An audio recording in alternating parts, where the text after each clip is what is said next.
O7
Good morning.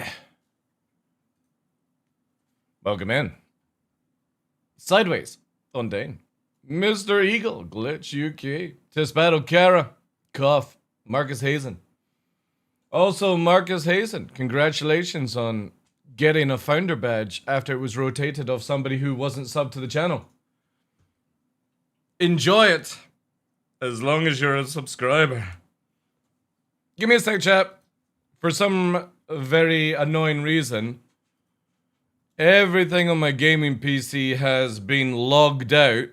I guess my IP has changed or something like that. So I need like, I don't know, five minutes to do this. It was all working beforehand, but now I've got to redo it all. So give me a moment. And why is this not working? For fuck's sake, like, add an account on Google. Ugh. All the things I have to do.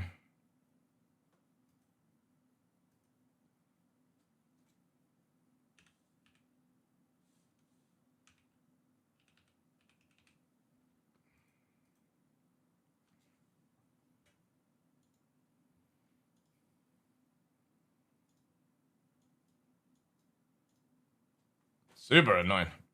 Alright. That's working. Verify it's me. I absolutely hate when this happens. Add another account. Everything is logged out. It must be cash day, I would imagine. Yeah, I know. Skip.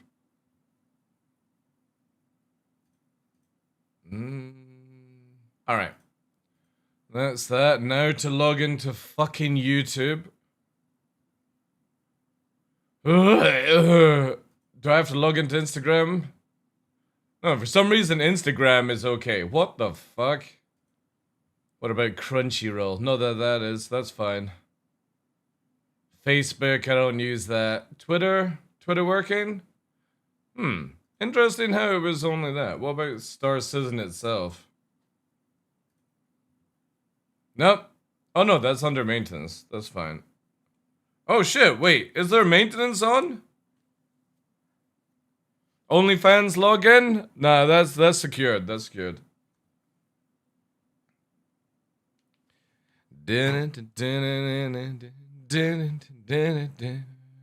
Oh, I better put the live post there, eh? No, I already did the profile picture for today. Fuck yeah!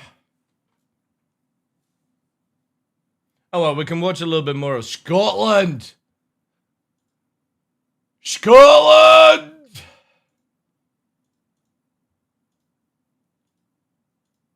Fuck. Oh god, what's going on with this now? Alright, time to uninstall Better Twitch TV, the app. I'll keep this. Does this have the...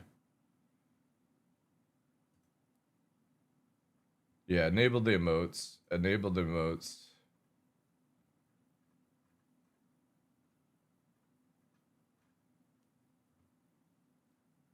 You make me bad.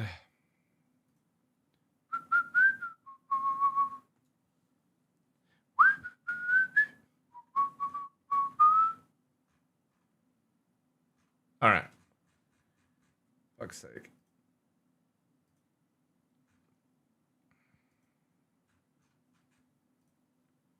Alright, let's save that.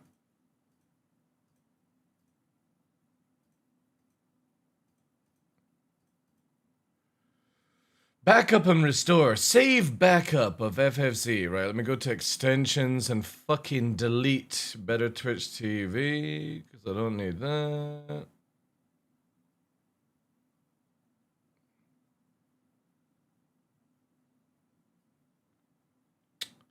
Actually, would I need it? See if it brings it back. Yeah, why is that getting the priority, like...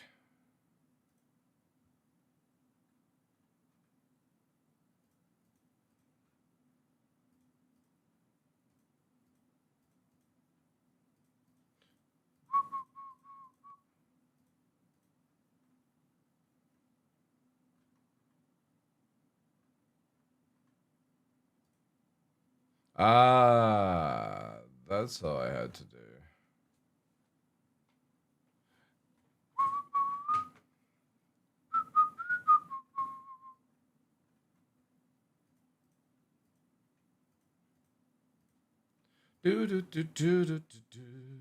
Alright, I'll do that.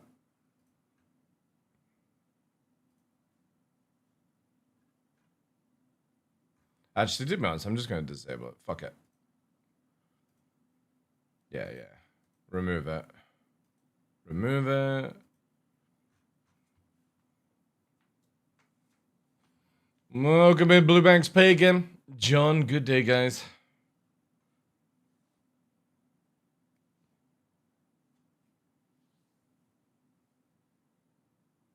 Okay. Let me go and save this as FFZ data. Delete that. Do that. Download. Delete that. Yeah. Alright, let me do this on the other PC now to make sure it's fucking sorted out. Hey, turnabout. Friends as well, welcome in. And then Essie will be bug free for half an hour. Yeah, exactly. Yeah. What do you guys prefer? Do you want me to just like you either got this scene or you got the fake scene since we got no camera. Do you want me just to leave this on whilst we're chilling? Well, whilst I'm also trying to fucking set up some stuff. Free fall.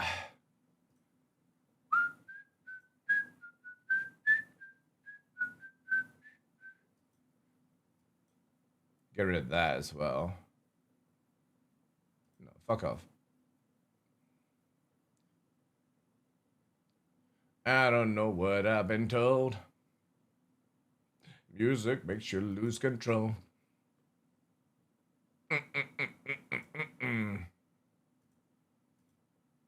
Sexy.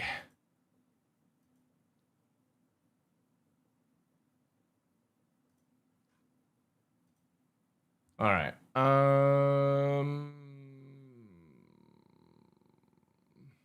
Right. Let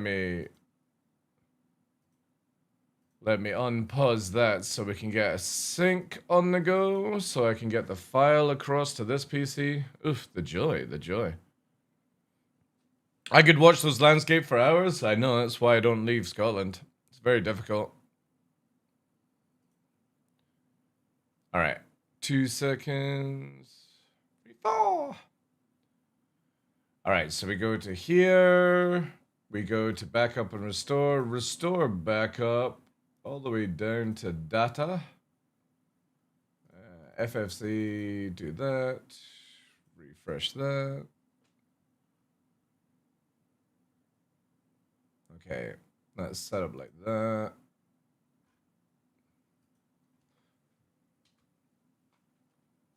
One, two, yeah. You know the annoying thing is whenever you what's the word? When you I guess it's probably only like a content creator that would get pissed off about this. Whenever I have to re-log into Twitch, like I've got to go through everything and fucking agree to it a second time, like multiple times. So bring it on down, bring it on down.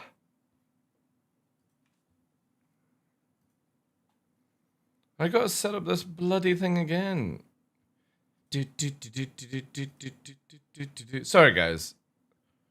I was not expecting everything to log out the moment I went live. Do I have to do anything else here? 3, 4.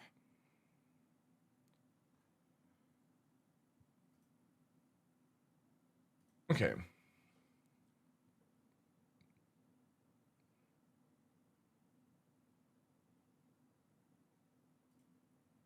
Then do I have to do chat appearance here as well? Yeah.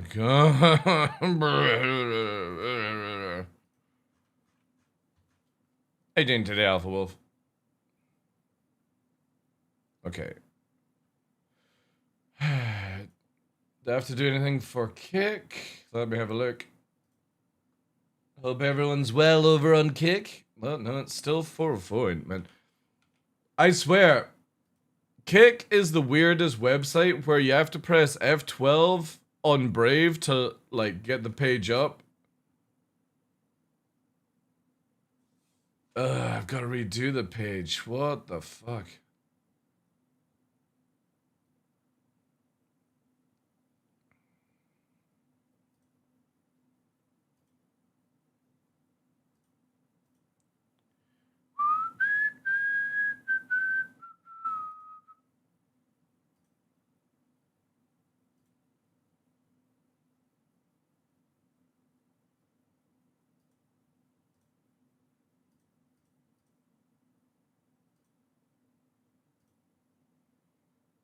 Alright, get rid of that.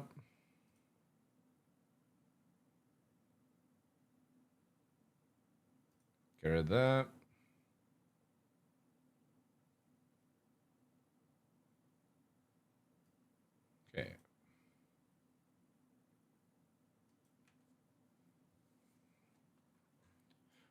Do, do, do, do, do, do, do. Do it! Yo, Gritso, thank you much for the follow, dude. Remind me, chat, I need to make that shit smaller as well.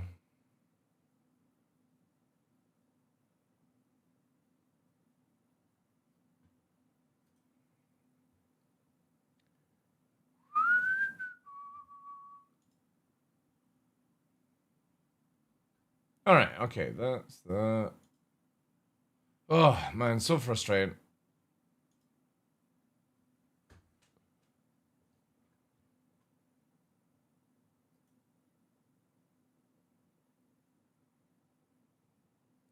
Yeah, the stream, well, again, like, I went live and everything was set up, and the moment I refreshed my browser, it logged me out of Twitch, it logged me out of everything, man.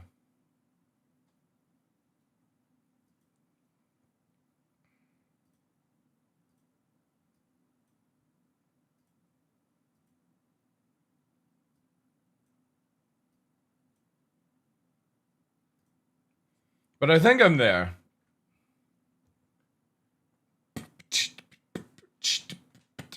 I think I'm there. Hey, SimSport. We live in an absolute stunning country. We do indeed. We do indeed, dude.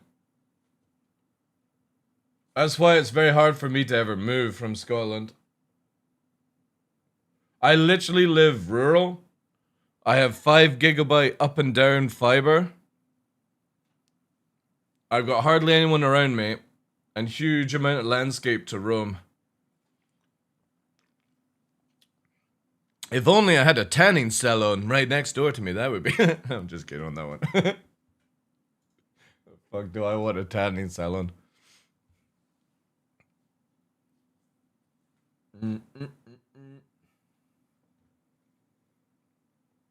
Alright.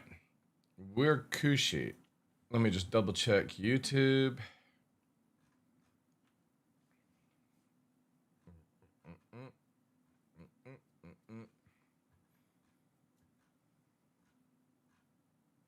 There's a lot of horror games coming out, eh? A lot of horror games coming out.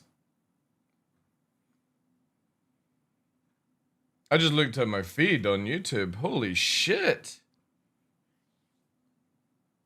If I actually found horror games slightly entertaining, I blame my parents, to be honest, on this one. The very first adult movie I got to watch when I was like fucking 4 or 5 years old was American Werewolf in London.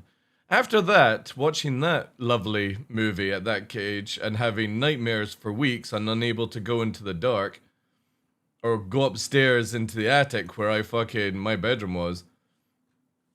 After that, no horror movie or game does anything to me. And it's a shame because, oh my god, there's so many. It's like 20 different games coming out. A ginger? Is that a tangerine? Yeah, that's a good one. That's a good one. Lovely parenting? I know. Scarred for life. But to be honest, it may have also induced the love for wolves and dark and nighttime, because now I absolutely adore and work with wolves. And I literally love walking like midnight to 1 a.m. to 2 a.m. through dark forests by myself, you know? So I don't know if it was I wouldn't ever class it as bad parenting, but yeah. Maybe it molded me to what I am right now.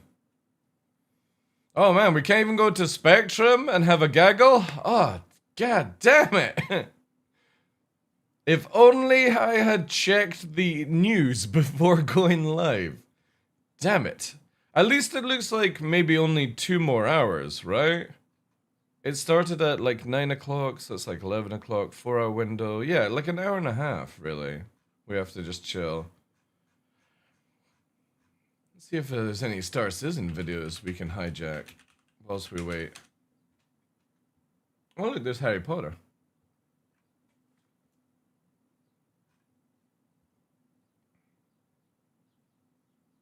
Yeah, we got a Salty Mike video. Fucking sick. Alright, let me just go through here anyway. Oh shit, we're still in the big boss outfit. We need some luxury clothes. There we go. Some luxury. Alright, let's watch this. What's up, guys? I'm Salty Mike, and this is your Star Citizen Week in Review for June 1st, 2026. Salty Mike! This was one of the slower weeks we've seen all year. The .1 is not in any PTU, no mention of events or anything like that, and mining has finally broke me. All that and more on today's Wait. What's wrong with mining? Hey, Black Phoenix, how you doing, dude? Week in Review. What's broken with mining? And as always, if this is your first week in review, well, this one's going to be slightly different, but we usually cover all the official Star Citizen news each week, and I share some of my opinions about it. But we're pretty light Alpha, on that welcome official in, news, so I'm going to share some of my thoughts on mining and why I think it needs to change, and why I think it needs to change a lot. Okay. But before we do, let me share with you today's sponsor. Oh, Thank yeah. you to Man to Sleep for sponsoring today's Sleep video. I have been using these guys for years now, and man, they've been really huge for me. I have always struggled with sleep. If it wasn't falling asleep initially.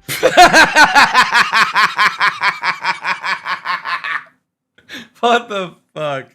Oh my god, I just got a head rush from laughing so hard. Holy shit. Oh, poor Mike. Can't even afford a bed. He sleeps in his fucking office. Oh my god, that was perfect. Was falling back after waking. Of course nobody's gonna fucking fall asleep like this. What the fuck is this video, Mike?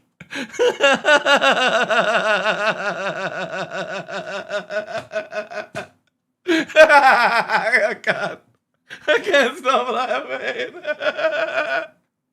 I need to read. Oh my god. Oh my god. Oh, I was not expecting that. Up in the middle of the night. The Manta Silk Sleep Mask is my go-to when I'm working late. Why he wears a fucking sleep mask? It's nearly midnight. I don't want to bother my wife and wake her up, so I will sleep down here in the office. But bullshit! Fucking bullshit! There ain't no way, Mike. You are fucking sleeping in the office, there are dude. a ton of electronics on that shitty ass pillow as well. In here. 3 computers, a television, studio lights. It's not easy to sleep in this room. I love the Manta Silk because it has 100% blackout eye cuts. Oh my god! Oh my god! Why is it romantic red? What the fuck am I watching?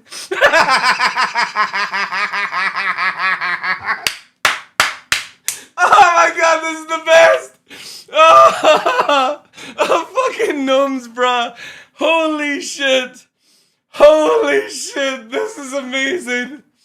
I'm absolutely leaking out of my eyes. Oh my god, what is this sponsor video? Avoid all that light, but it's not really bulky at all. It's incredibly soft because it's made oh my with super god, soft, who the fuck wears this shit? Premium mulberry stuff. And yeah, I live in Florida. It's hot here. We're already in the dead of summer, and if it's too hot, it's hard to sleep. So what I've been doing... Oh my god, it's got interchangeable...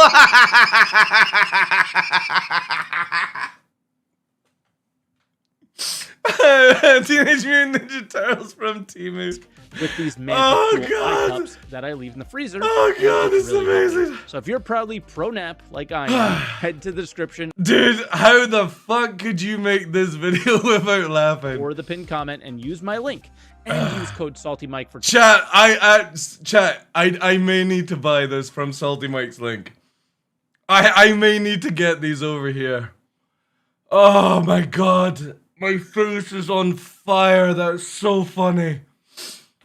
Oh, I need a breather. Holy shit. I have never seen a funnier sponsor video from Salty Mike. Order at mantasleep.com today. Once again, that's code SaltyMike for 10% off. And with all the bills paid, let's get into some patch notes updates. Oh my god, how the fuck can you have that to start your thing? This boy, man, holy shit, Mike cracks me up. That was too good. All right, and all we got was a hotfix central this week. I'm so tired now. Yeah, it was the only official updates for patches. Holy shit. And yeah, I was expecting that bi-weekly .1 patch update, something about that. Oh, my ribs hurt. Nothing. But yeah, so I think there are so many core issues like this that are showing up that maybe there ain't no way anybody that wears that fix to go here to with sleep. hot The fixes. fuck, like. So maybe this is a good thing that it's a slow week because they're focusing on getting things where they need to be. And all I've done is stuck to gem mining and looking for good gems, and that doesn't suffer as much from the issues that people have been having. I started to lose my patience with scan times and things like that. We'll talk more about that in a little while. How are you guys getting on with 4.8 though? I'm just not enjoying it as much as I thought. To be honest, I think because I've stuck to what I was planning to do, and which was like do rep grinds that other people weren't going to do and get the blueprints out the way on the first week. I to be honest, like apart from like all the sort of like problem bugs, I've actually had a great time with 4.8. But everyone else's story can be also that fucking pause. Sorry, Mike. Sorry. Holy shit. I've had a pretty decent time, you know? And yeah, that's the end of patch notes. No monthly report, no roadmap update, as they're not kind of scheduled. Also, looks like we're getting 4.8.1 tomorrow, which is crazy. Next week will probably be monthly report and roadmap update. So no video, nothing. So let's jump into other updates.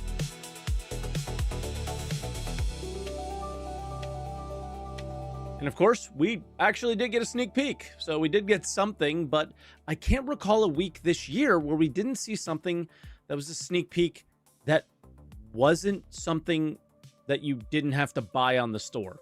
The last one I can think of was that's when they showed lockbreaker mirrors. And this has essentially been like another fun thing that I used to look forward to each week that is now kind of completely taken over by marketing and the pledge store. So anyway, well, I mean, I get where Mike's going with this, but also it's Defense Con. You know what I mean? Like, it's always around like Alien Week. This is a busy time for them to make sales. So I get why they push all this stuff out, you know? It's the same at IE. It's like a big, that's their big days, base building big weapon weeks. case kind of thing. Weapons locker. The cool element is the ammo drawer, I think. Curious how that'll work. Will it only Dude, that ammo drawer ain't working at all. take ammo, or will we be able to put other things in it?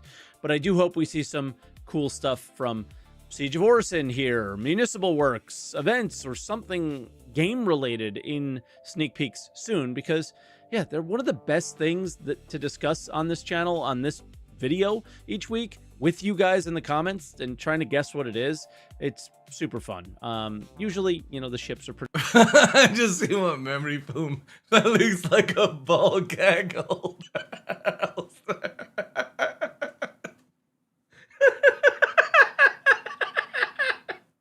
pretty fun to guess too, but the gameplay stuff. Rockbreaker Mirror one was like, ooh, okay. Oh man, so I'm gonna have to see that at the beginning again. And then let's move on to dev posts. We have a couple things here. Let's start out with an error I'm glad I've avoided so far, but many of you have not. It's this 60K error where people just like cannot log into the game. This is I fucking dodged this like a bullet, man. How, like, holy shit. For whatever reason, Bearded, who's been with the company forever, since the very beginning pretty much, a lot of people got Reddit hit by about this it one and has it written up as a bug, but the things that he usually tries to fix accounts with just aren't working for this, so we have to wait for a more in-depth fix from someone else. The second one is again about bugs and issues, this time around the Ironclad, a ship I would love to be using, but it has so many problems. Holy shit. This is how things How the hell? I don't understand how the hell this thing came out with so many issues. Like, whew. But, you know, Niku It kind of feels like they rushed this one the out. status of these issues, right? It's just, hey, when they don't test ships and put them out to us, this is what's going to happen, Yep. right? Great job, guys, over there at... Yeah, they definitely, CIG needs to stop these flight-ready ships and just give them to Evocati in PTU to test, find out all these issues. Could have been solved before live. No, but nobody gives a shit about, oh my god, this ship is flight-ready, right? You would rather be able to purchase or, like, own your Iron Chad and it works right out the gate. Not this stupid, oh look, we've got a video for it, but nobody fucking tested it. At Cloud Imperium Games, the two biggest issues is like the SCM switching and command module switching. They are fixed internally and waiting to see when they're implemented. I don't think they have seen many bugs exploits, to be honest. that were marked as fixed before, and then they're not fixed. So as soon as this patch comes out, I'll be checking it out and reporting to you guys how those potential fixes fared. And yeah, that was other updates. And normally we would end the video here, but I don't want to. I want to talk about something that I think is really... Oh, please don't talk about your eyewear. Near and dear to my heart, really important, and the only thing that's keeping me around Star Citizen nowadays, and it needs some help, and that's mining. So let's talk about that next. See, I don't do mining, so it's like, you know what I mean. I don't know what the issues would be. Hey, Kara, how you doing? Okay, so since it's been a bit of a slow week on the official news side of things, I've been really thinking hard about something. I want to see how you guys are feeling. Again, the only mining that I would ever potentially have an interest in is using the Orion to crush like a whole rock. I think that would be sick as fuck, because in Elite Dangerous, you've got the ability to like rupture or shatter big rocks, which is kind of cool. The Orion is the only thing that sort of would interest me, because you just like fucking grind it, you know? But then it'll be probably laser beams instead of like actual teeth, you know? Hey Astral, how you doing, dude? I have mined and it's a mess since those quality levels. Yeah. No more crushing rocks, it'll just be beams? Yeah, pretty much, Steve, yeah, that's what I'm thinking. Which is sad, because the whole idea of the Orion really appeals to me. This, like, giant industrial ship, you know, lots of, like, beams for, like, when you're in the fog kind of stuff, and you're just, like, completely disintegrating a whole rock. But it most likely, because of how they fucked up salvaging, it'll end up where you just have these big 4 beams that disintegrate the rock, you know? And I really hope that's not the case. Welcome in, Mike. I want to see mining flipped completely on its head.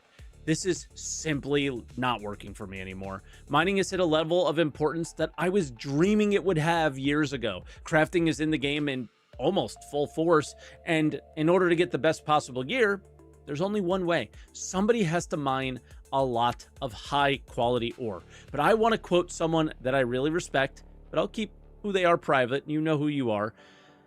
There's a lot of cool things in Star Citizen, but they still haven't given me a gameplay loop I'm fond of yet. I thought bounty hunting would be it. Nope. Cargo missions? No. Big elaborate combat experiences? Nope. All things I like in theory and in other games, and should enjoy in this one, but I don't, because Star Citizen Who the hell is he talking about? has weird barriers or pacing issues. Right now, I've mined this patch more than I ever have in Star Citizen, and it is painful, and it really has issues with pacing and some very weird barriers. A combination of many things is... Yeah, because the problem with the game, as far as I'm concerned when it comes to mining, right, is you spend more time looking for the rocks than actually doing the mining gameplay. And I think that's really bad. I think CIG needs to change the way they do crafting, where there is no quality in the ore. You have to just basically take... Say you want to make a component for a power plant. Instead of just adding a quality of gold, for example, and obviously I'm just using this purely as example. Instead of just adding gold, you need to add gold, silver, and mercury to do that one part, right? And just get rid of all the quality levels, you know? And the thing with that is like you can make a combination out of it, right? And you've got to sort of like put more gold in, or you've got to refine more gold, or the refining part is the quality level, right? So you just go and mine, and you have, if you want to make better quality gold, you have to refine it into better quality. And that's what like the skill RNG or whatever you want to do with it. But you just go out and find gold, right? That's what I would like this game to be more, where you just basically farm up a shit ton of gold, put it in the refinery, and you then have to add some things to make it higher property. So the mining side of the game is just go out and do it, find it and do it, not go, oh, this is not good enough for me. And then the refinery side should be the skill, because we've got ships down the pipeline, like the one that has the refinery on the ship, right?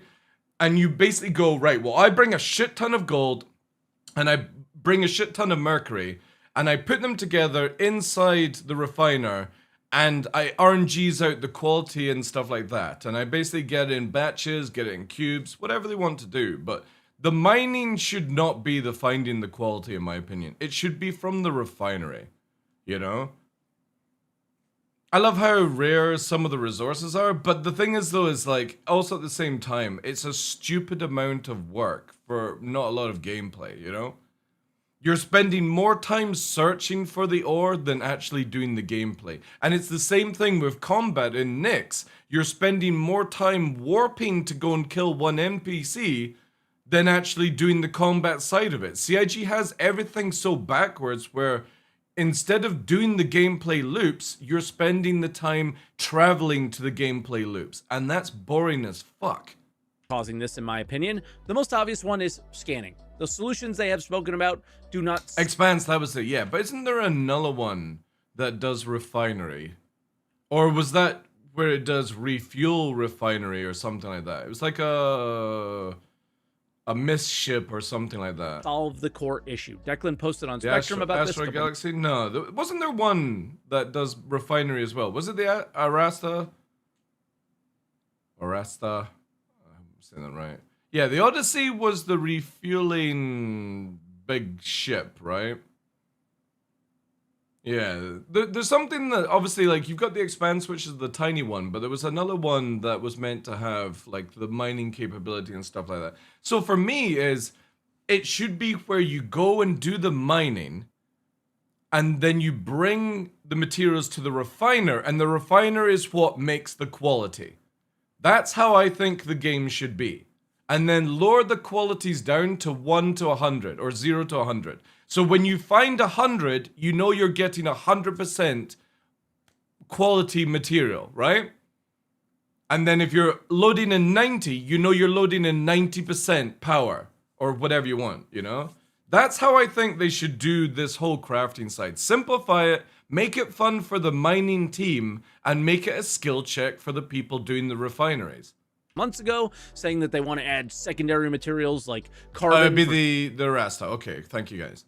So that's the mining stroke refinery ship, right?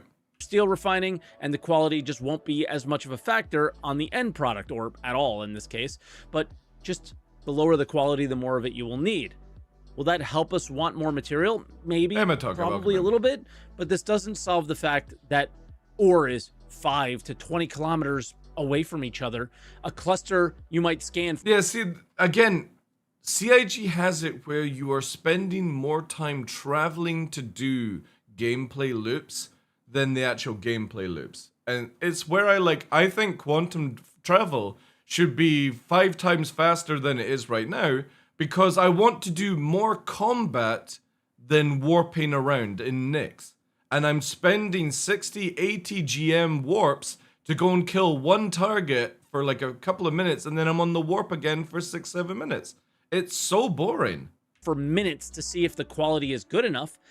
And then if it is, you break the rock, and then you have to scan every piece again, and then you need to break it again, possibly, and you do the scan again to see if those pieces are worth picking up. This experience is what I no longer want to see in Star YouTube. Citizen. So what drew me to mining to this game in the first place? It's pretty simple. I love MMOs. I love their economies and how crafting and gathering can Or they can just make them... Well, again, I still think warping in general needs to be faster. You know what I mean? It's super boring sitting for 6 minutes staring at a screen instead of actually doing anything, you know? Hey, Red Tails, how you doing, dude? Warwolf as well. Do you think it'd be less bad once Nyx has planets? I mean, it could be, right? But again, even if they sorted that out, I still find it very boring to travel for 6 to 10 minutes, like in Pyro, for example.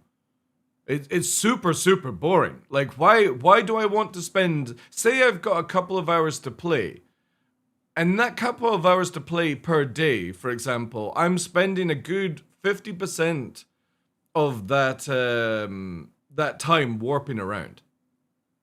It's very, very silly. Be what makes them run. But what Star Citizen did with mining was really special. It was not mindless, it was active. The minigame for mining is what makes... Well, they could change it where it uses up less fuel, Sandrino, right? Like, obviously, you can still have it where lower end is slower, or the push to go for military is always going to be a thing, right? You can make it where civilian is 6 minutes. But if you get military, it's 3 minutes, right?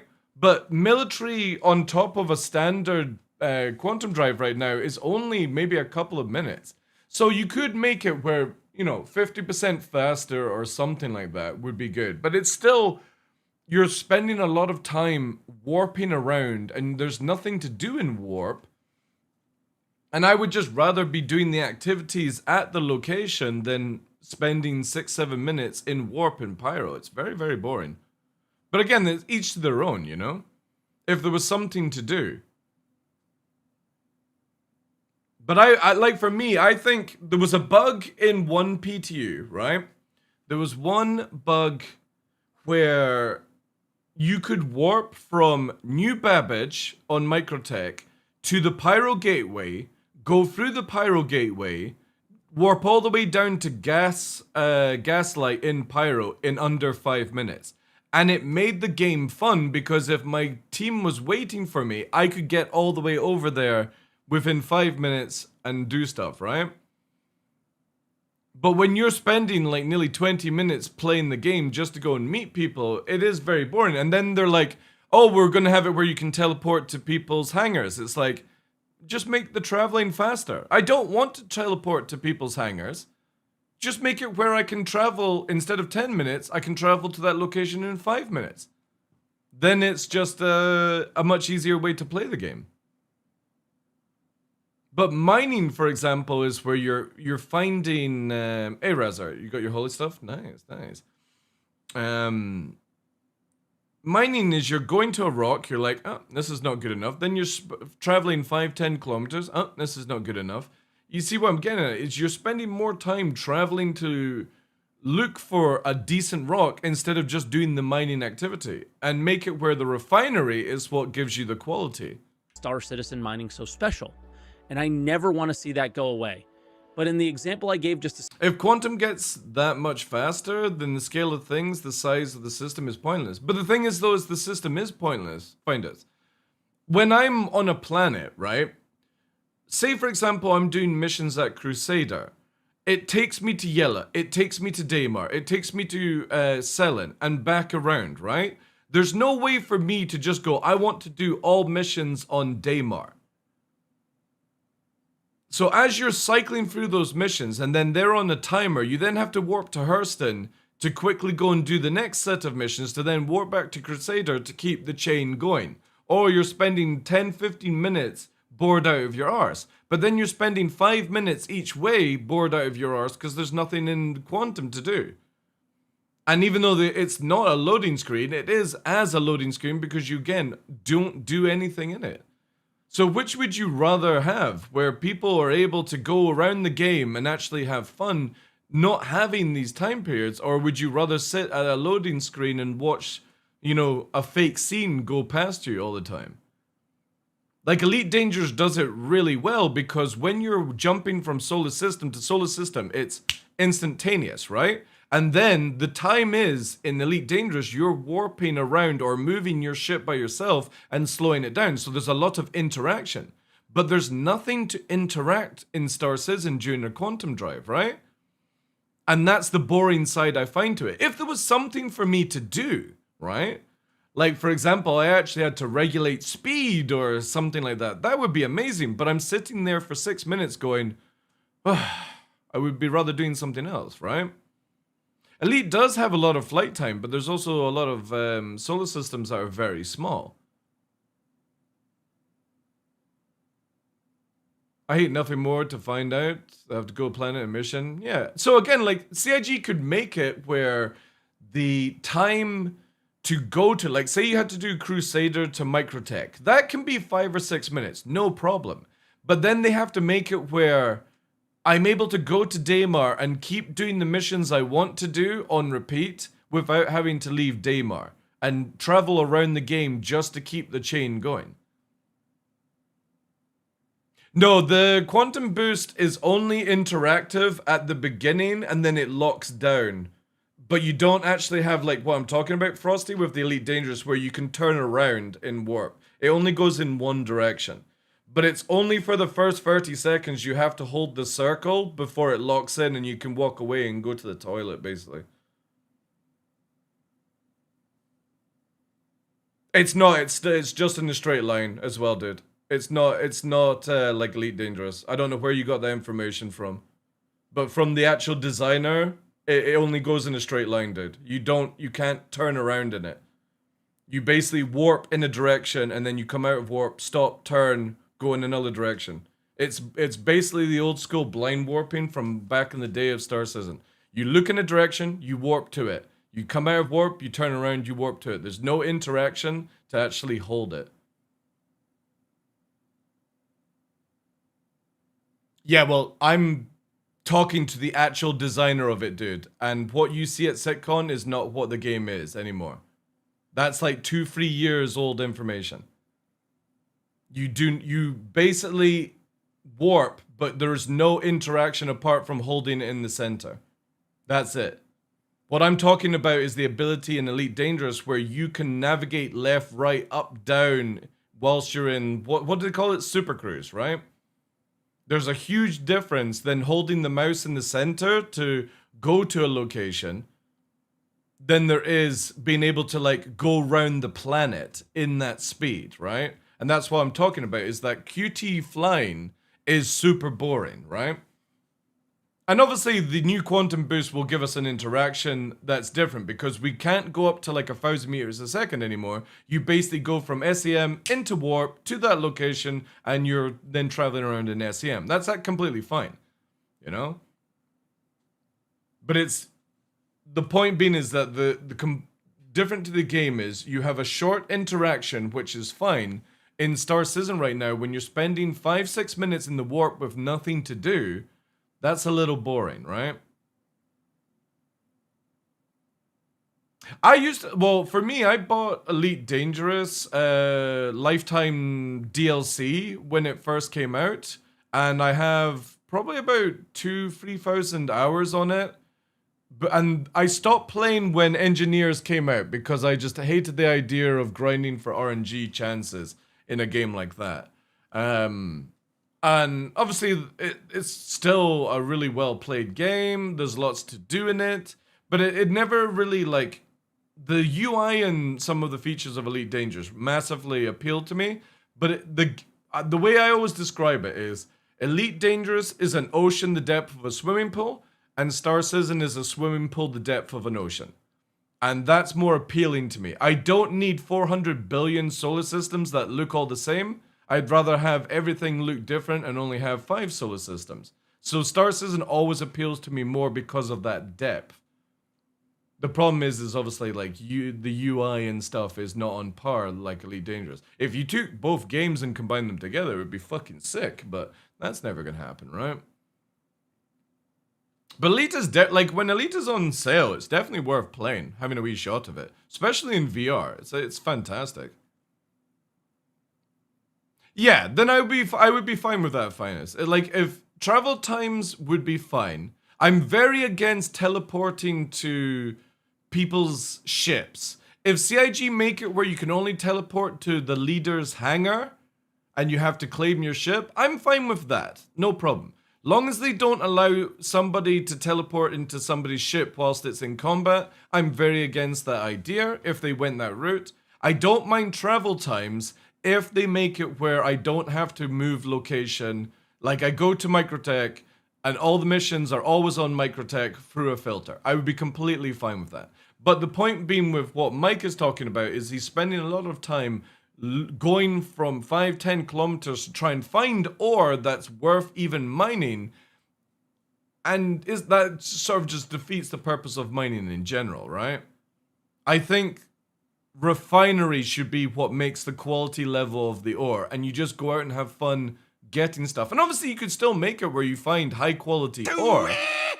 High quality ore could be easily found from going mining, but they need to make it where you can just go and take a shit ton of gold, maybe add a splash of mercury, and that makes like quality 600 gold or something like that. That would make it more appealing to people, I think. And I don't do mining, but I would never go mining unless I have the ability to just mass mine and tinker around a little bit. Like what we have in other video games, you know? Like if you're going to make like a high quality item that's like purple or legendary, right? You don't really have to find a quality item to do that. You just have to find rare items to make it.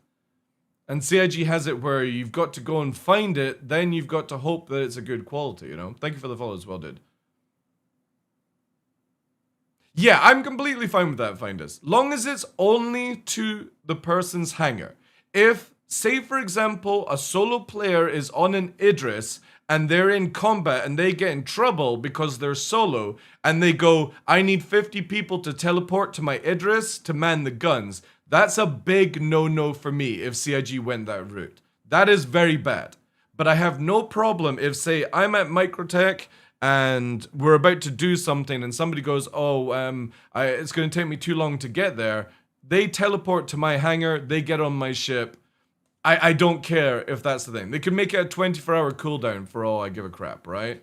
A bit like EVE Online. But obviously I'm very worried if you're able to teleport to somebody's ship in combat. That would be something I would definitely have to say is a no-no for this game. Yeah, I also would like that Fontaine as well. I don't like the ability to snap your neck and just teleport to a location. I think, realistically, CIG needs to bring out, like, public transportation. And they could even make it where it's a fast travel system where you, like, see a cutscene of you taking off and then you see a cutscene of you landing, right? And you're there within a couple of minutes. I personally don't care if it was done that way. But I don't like the idea that you can just snap your neck and teleport to everywhere, you know? Well, that's a different story, Hulk, you know? Can't help exploiters. Exploiters are in every video game.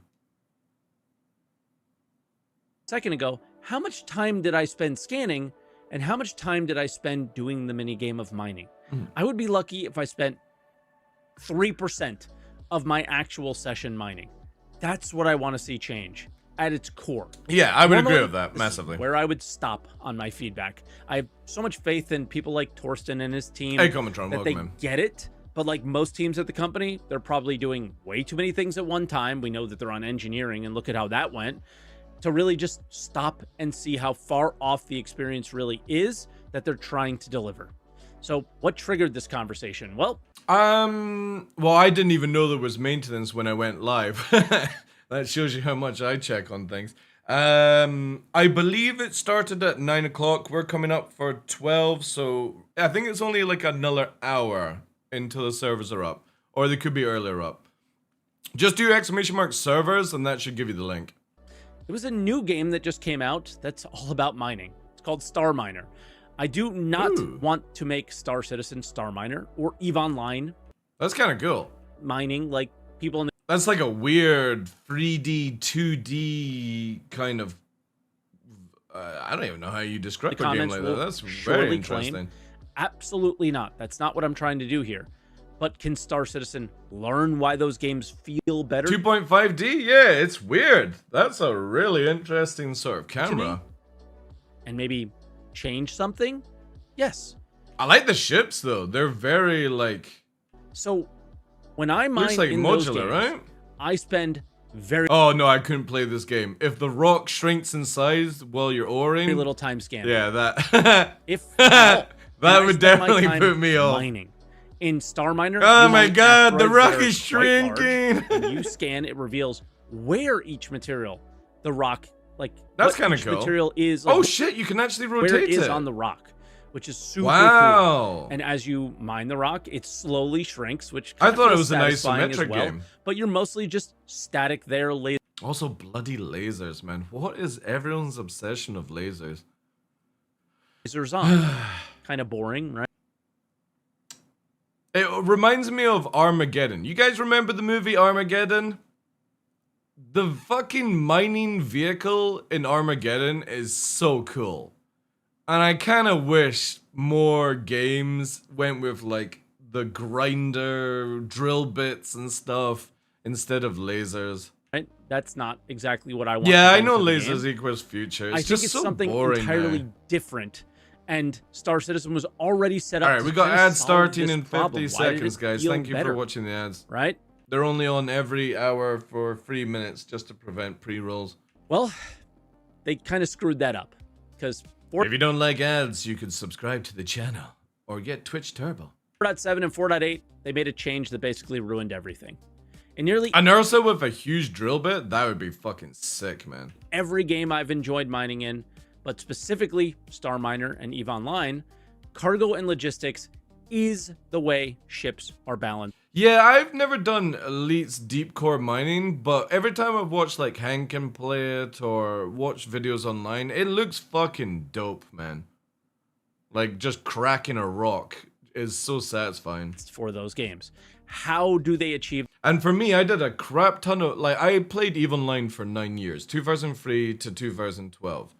And I did so much mining on my alt in EVE that I just never wanted to ever do mining in Star Citizen.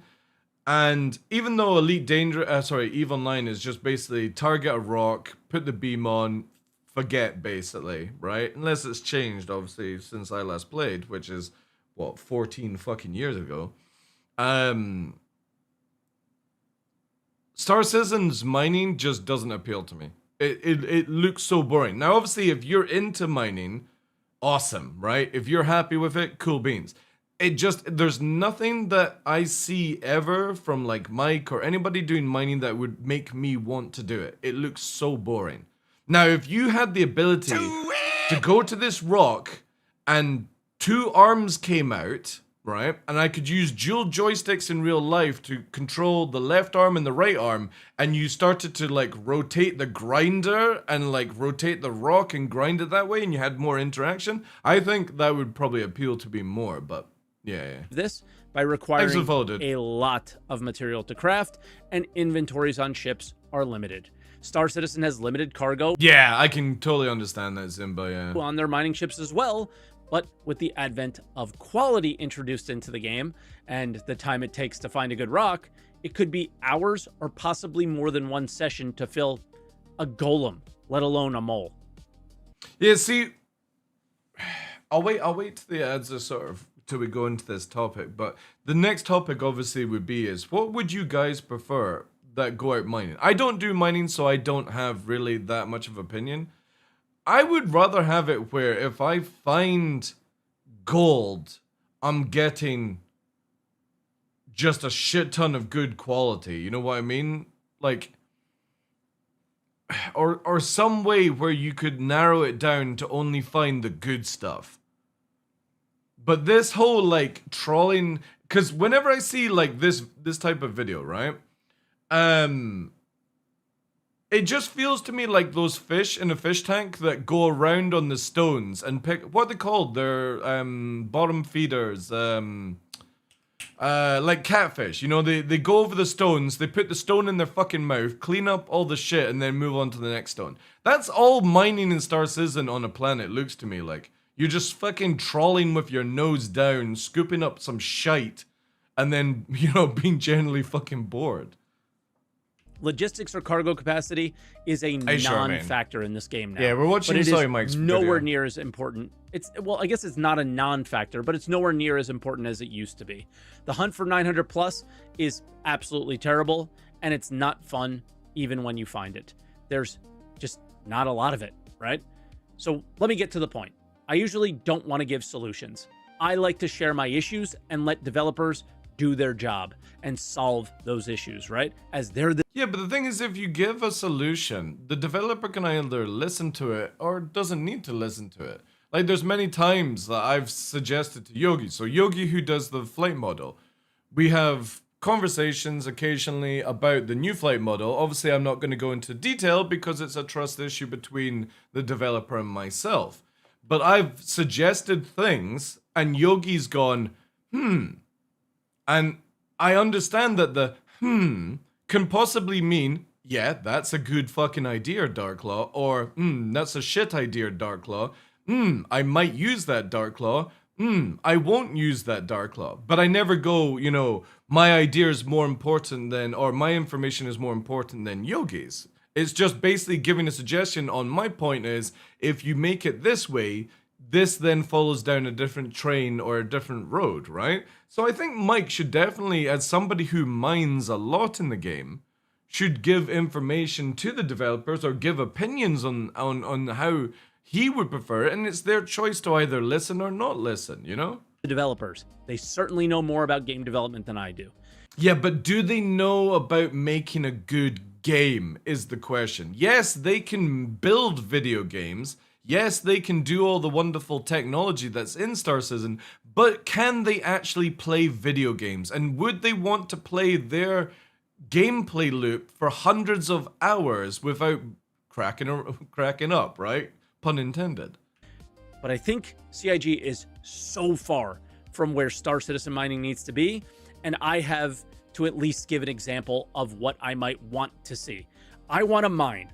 I don't want to scan endlessly. In Star Miner, every single rock on the map is worth mining to some extent. I might need it more at a given time, but you need everything, right? Yeah. That's not the case in Star Citizen. So I'm searching for a certain ore. I should be able to find that in minutes in Star Citizen. Maybe it should be listed on the star map or the RAB. The problem is, Fontaine, is I keep harping on this, and obviously any CIG developers are welcome to come in and have a fucking rant with me. But it just feels like nobody knows how to build an MMO at CIG. Like, they may have worked on MMOs, building certain things, but nobody in the leadership seems to know how to build an MMO. To make it fun and engaging for people to return to without losing their fucking minds over some shitty rocks or some shitty missions and stuff like that. That's how it comes across to me, that nobody at the helm has actually built an MMO type video game. They've all done their little single players. Like, there's a lot of developers that worked on Lego. There's some guys that worked at Crytek, like Sean Tracy and stuff like that. And then obviously Aaron Roberts, who did some other stuff. But nobody has ever built a fucking MMO, in my opinion. And they are building these single player gameplay loops that don't work in a game like Star Citizen. Because they are doing a badass movie, not a game. Well, again, we're talking about the guys that are working on Star Citizen, not the Squadron 42 guys, right? The problem is the guy who's in charge of Star Citizen is also the guy, like you said, Mattia, doing the fucking movie, right? that's a slight worry. Yeah, they just don't feel like somebody has ever led a group of developers for an MMO. And obviously that could be completely incorrect, but that's my opinion on how it feels to me. That there's a lot of good ideas, but the practicality of it is terrible. For example, like in Pyro, right? And I should know what is at each location. I don't know if so much we need a real gamer up there, just more somebody that has the experience to lead the teams and maybe have been on the leadership side of like EVE Online or World of Warcraft or you know all these big games that have people constantly coming back to play them. That's the kind of person that I want to jump into CIG at Star Citizen and be like, we need this, we need this, we need this. We've got 2 years to turn this around. I want solid mining gameplay. I want solid salvaging gameplay. I want solid medical gameplay. I want solid transport gameplay without these complications that you have right now. Get rid of this shit. This is not fun. This is what the feedback from the community is giving. You have 2 years to turn this around. I'm going to put a post out that says, this is our plan. This is our roadmap for the next 2 years that we want to turn this gameplay around by that time. We're going to get it fucking done by this date. If you don't do it, you're losing your jobs. And that's it. Straight to the point, giving the community the feedback. 2 years to turn around the mistakes. Awesome. That is who we need at the company. And nobody could complain at that point. CIG actually has done a much better job with this in 4.7 and 4.8, but I think the best way to improve it is this. And this is how I want Star Citizen to change mining completely. Before I lay this out, because I don't want any of you to get mad, I do not want to take the spirit of Star Citizen or the spirit of Star Citizen mining out of the game. I will forever hear El Guapo in my head talking about, I just remember this video. But again, I don't expect, see, it's very bad to expect a developer who builds a video game to play Star Citizen, right? That's not, we don't need to care about that kind of stuff. If you're a carpenter and you build a table, you go, right, well, this is a good table, I built it, you then sell it, it goes on to somebody else. You don't go around to that person's house and go, can I use your table because I built it, right? It's the same thing with a developer for a video game. You expect them to just be able to know what is fun, but it's the point of somebody senior above the developers that dictate how the game should be, and they're the people that should know how to play the game. You don't need a developer who builds a mechanic to play the game, to understand that mechanic. You need the person in charge of them to know about the game and the direction of the game and what is fun for the community, getting the feedback from the community to make those choices. And it just doesn't seem like there is that person. Where he talked about what he loved about mining. And I'm paraphrasing, but it was something around, I love the challenge and skill it takes to break big rocks solo in a mole. And that's like his driving force for the game, right? It's that skill. And if you don't know him... Yeah, but I'm talking about at the table of what you've sold, right? If you're a carpenter and you build a table and you sell it to somebody, you don't go around to the person you've sold it to's house and sit and eat at the table. And that's what people are expecting developers to be able to do. They're expecting them to build the game, sell it to you, and also make sure that they've played it with you enough so they understand to update it, you know? Check out his channel. He has got awesome guides for mining, a fun live stream. He basically is Star Citizen mining. So I hope he doesn't hate my ideas too much. But we have to discuss this. Where does the spirit of Star Citizen mining come from? What is the skill? What separates Star Citizen from Star Miner, EVE, and Elite, and every other MMO? It's that minigame. That's got to stay. No exceptions. The minigame is all about staying in a green zone, and that challenge is what we have now with the consequence of exploding. And that has to stay too. Instability and resistance, all of that can play a factor. They don't have to change any code from that standpoint to make mining better, in my opinion. But the mining minigame could be more about how fast you consume. Yeah, I don't ever expect the devs of CIG to be fucking professionals at the game and have hundreds of thousands of hours in Star Citizen. I just need them to know how to build stuff for an MMO and understand what is fun, and for them to play it enough for them to go, my gameplay loop that I'm creating is not fun. I need to stop building it this way. I need to tell the person in charge, and that person in charge to go, I understand. You've put this amount of hours in. Let's change the idea, right? The material, or how fast you fill your cargo hold and turn in, and how much value you might have created for your time. But it doesn't have to be this break, scan, break, scan kind of thing. Similar to Star Miner, I would love to just visually see. Would it be too much to ask that devs be in the game and port to players that oh dude, I don't think many games, you're talking about a games master. Not many games have games masters anymore. Even World of Warcraft barely has like a full-fledged team of games masters. You're not going to find a developer that does that. Because the difference is you're asking for a games master that has a tool set that allows them to do certain things. I used to be a GM in a game called Saga of Rysam many years ago, like 20 plus years ago. And we had basically a dev tool system that allowed us to spawn, despawn, you know, move people, stuff like that, right? GMs in games are dead. And when you say a developer is somebody that knows how to code the game. It's not somebody that, you know, is like an artist or something like that. You don't call an artist or a games master a dev. A dev is only somebody that knows how to do the code of the game. That's it. There's maintenance on just now for the next 45 minutes, I think, near us. Were different. Yeah, a GM is a moderator that has a basically like a panel that opens up on their system that allows them to spawn, despawn, and basically games like that don't have GMs anymore. It's all scripted. That's why I don't have a job in that area anymore, because games masters are no longer required. Meat, how you doing, dude? Materials are on multi-material rocks in the game. But again, that changed like 15 years ago. And just be able to target them by pointing at them. This makes single-seater miners easier to move around a rock and get what you need, while a mole might require more coordination. I will talk more on ship balance in a moment, though. If I'm going to mine a rock, I want to park there and mine it. I want to see less rocks. I want the ones I see to be large, and I want them to have so much material inside that I want that rock to fill my cargo hold. Yeah, I think that's a fair assessment on it. Like, every time I see little rocks and stuff like that, you know. Actually, SE does not have GMs, just to let you guys know. They don't. They have a support team that comes in and can do certain things, but they don't actually have GMs that teleport into servers and stuff. I want to need cargo haulers.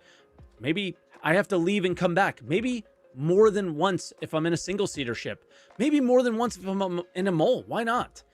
Because you don't have to balance single-seater mining ships as much if we do it this way against multi-crew ships like the Mole, Arastra, or even the Orion.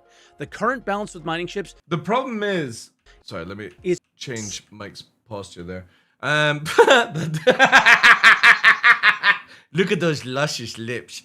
The problem with Star Citizen is that CIG has such a hyper focus on Squadron 42 that Star Citizen is like has a ghost team on it. Basically, like if anybody doesn't know with development, is when you build a game, you have a lot of people in the studio that can do development, artists, all that stuff. And when the game is released, you go down to a skeleton team or a ghost team that basically has like a quarter of the staff, and that's why it takes like 6 months to a year to bring out new content, because they've got all the tools to do things, yada yada yada.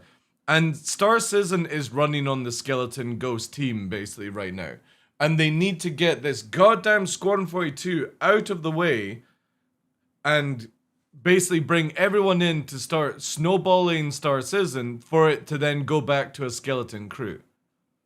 So broken. The static... Yeah, Star Citizen sadly is the bastard child of Squadron 42 or CIG. Cargo capacity and number of lasers is the balance in mining that I want to see. You don't need to do size restrictions as much anymore. That's one of the most important issues to me right now. I don't want to be... His lips are like guild navigators from... I am so tired of wanting to fly a prospector or a golem, actually getting lucky, finding a high quality rock, and seeing the word impossible. A prospector can have its own progression with size 1 to 3 lasers even. Every mining ship could be able to hold every mining size laser, but they can differentiate. That's because I'm an expert at pausing at the right time. Being as efficient as a fully crewed mode. You know? Look at that. Perfect. Perfect pause technology I have. Oh, because there's 3 lasers on that one, right? Or each laser has a different kind of quality to it. It does something differently than another. But what's awesome about this ship balance thing is the mole will obviously be slower, but it will also have more cargo, giving it a plus and a minus. But if it's crewed, it's just going to outclass a prospector because it's more efficient, not more powerful. A concept that CIG has never seemed to understand or just hasn't nailed down yet. They always sell strength because that is what drives people to want to buy things, right? For real money. Look at the Odin. Yeah, but the thing is, though, isn't that just based off what our needs are in real life, you know? That people are getting lazier and lazier and lazier over time and becoming stupider and stupider because they just can't be bothered to do anything. So CIG are just targeting human nature, which is give single player Odin, person feels invulnerable until they start going, it's too expensive to run by myself. That is just overpowered. The Odin actually isn't overpowered. It's only overpowered if you have 36 people on board. But as a single person flying the Odin, it's not actually that powerful, and it's very easy to kill it.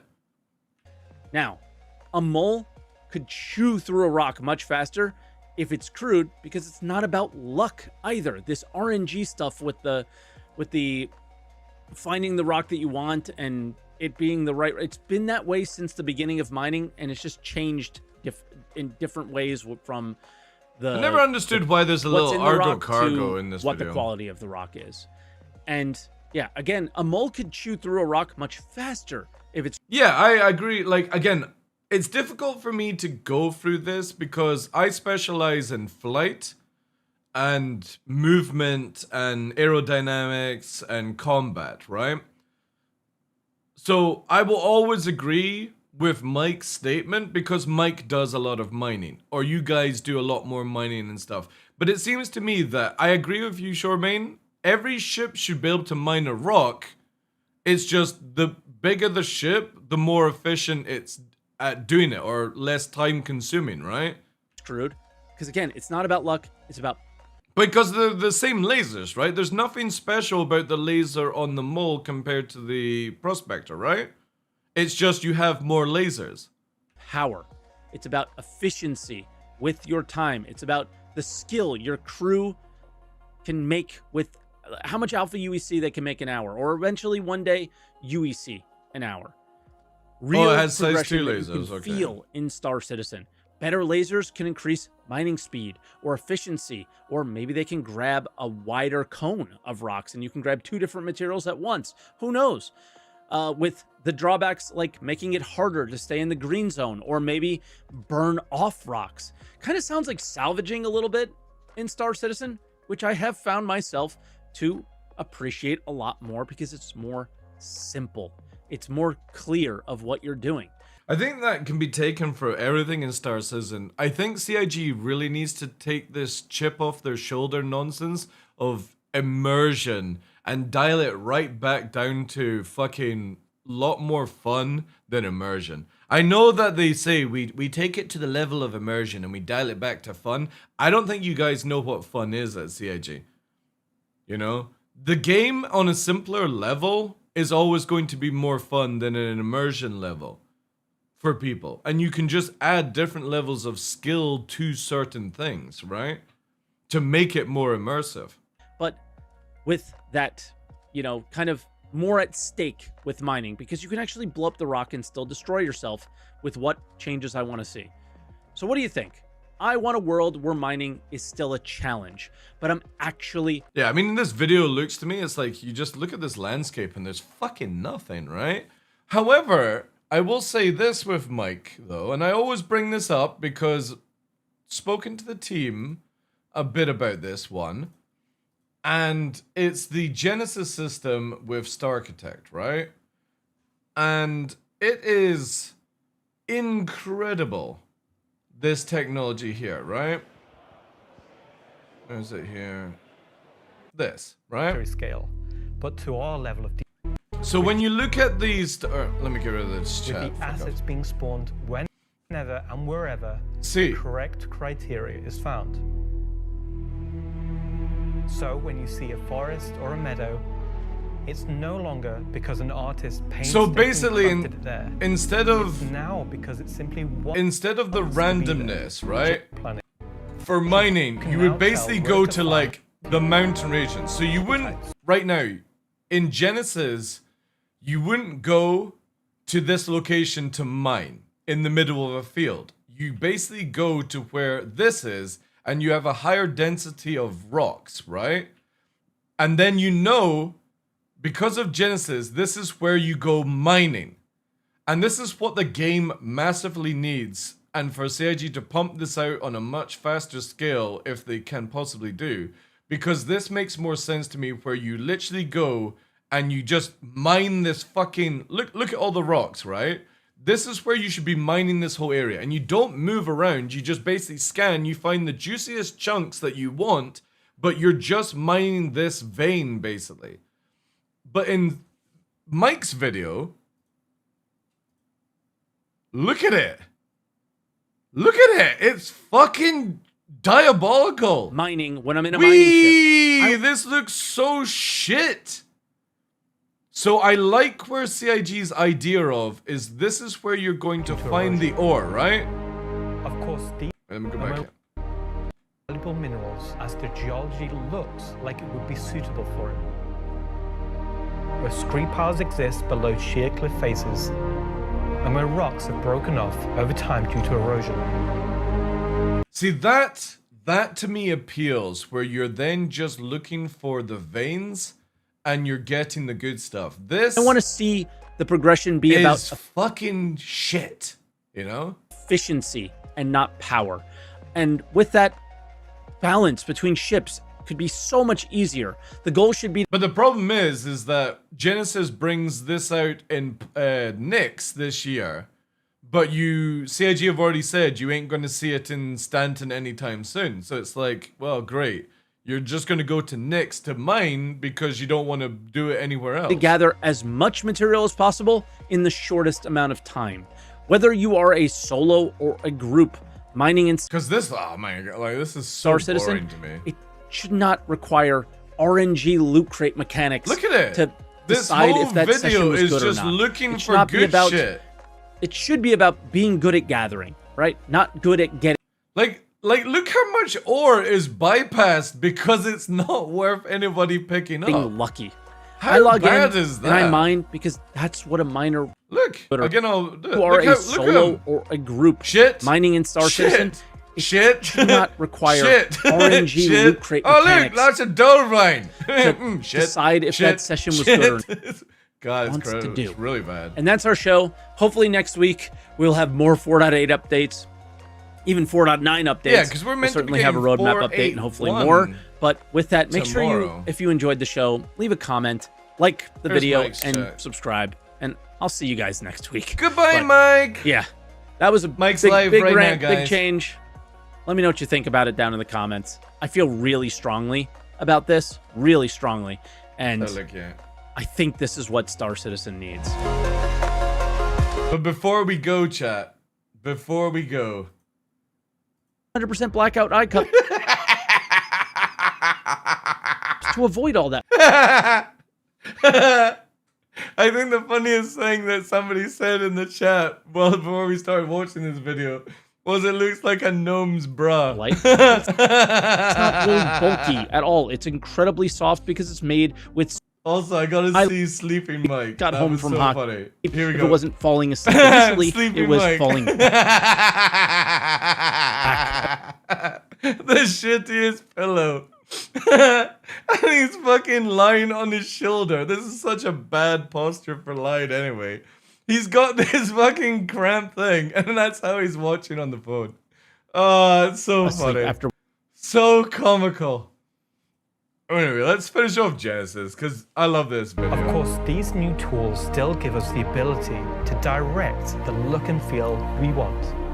The attention to detail from the Again, tallest nobody can mountain say that CIG are not amazing at like upgrading and building worlds. I just wish the team that builds the worlds or like updates them to what you see with Genesis, they were also doing the other mechanics as well. smallest You know? flower is still our core DNA.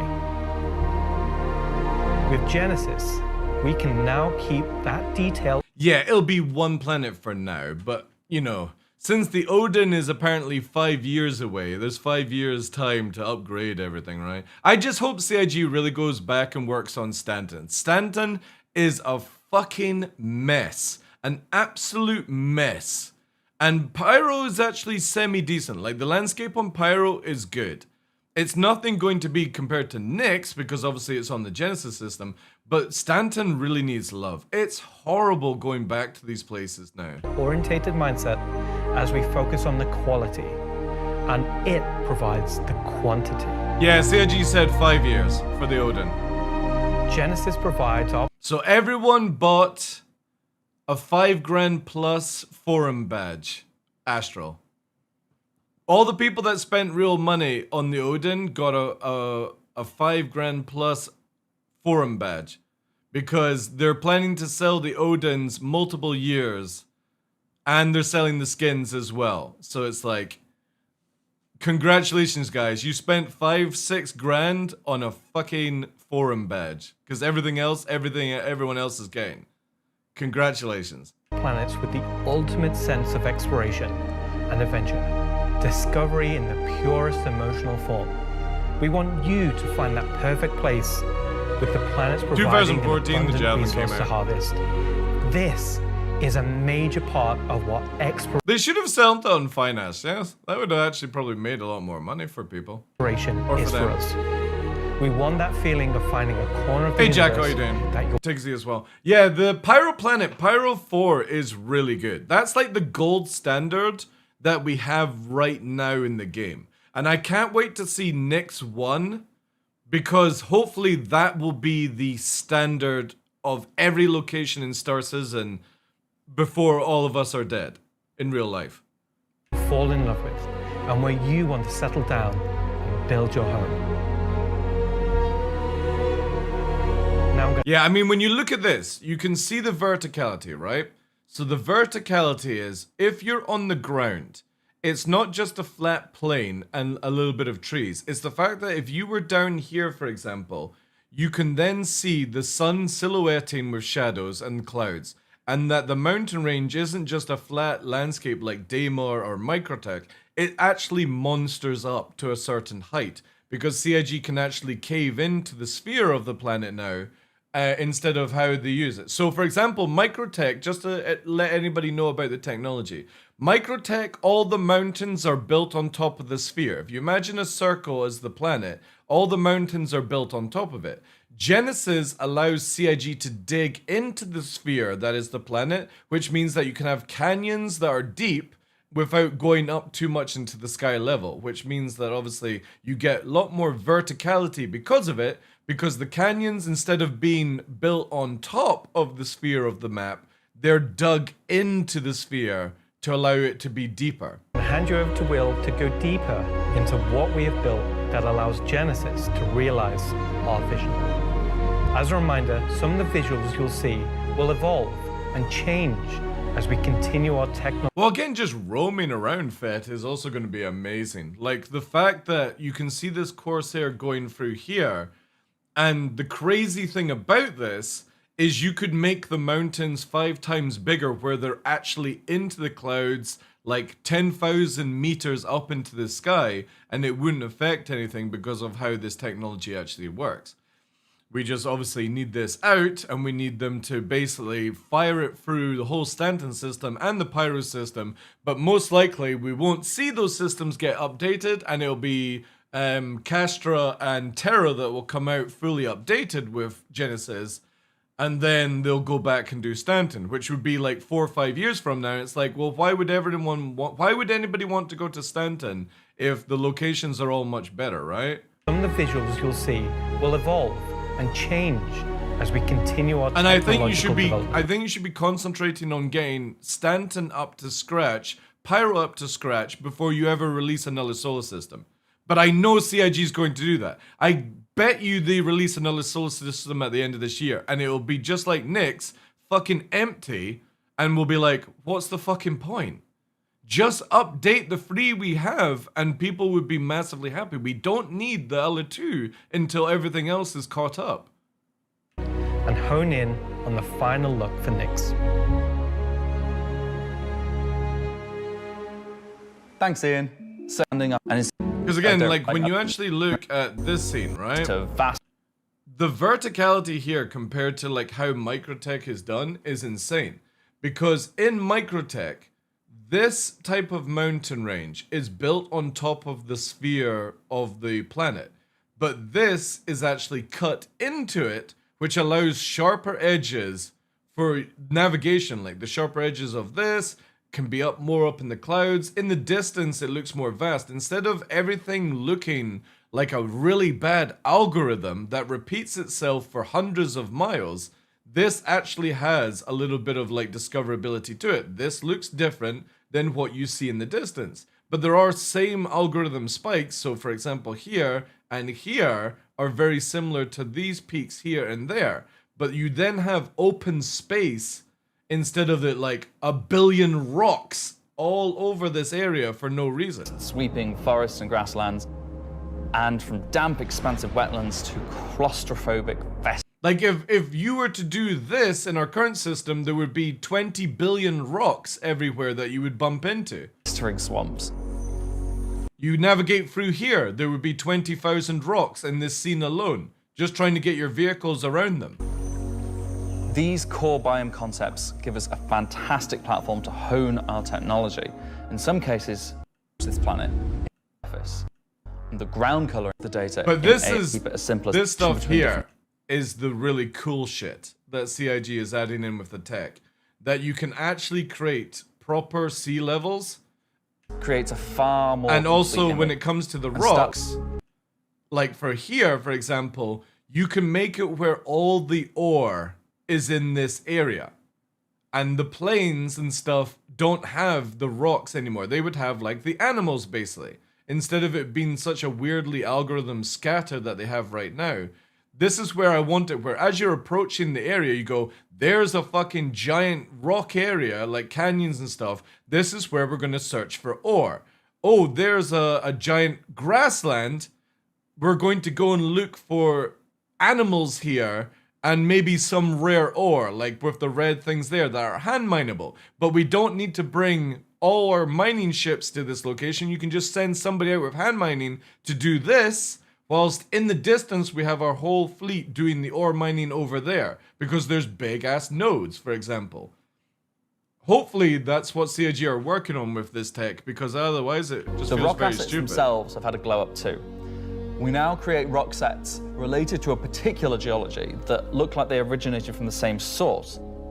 And this ties into... Again, here, you can look at it that, see how all the nodes are like, it looks like all the rocks have come down, but the nodes have red pieces on them. So as you're looking around this location, you don't have to scan every individual rock to try and figure out what you're going for. You just go, well, this rock's got little red bits on it. I'm going to scan that to find out its purity, blah, blah, blah, blah, blah. But as you're flying away from this location, you don't need to go to every rock 5-10 kilometers, you know? How we'll be distributing mineables. You're just looking for this, ways too. basically. So now that our base terrain and rock scattering looks good, let's add some vegetations and explore some additional biomes. So for example, you wouldn't come and try and mine in a forest. There'd just be no point, right? Nyx 1's forests and grasslands are full of trees, various grass species, rock formations, and they're found in all sorts of elevations like mountain valleys, open plains, and dense meadows. So again, if CIG did this right, you would not be looking for the ore here, for example, in the forestry stuff. You would be looking to where it's scattered on these. So all these rocks here, this is what you would look for.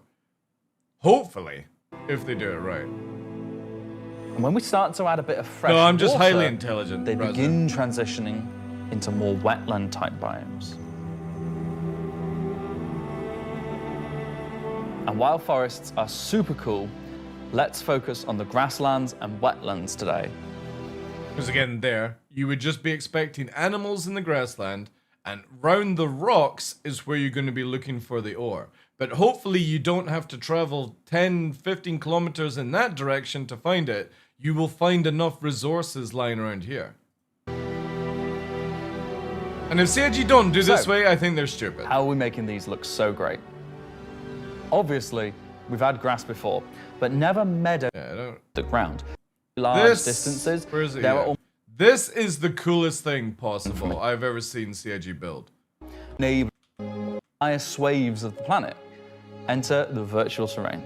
This thing is absolutely incredible. Obviously, you know, have to see it for myself, but the idea of it is incredible. Where basically the closer you are, like say as we're looking down, we get more definition in the 6 here, but because we're not looking at it and it's in our peripheral view, the 6 then become the giant box here. And as further in the distance, because our peripheral view is not watching it, this then becomes even bigger than the 2 here. So as you look at everything, you get that really rich gameplay, and the peripheral view is blurred off, basically. Virtual terrain, or VT for short, is how we now cache and represent our terrain at varying scales. My only concern with this is, if anybody knows about the loads in Star Citizen, they are terrible for streaming in. So hopefully this is fluid, because as you're moving to a location, it's constantly stuttering as the loads kick in. This has been the enabler for all of the lovely advances in terrain complexity and asset spawning we've shown so far. And it's also how we now evaluate and represent vegetation from a distance. When creating the VT for each part of the terrain, we assess if vegetation has covered the ground, and if so, what shading should be applied. For all of our biomes, we're now able to use the same shading model for the distant representation as the close-up asset, whether that's our lovely rolling hills, some more dramatic rockscapes. Again, long as it's dynamic, Todd, because it's so bad. Like, when you play this game a lot, you notice when the loads are very bad, where you're walking up to your ship and it looks like a complete blurred static mess, and then it loads how it's meant to look. There's no fluidity, like as it's moving from one thing to another. Those muggy wetlands, or even our festering swamps. This one always reminds me of PlanetSide 1. I can't remember what the planet was called, where it was just literally dense forestry like that. So yeah, we didn't forget about the swamps, and they're coming to Next one as well. Built using the lessons learned and all the technologies we've developed, these swamps now spring into existence from the planetary data. And it was like purple and green planet. This biome combines all of the elements from the other biomes we've shown you today. No, I didn't enjoy PlanetSide 2. I played PlanetSide 1 up until the meteor strike. I got alpha access to PlanetSide 2. I bought everything to do with PlanetSide 2. And yeah, like 6 months in, I gave up playing it because it was just so bad. From water interaction, but I hear it's kind of better spawning, now. Unique ground coverage, and I think it creates something really unique. I think generally this is one of the few things, like in my top 5, that I'm looking forward to this year to actually see how it works, is Genesis. But also Nyx 1. I think it's an incredible masterpiece of a planet. Anyway, that's our update. Yeah, it's absolutely sick. When you see this like vast location here, like this gives me chills. Because we don't have enough of this in Stanton and Pyro. Now Pyro has a lot of these type of locations, but as you're flying through, because you're going at nav speed, you know what I mean? You bypass a lot of cool things because of it. Like it would be. And I'm looking forward to the day when they remove nav and just bring in quantum boosting. And also, they show Castro, right?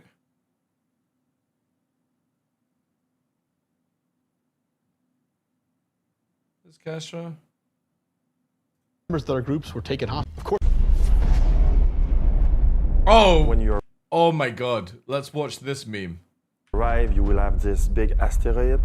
So me and Zim, myself and an M80, Zim and an Idris K, we nearly dueled TSG together, and as we're coming to the end of it, the fucking server 30k'd to make sure that we weren't able to do it as a duel, and this video makes out that you need a feckin' fleet Broken asteroid, and on this you will to have be able to this do place this. where you will find three big Also, I have to say, this looks so much better with it being a little bit more spread out and less dark green than it is in the current state of the verse. arm. This looks so much better. You will see in the middle, you will have this big energy core. So I don't know why CIG camouflaged it with Everything all these big here rocks. has a purpose. It's not just for the show. That looks just way something cooler. Nice to see. You'll see a People's Alliance-owned Idris that's just on the outside, and it's going to be getting harassed by this. Yeah, the blue's unknown definitely nicer faction than the that green. you've I don't know met why CIG before. chose that. This looks just so much So your prettier. first objective here is to clear out the ships.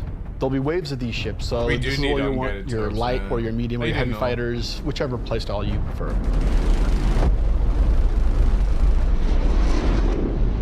So What the fuck? while one The Gladius can't fly like that. part of your group is dealing with the fighters, now it's time to Also, why is everything sounding like jet engines? Where is that sound in the game? actually assault the station.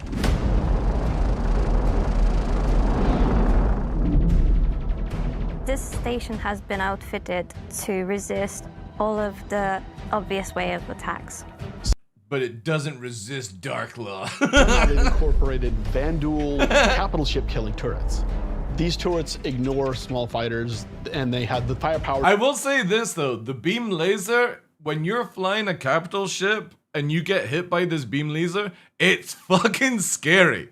It's really fucking scary. You have a few seconds to get the fuck away from it before it disintegrates your ship. to destroy even the biggest capital ships.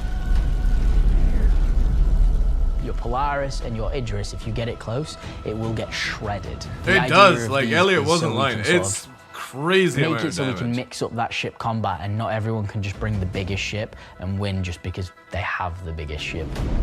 If only that was true in every scenario.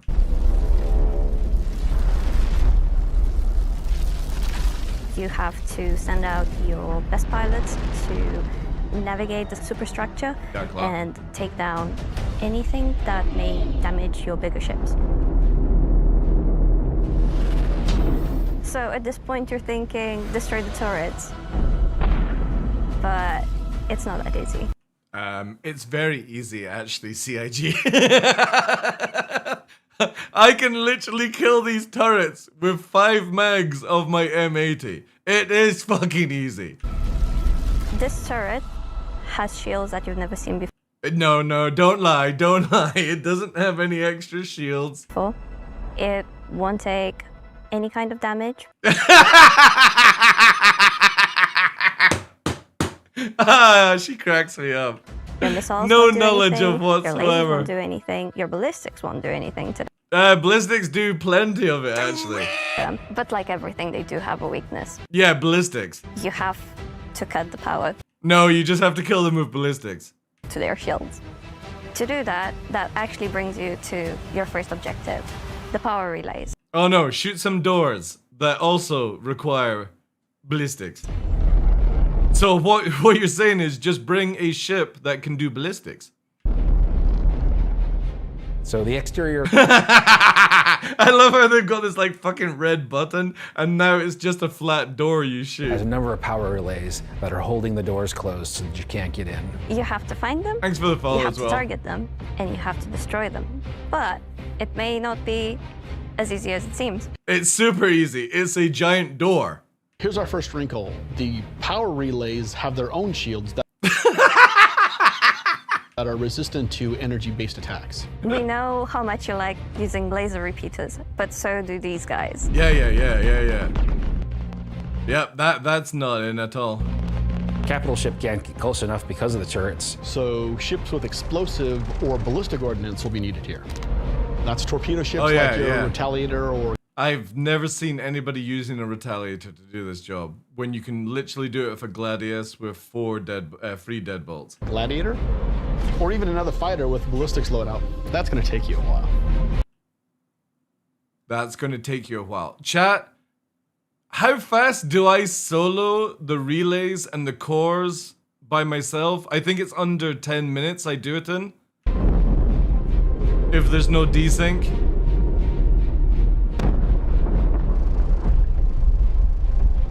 Once the power relays have been taken down, the station opens up. And this is where things get really cool. Now it's time for you to fly your ship inside the station. Yeah, you, in your ship, fly into the superstructure Go. of this station. How cool is that? I feel like this is a proud dad moment. Thank you, Jared. We're just going to call it what it is. It's a trench run.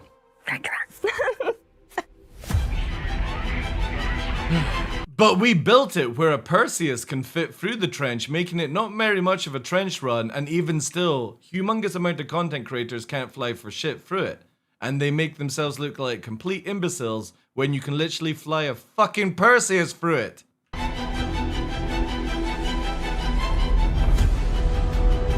So as you enter the This obviously changed, because finally Elliot nerfed this structure, one. you'll see cooling units along the sides that you'll need to take out. Wow. There's 3 arms to the station that have these trenches. See, the thing is though, is if CIG had actually made it this type of run, this would have been sick, but they massively changed their design.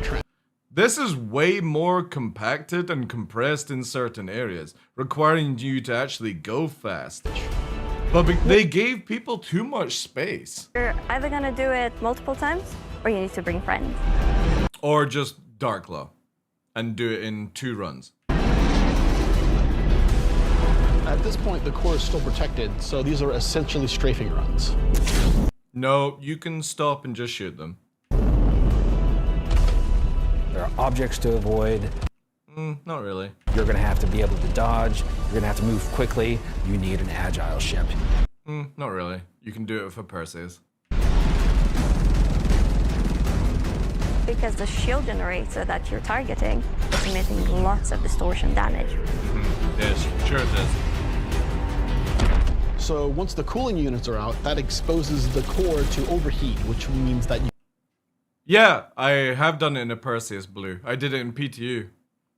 You can go through my VODs on when we were doing PTU. I flew a Perseus through it, dude. No problem. Yep. And then I told CIG that you could do it with a Perseus, and they nerfed the entrance where only certain things can do it. No anymore, no. The Perseus still fits inside. But CIG at the beginning, you know how you go through this tiny little hole at the beginning? That wasn't there on PTU. And people were blocking the trenches with dead hammerheads and Perseus. So I went to the developer and said, is there any way we can make it where these ships can't fit through? And they put the whole thing in. But I have literally a VOD of flying through the trench run in a Perseus. That's how big it is. It's just they added the entrance to it, because the whole thing used to open up at the beginning, and then they just make it where there's a tiny hole now. You can attack it from the inside and also from exhaust. So you may not be able to get a Perseus in it anymore, but it's still wide enough inside for a Perseus-sized ship to fly through. So in a version of the game that... Are you stupid? Do you understand English? Obviously not. It seems that way though. So maybe shut your flappy gums before you start typing some more on my channel, dude. You can fit a Perseus through the trench. That has not changed. They have not changed the scale inside the trench. They've only made it where the Perseus can no longer fit into the entrance and the exit. That's it. So the size inside is still exactly the same as when I flew a Perseus through it. So it is still the version of it what it was beforehand. transports on So when you crash into walls, you're so unathletic that just remember that a Perseus can fit through there. the outside of the station. This core is armored and just takes a whole lot of damage.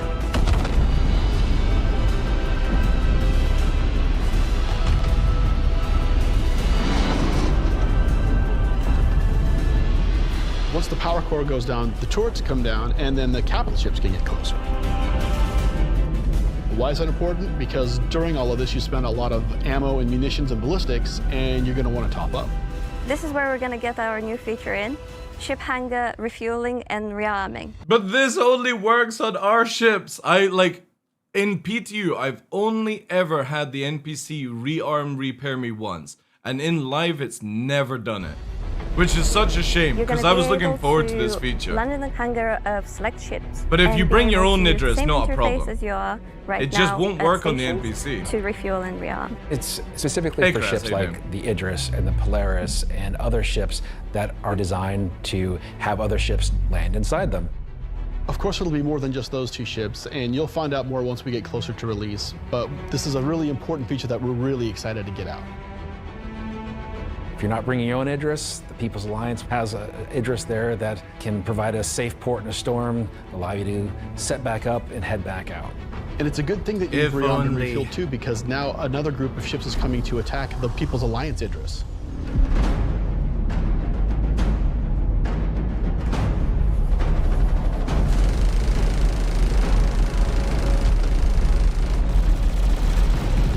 So while the fighters are protecting the Idris, what's happening at the station? Well, that's where the dropships come in. Now you've got to take a fire team in. You've got to land. See, the problem is you don't. And like when CIG showcased this at SitCon, I was excited that you're actually going to have to bring in loads of people, but I literally go in with a flight suit and a crossbow and solo it. And it's like, I really wanted it where you actually had to have a drop team. And you've got to fight through an onslaught of It would be FPS so enemies sick. that belong to this unknown faction, and you've got to open a hangar door which will allow you to release captives from the station. Also, there's not this location, right? They've got it where you drop in, and I get it, but it doesn't open up until you actually release a pilot. This scene, again, was really fucking cool. Like, bringing in people to rescue them, but they just... CIG changed the scope where you've got to escort the ship. After you've opened But I guess they doors, couldn't and have that made person's the taken AI off, climb you've just onto got to your make ship sure or they get something to like that, safety. right?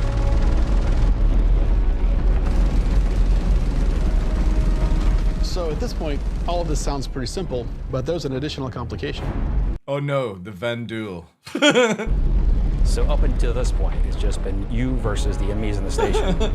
But the enemies in the station You got more chance of Gabe crashing into a rock than the Van Duel killing him. have their own enemies. The Van Duel neighbors who really don't like these guys for some reason will come in and wreak havoc on everything. And they're not going to discriminate between you and the station. They're out for blood. Yeah, exactly, Titan, yeah. Again, with where they went with this video, obviously showcasing, you know, the whole idea of it, they massively changed a lot of it. And I wish they hadn't. It would have been so much more sicker if this is how it went down. When you alert the Van Duel by destroying the power core that the station's now vulnerable, you're on a time limit. Van Duel are coming, they're gonna come hard, they're gonna keep coming, you're gonna have one hell of a fight. You can fucking chew it, dude. Oh my god. You just need one M18, one Idris K, and that's it.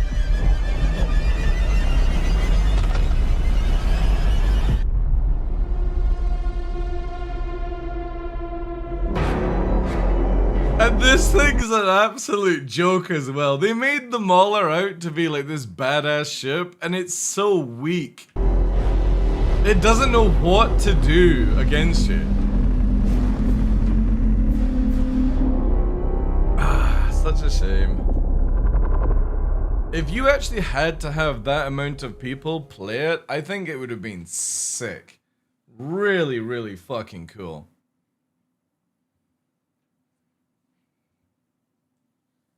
because the other where's it here?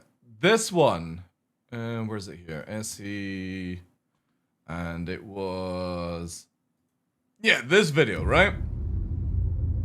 First of all, you can see here, this is what I was talking about, where they've added, it's too dark and it's too green. In the original idea, it was fucking sick. Like light blue with the rocks showing. It's just so gloomy. Another day, another rescue. He better be worth it. This'll be easy.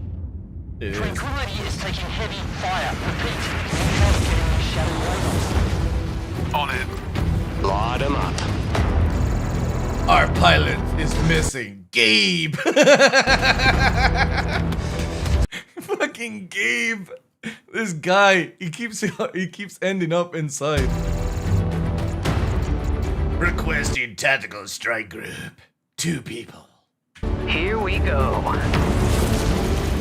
Contacts all over.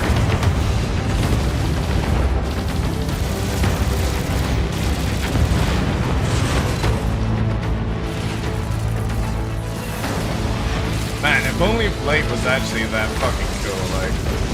Oh, I would love that shit. But I don't think it would sell very well. Most people would be crashing into rocks at those speeds. It does look sick, though. Nice work. That's the last. Heading into the station. What the hell is that? Break, break.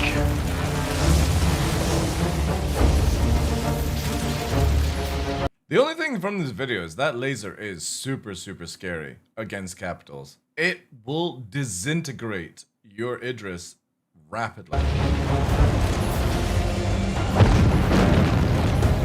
Aim for the breakers. See, they changed the idea from the little pads to a door. That's it. Like, I kind of feel like the little pads killing would have been so much more fun than shooting the doors. Got it. Doors open. Nice one. So here, just to let anybody know, especially Mr. What was it? Bluve. This is what opens up now, but in PTU, this whole entire thing opened up. And CIG had to change it to make it where it was only this area. This whole entire thing opened up instead. And that's why you could get the Perseus in and the Hammerheads in and fly them through. But now, obviously, only this opens up and that was the change. But everything else behind this door is exactly the same as it was in PTU. Look. Heading in.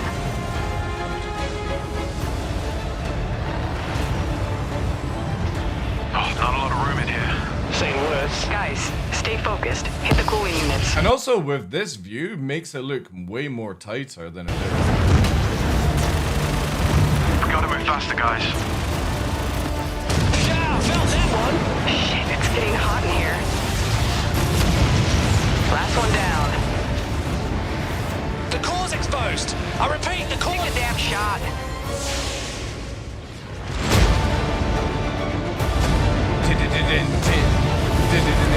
I think CIG should make the distortion go up 50% stronger or even 100% stronger, but make the objects that you target even less squishy. Where it's just, you just basically shoot them once and they die. Forcing people to go through fast instead of just pausing and hanging around like what we do. That'd be really sick. Breach point set. Initiating release. Tranquility, targets away. Nice work, team. We are moving out. Guess he was working. Oh God, Hex is down. I repeat. Oh no, Hex! Are those blades? Dual fighters. Multiple contacts. Man, imagine if you actually had to fly through something like that. That would be so Are those sick. blades? Dual fighters. Multiple contacts. If CIG made the flight system very much like how Star Wars is, where you don't have like the up and down strafes, you only go forward, basically like a jet fighter in space. I know most people be like, oh, Newtonian law, blah, blah, blah, blah, blah. But I have to say, when you fly like a jet fighter in space, you get these cool scenes of flying through because you can't just stop and spin around. Yeah, but it wasn't Voidu, it's just somebody else.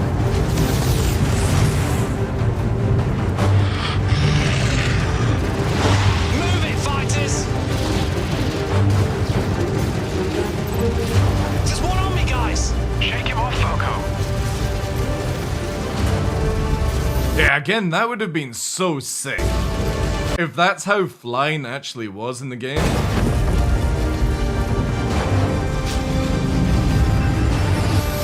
I'll say this, guys. If CIG took away the up and down strafes only for landing, I would be super happy.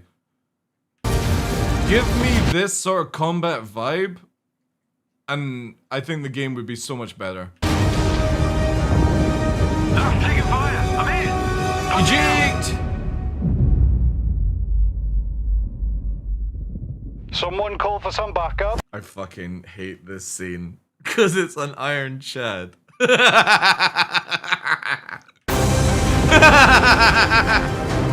of a fight you've paid. Of all the things that you could bring into combat, you bring a Tiburon that doesn't work and an Iron Chad that falls apart, literally by the command module disconnecting.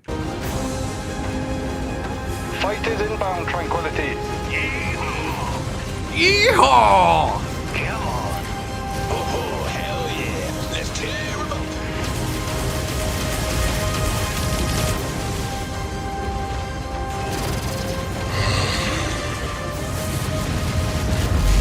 This one's mine. Jeez. The voice lines are terrible. That all you got?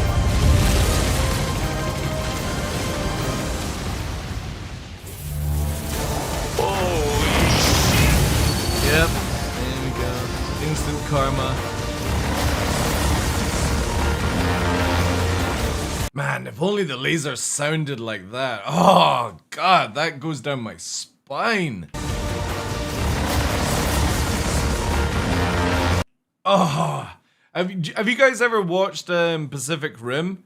When Chernobyl Jaeger turns up, it sounds like this. Where is it? Here.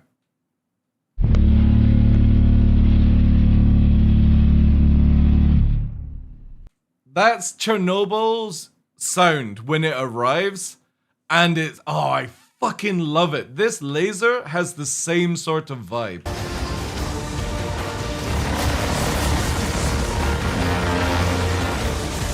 So good.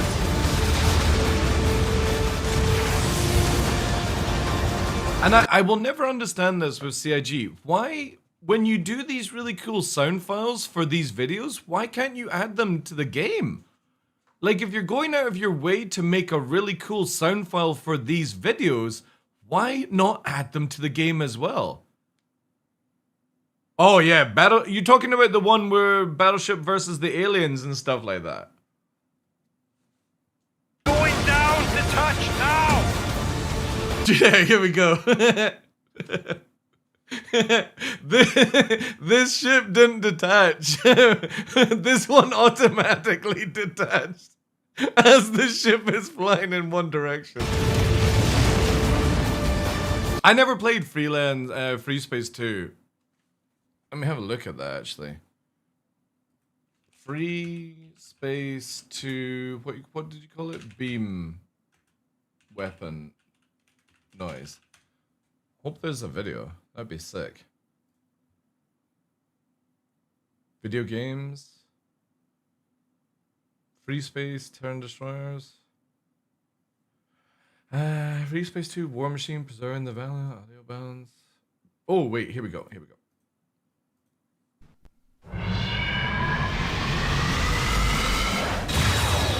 Oh, yeah. Yeah, is that what you're talking about? Oh, and the cooldown as well. Oh, fuck yes. Man, a bit more beefier, because obviously this is like, how old? 14 years, and whenever the game came out? Power GPU. Yeah, like, I would love the Idris K or the Tiburon to sound like this. The charge up, and then the charge down.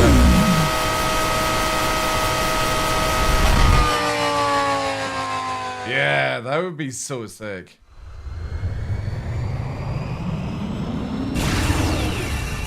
That's a bit light. I don't like that one. I like the other one.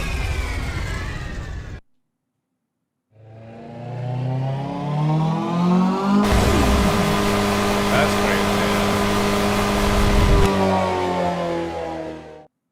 Yeah, that's again, like when you see here, I just wish CIG would use the sound files of the actual, where is it here? Like here. This one's mine. Not that. Yeah, like that, you know? Just use these sounds.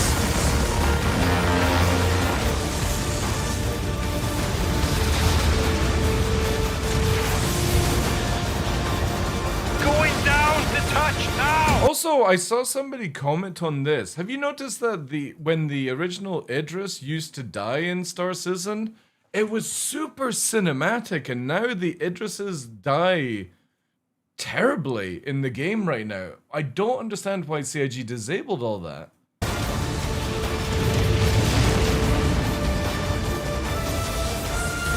Everything on that mauler! Burn it! Fire! Fire everything! I love the R in the fire! And the poor fucking command just dies. Because I watched Cutlet fly around in the command module chat, and he says it moves so badly. In this scene, you don't see this dude survive because he can't pull away in time. He just fucking flies straight into it because it's got no flight capabilities. Oh, it's so funny. Yeah, because look, this one Hornet pilot survived, but the command module's completely dead. Ah, good stuff. Yeah, but again, CIG used some of these sounds. They're so good. But that's amazing. Like, where's it here?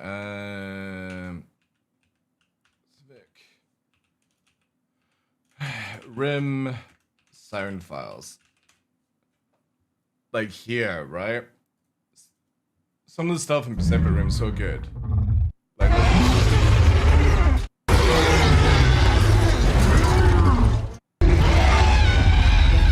so good. But also it's like the Jaeger noises, right? Where's it here? Yeah, here.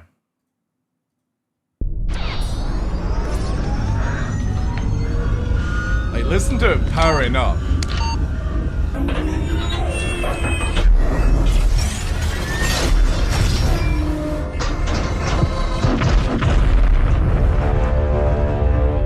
Like, I would love the Idris or something like that, like the big ships, to sound that cool when you're powering them up.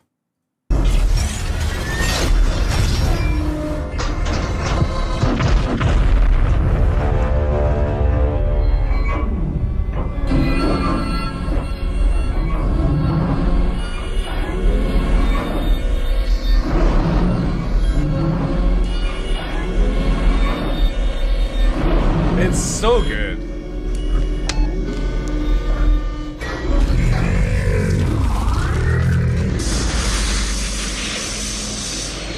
And you've got huge variations of reverb, the gases, the airs.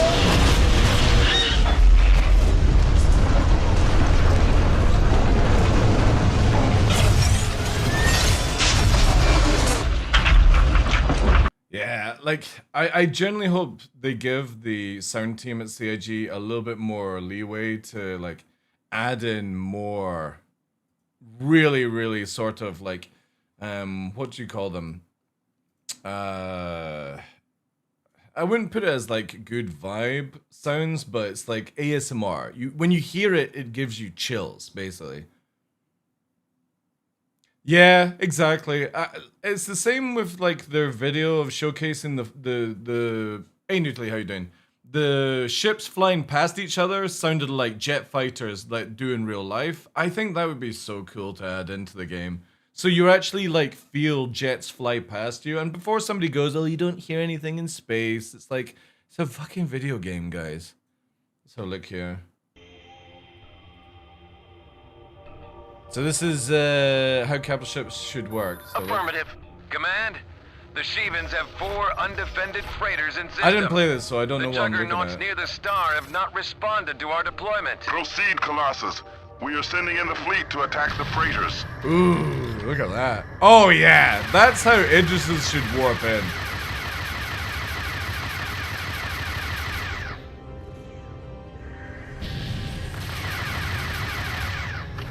You call that a fleet, Command? Hey, we could use Virgil. some more help out here. They've scrambled some fighters from within the system. You're saying Tell them 5 fast minutes before they swarm in. us. Breaking to 5 attack. minutes Stay away late, from right? the cruisers, Alpha. Concentrate on fighters and let our...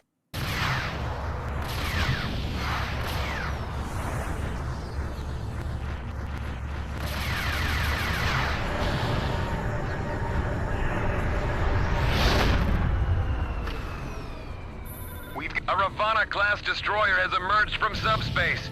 They're putting the pressure on us now. I'm on it. Yeah, that's cool as fuck there. But see how the ships are not like super moving around? I really wish capitals just moved slow and they were big behemoths in the game. Like, look how much cooler that looks instead of them like speeding around and dogfighting each other.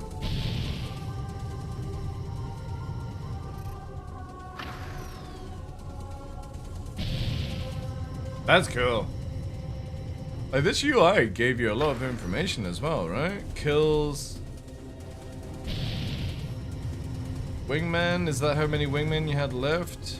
The Ravana is going down, but we've sustained critical damage. Request status update, Command. That's crazy. Yes, sir. We'll take him down. Roger that. Yeah, it's Free Space 2. Free Space 2 that Tumblr sent me the video on. Yeah, look Command, at that. A Sheevan juggernaut has jumped within range. What's the status of the Holy bastion? fuck. The situation at the Epsilon Pegasi node remains unresolved. That's like a face hugger. Oh, wait, is it gonna have beams on? Oh, look at that.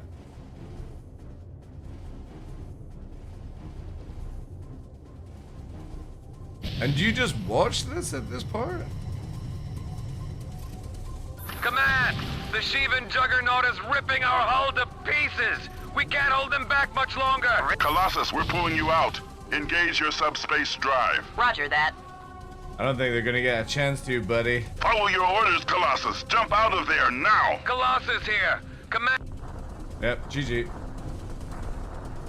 Colossus just got face hugged. Yeah, that's what you're wanting. See how it's like exploding? Let me see if I can find Star Citizen. Old Abort mission. All units return to base. Explosion. Alpha, you will be scrambled immediately to... 3 years ago. Let's see this. Yeah, this is what I'm talking about, chat. Where has this gone? Why did CIG remove this?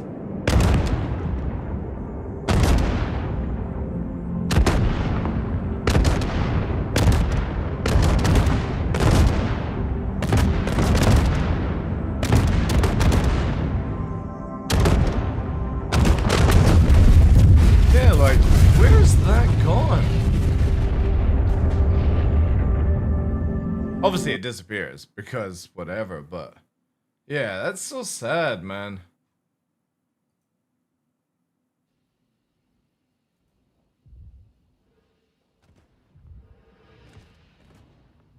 Yeah, look at that.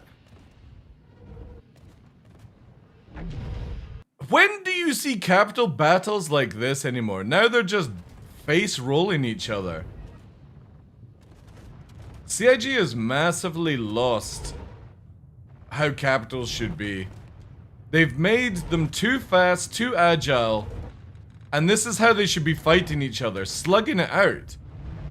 Look at that javelin tearing it apart. Yeah, and all they had to do was just stop the movement on the ships. But CIG just don't get it. They literally don't get it. It's almost like Chris Roberts has no idea what he's doing sometimes. Look at that. Holy shit. Where did this go?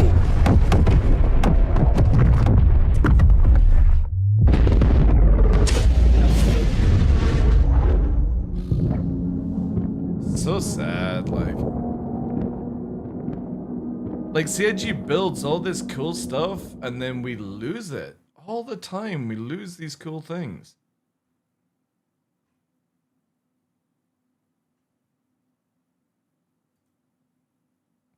Five years ago. God, look at the FPS compared to now, right?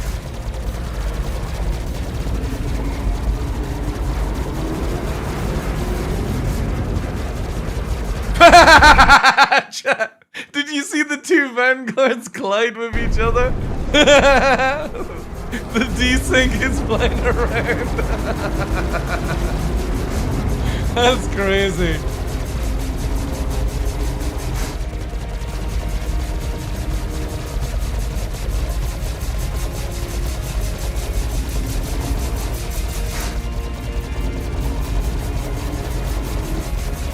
Hey, it's far by then. Hey, dude, hopefully, does anybody know if servers are up right now?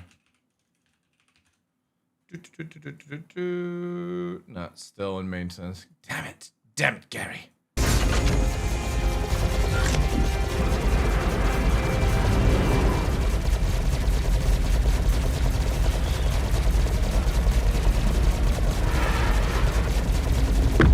There we go, look. Listen to it.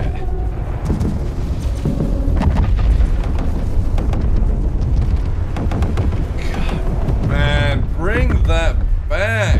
Hey, Tough, how you doing?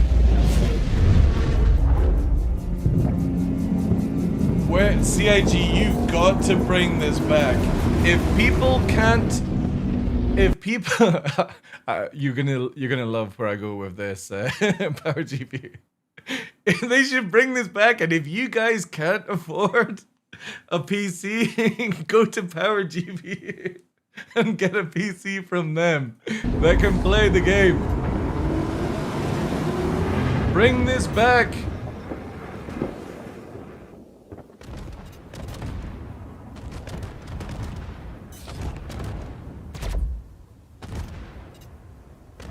Also, I'm not affiliated with them, but you guys should totally check them out, because Zero State is with them. Let me go to Zero State here. Just in case, guys. Does he have a link? Oh, he doesn't even have a link. Jesse will have a link, though. Yes, here we go, here we go, here we go. Here we go. I am not affiliated with them in one bit, but if you guys are looking for PCs, highly suggest, and then I think Zero State has a code. Let me just check. Does he have a code? Go to here. Does he have a code? Yeah, look. Use Zero State here. Actually, is that yeah. Use this code instead of this one. Copy clean link. Do this, chat. Forget about those ones. Wait, can I even delete my own messages? No, I can't. Use that one instead. Go there. And check out... Actually, no, it doesn't look like his link is working. Or maybe that's it. There we go. Yeah. Use that one, chat. Get a PC today, upgrade your PCs at Power GPU so I can have my cinematic explosions back and you don't moan that you're on a 720 or whatever, 780. I want this back, and if you guys have to go and buy new PCs at Power GPU, then we get the cool stuff. That's the deal. Because this needs to come back. That is a crazy amount of cool stuff that is not showcased anymore. Man, there was a lot of videos of that, right? Look at them all.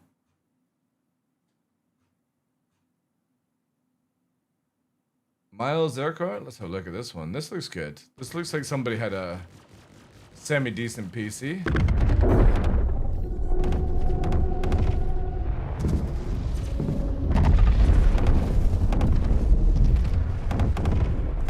Look at that. That's so cool.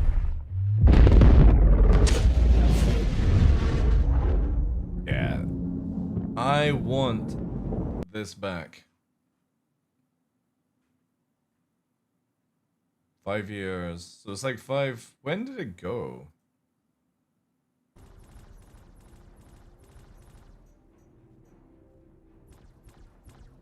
This is a year ago. It must have been recent then they disabled it.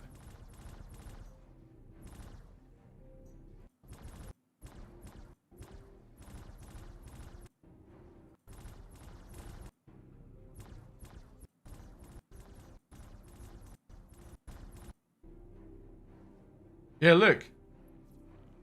Chat. Look at this.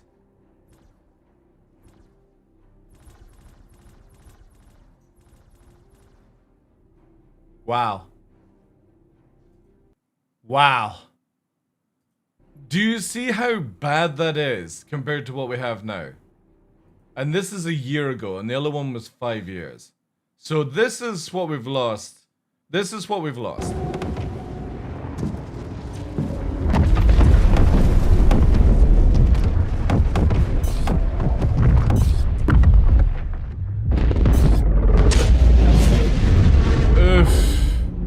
Man, that's depressing. 5 years ago versus a year ago. Yeesh. And give back some of the stuff, please. I can understand that they're doing it to maybe not have people's PCs die, but if somebody's still using like a 780, then I think it's time for an upgrade.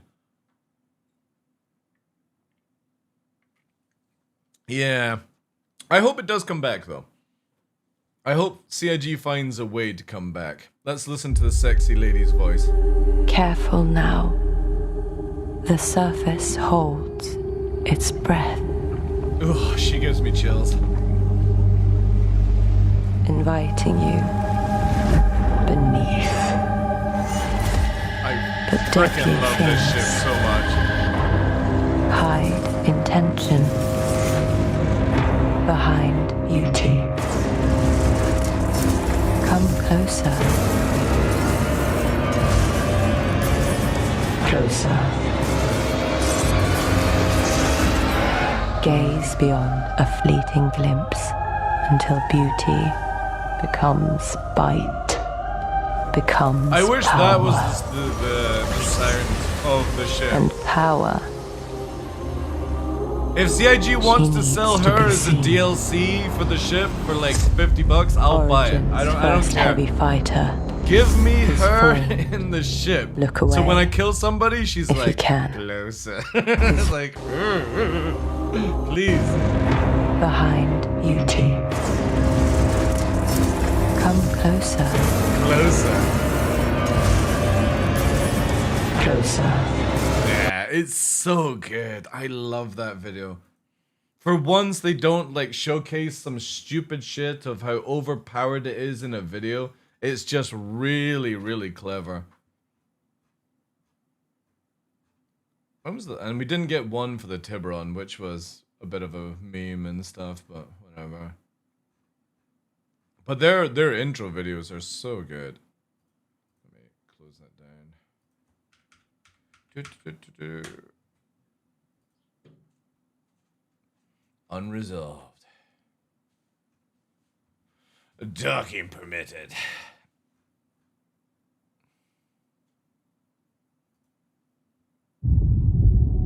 Hey, it's me. I'm grounded on Pyro 4. Any chance you're nearby? No. Location received. On my way. Just another day in paradise. That's what we all say when we log in on the launcher, and then our choices are different. This is literally, this is what it feels like to log in for the first part of the day in Star Citizen, and then it just goes downhill. Yeah, the game just works. Float line. Box travel. Come on. A ship that doesn't work. Refueling.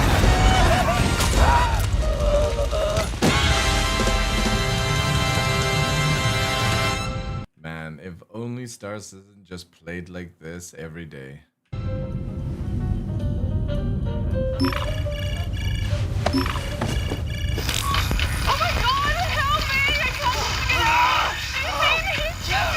It's the naked dude. The naked dude's coming again.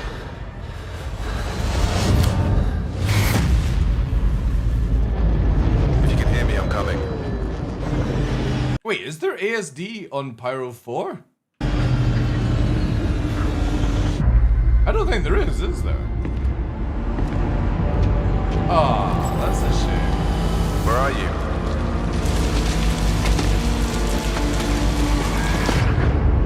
Can you hear me? What is ASD? It's this facility.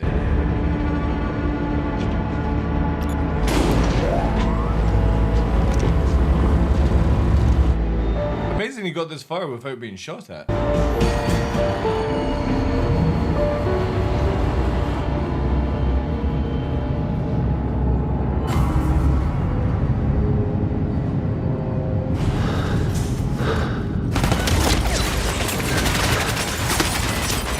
Imagine if we had a cover system like that as well. I do like the cover system in The Division. I wish CIG would add something like that.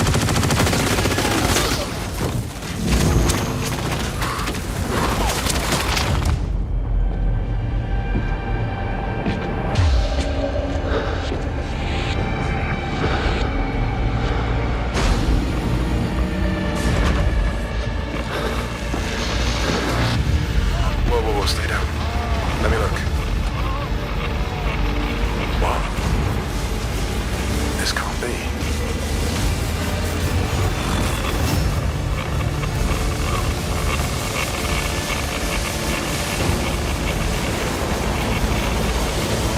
What have they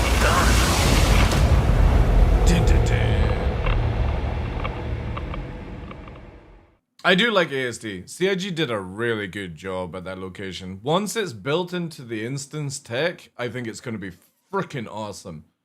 It's such a cool location. It's just so silly that there's 100 of them or 200 plus of them.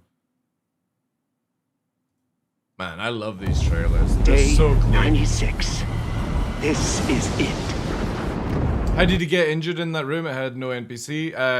When the Vandal thing kicks off, spoiler for you, Fontaine, it creates radiation in the room. So when you activate the Vandal thing, if anybody's inside that room, they die. Breakthrough I knew would happen. The specimen holds answers far beyond their comprehension. You know, I've still not done this because every time I go to this location, it spawns like 1 billion frickin' worms. Even the infants serve my purpose. They need an end to the regen crisis, and I will deliver it, despite my colleagues' protests. That is why I am essential. Where they see life, my mind sees the design. The data locked in flesh that must be harvested. Science will not cower to moralistic fear. Progress requires clarity, not sentiment. To discover is to survive. To evolve is to rule. Wait, they changed it to 6 hours?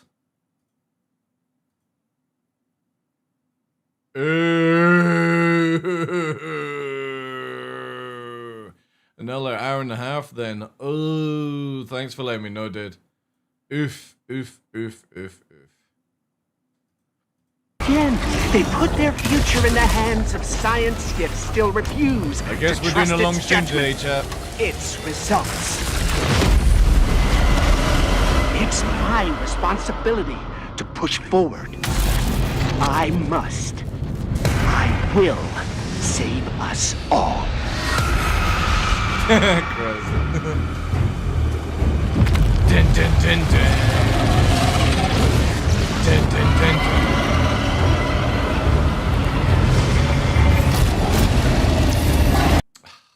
Every time I see this little scene here, I just wish we had Titanfall mix. Titanfall. Oh, what was it? The scene in Titanfall was so good. Yeah, I gotta see that now. Where is it here?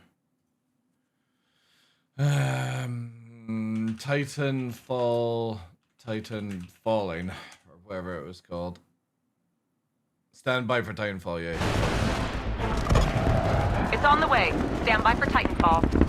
Oh, so good. So fucking... Oh, man. Please make Titanfall free. Please. Please make the game. I hate how they did Apex over this one. With Hammond Robotics, you've seen the latest advances in military personnel hardware, supply-based defense systems, They and did suborbital Apex. targeting systems. That's why it takes it. And of course, the latest Apex Legends is in the universe of Titanfall, by the way. Titan technology. And they used all the guns from But Titanfall. the future in Titan tech is closer than you think. We present the Strider.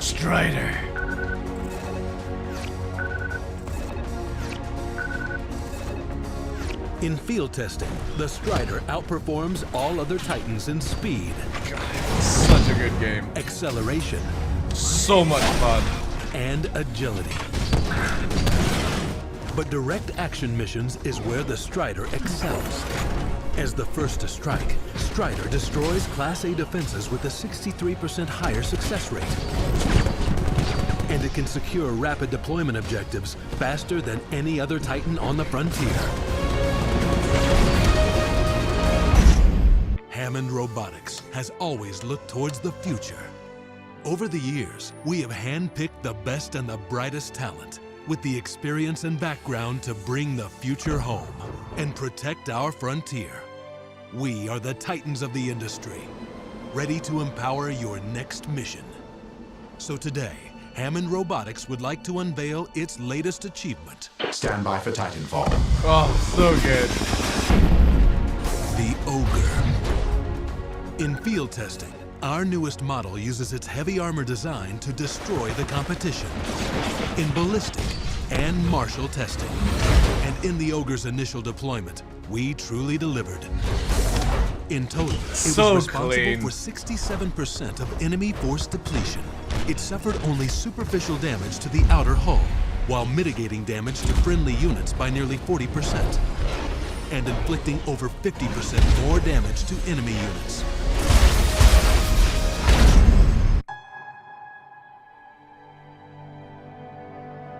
Through the years, Hammond Robotics has always built the weapons you use to help keep enemies at bay.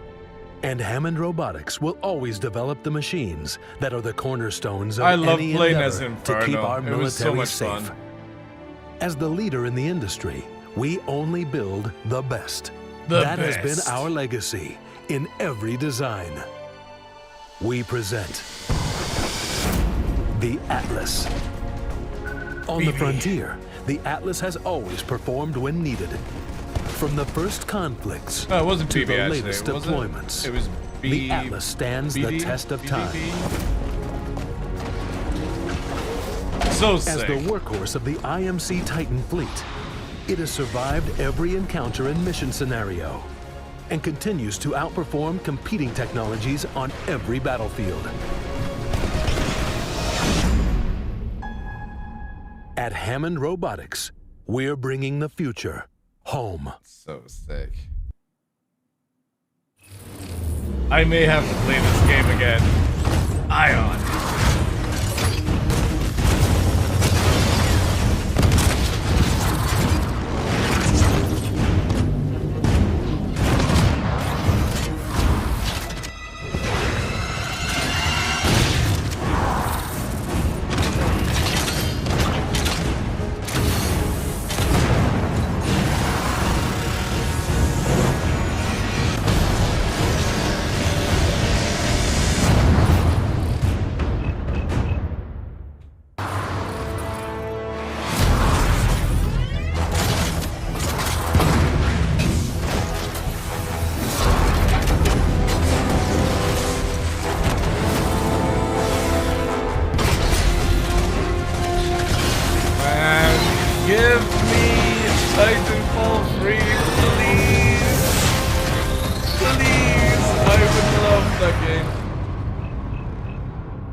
game, Flame Wombat.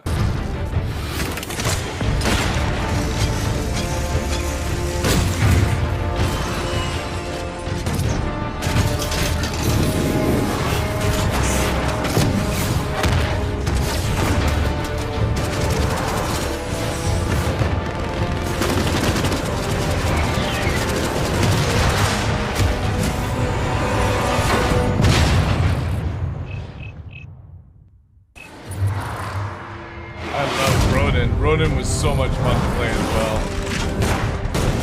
Super fast, blades. Yeah, there we go. So good.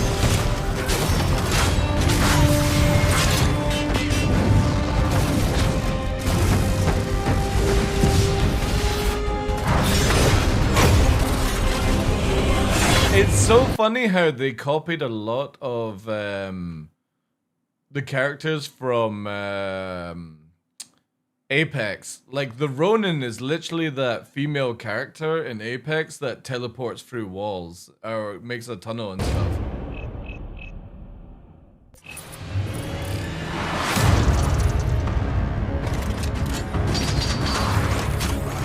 .40mm tracker cannon.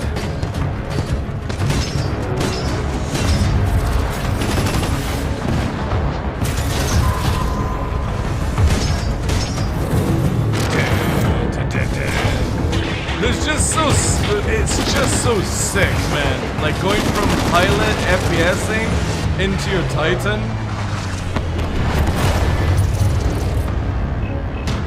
No, I'm not gonna play Eve Vanguard. No. I got no interest in doing anything with Eve.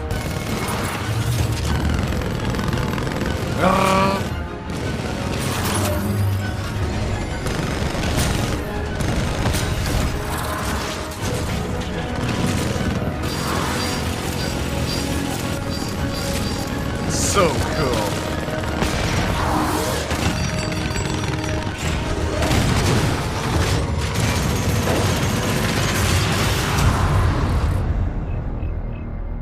Ah, man, I do miss that game. It's so sad because when it came out, it was competing against a Battlefield, or it was like a Call of Duty, which sucked. This is also a really good video from CIG. Captain, you better get up here.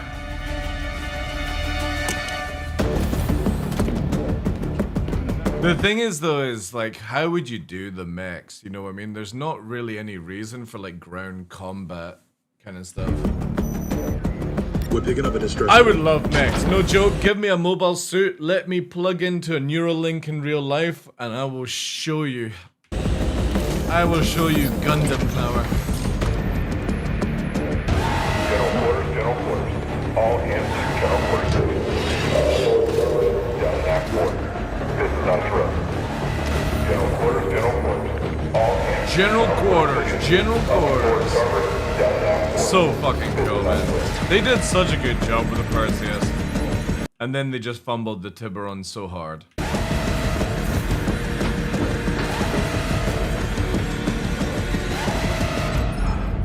Begin Titanfall.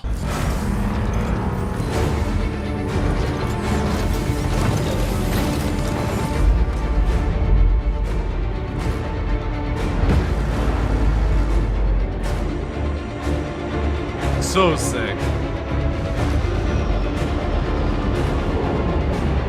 Reading multiple contacts.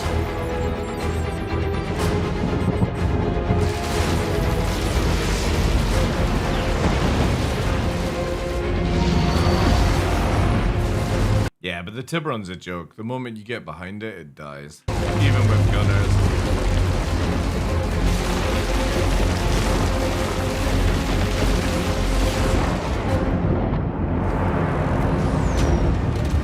Fire!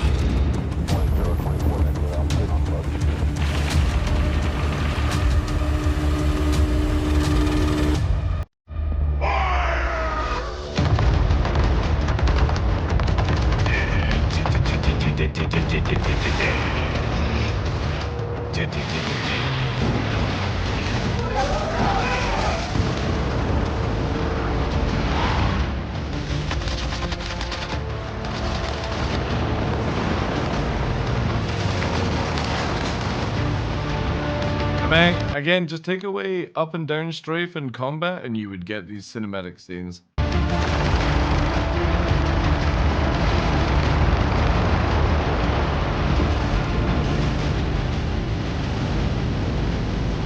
Fire! Fire everything!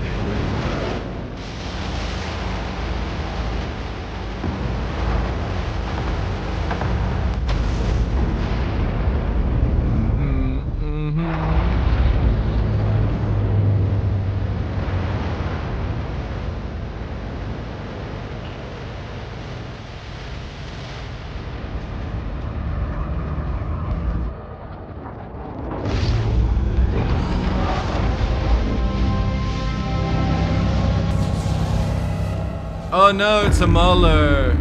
Nobody's scared of it. It doesn't do anything.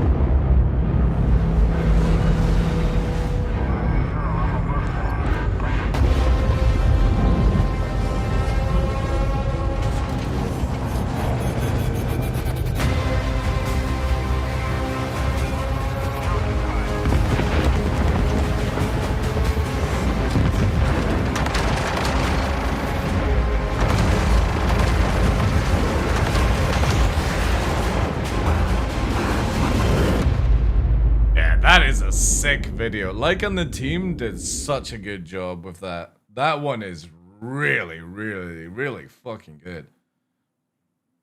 I forgot how good the Perseus one is.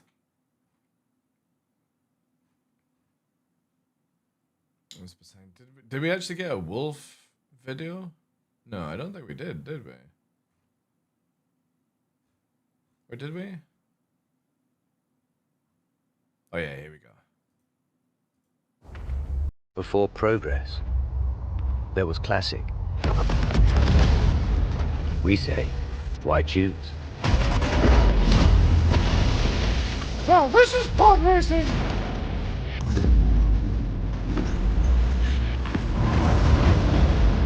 Put legacy in motion.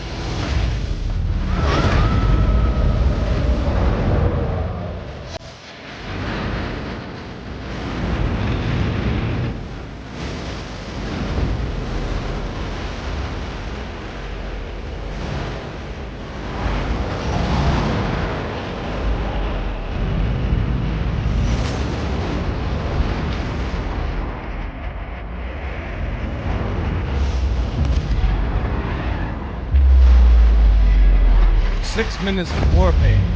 Yay!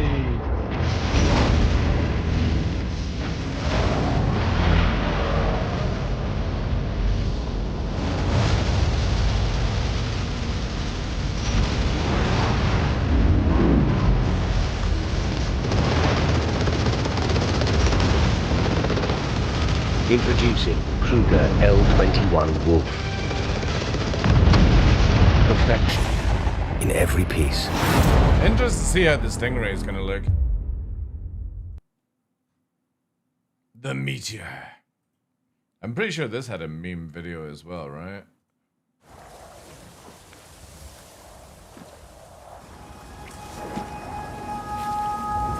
Needly. Twinkle, twinkle, little star. How I wonder what you are.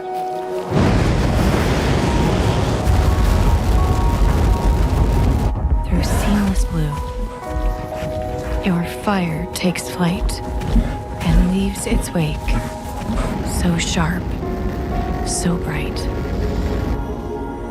You gleam and glimmer, and in a blink, the thing's a beast.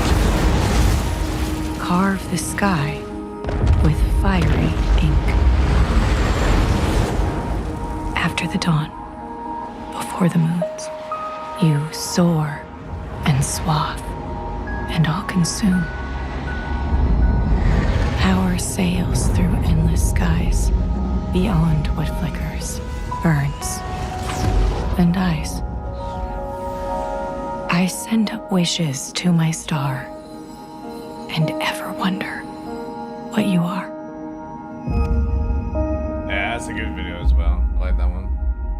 Nice, again, just subtle videos that they did. Is there a way to like see the playlist, like trailers, basically. I don't think CIG actually even bothers to do anymore now. Oh wait, ship commercials? Oh, they do. Nice. Sick. This is what I want then. Except for, I think it just fucking hanged up there.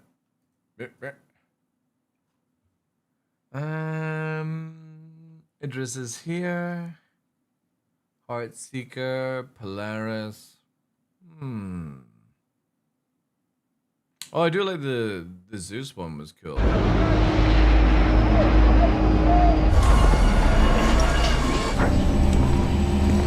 Yeah, I played Anthem back in the day, yeah.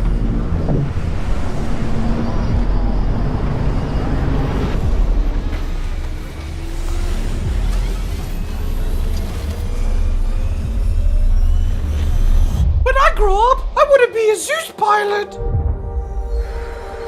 I'm not gonna go get it. Are you scared? If you caught it, it wouldn't have gone over. Get over there and get the ball, you little shit!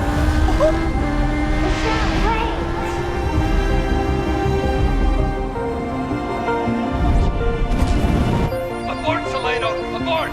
Abort, Salado! You're going too fast! Michelle, this is an order. It's too dangerous.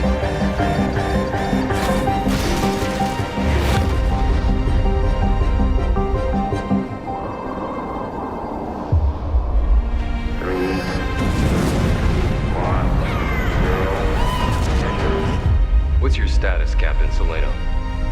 I've ejaculated. I did it, sir. We did it. We did it. Man, if only warping was that fucking sick. Why can't we have this? Why can't we have some lightning? That would be so fucking dope.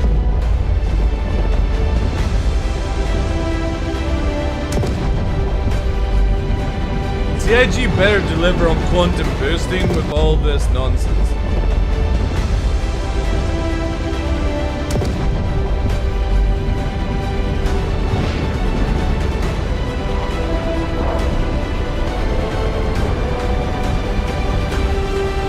The Zeus MR? That's a meme. You know that thing's gonna come out and it's going to be so shit. So shit.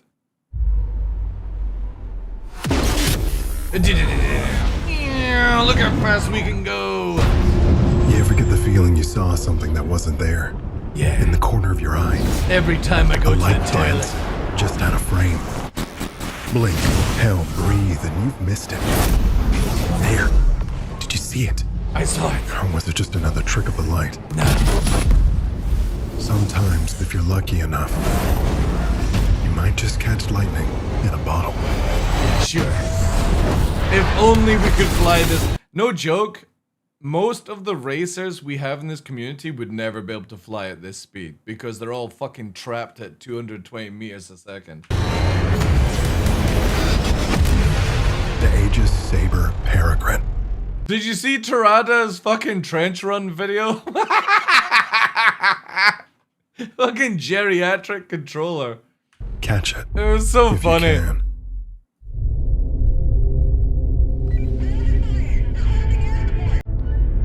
The Firebird.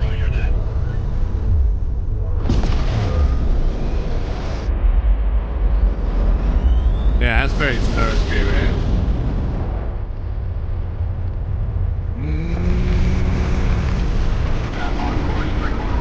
It's a shame we don't see those animations enough of going through it. God, if only we could travel at that speed. The shit I could do if we went at that speed.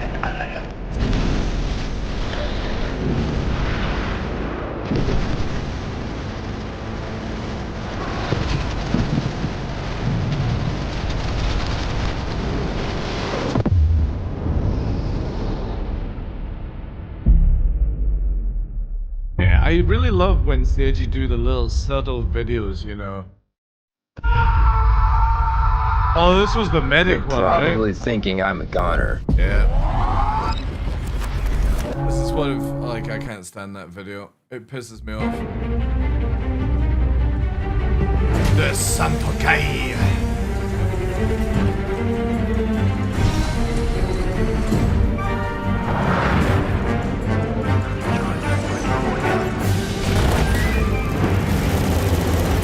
Me and Fresh as Ice were so desperate for these ships, and when they came out, they were dreadful.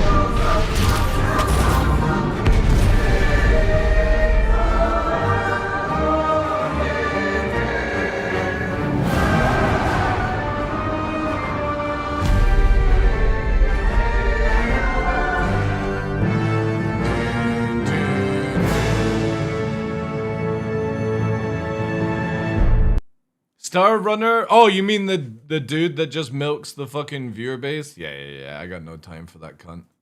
Anybody that does a 24/7 stream, fucking absolute diabolical mess. Like, especially as all the stuff that he shows is not even his. Like, it's fucking terrible how that dude makes money. Sniveling little shit. When you need to get it there.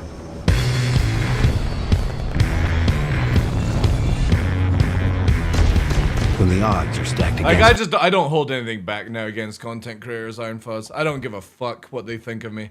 I can't stand people that farm their community for a few bucks, like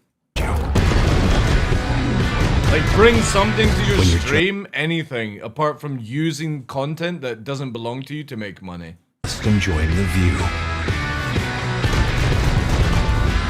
When the sky's the limit. I do like the look of the Spirit. It's cool. I would love to see a Crusader light fighter. The Spirit of Crusader. I mean, you could kill brain cells and listen to info runners. I don't watch that show, so I can't comment on it. One ship. Yeah, because he probably can't play the fucking game, dude. That's why he runs Star Citizen ads 24/7. Does giveaways and oh god, no, I just can't deal with those shit. Endless possibilities. It's like fucking Gabby's running her nonsense as well, like milk. Hey, look at me, guys. I'm a content creator, but I'll just milk you.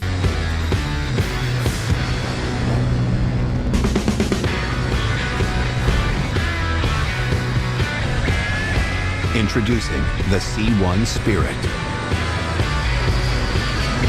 Deliver the future you want to see.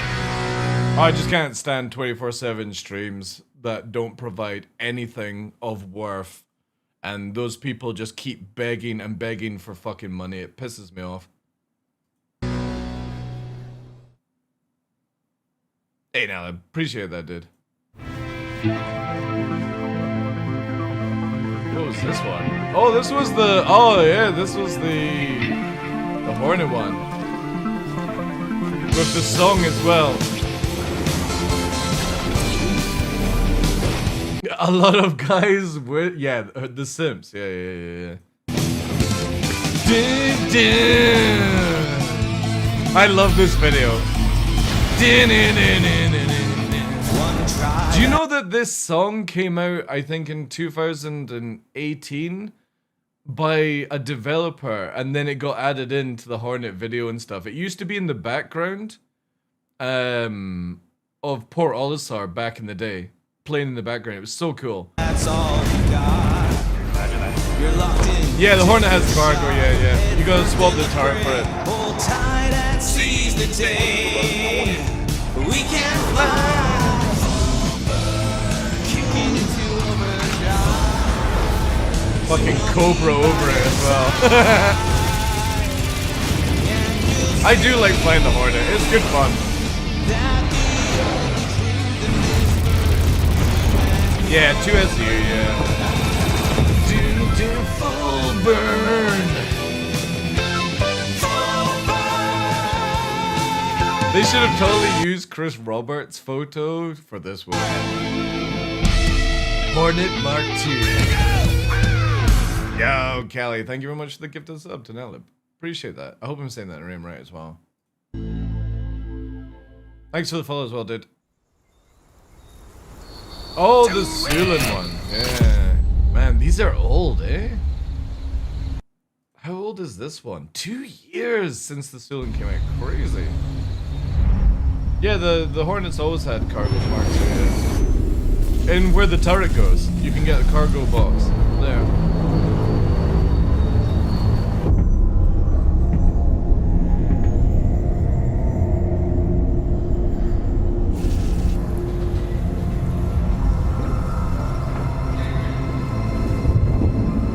That's cool as well. I do like that. This reminds me of like E.T. basically. E.T. on the run. I think they still have it. Yeah. We're just basically watching the old trailers. Close Encounters. Yeah. That's as well.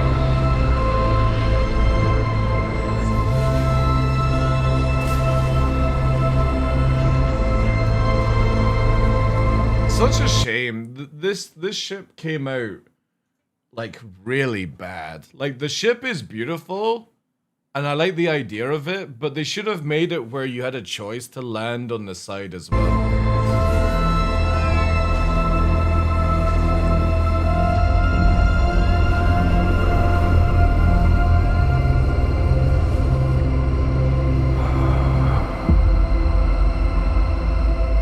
Yeah, because again, CIG bring out ships and don't fix them for some weird reason.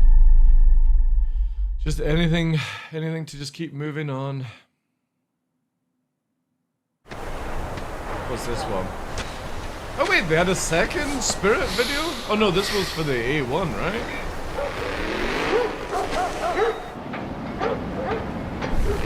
Man, you can see the quality of these videos 2 years ago compared to what we have now.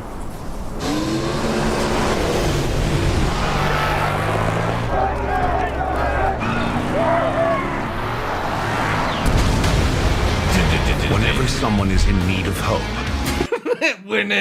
when somebody's getting attacked by a bandito group of fucking cyclones. Which never happens in the verse. You need an A1 to disperse justice. Feel it in the atmosphere.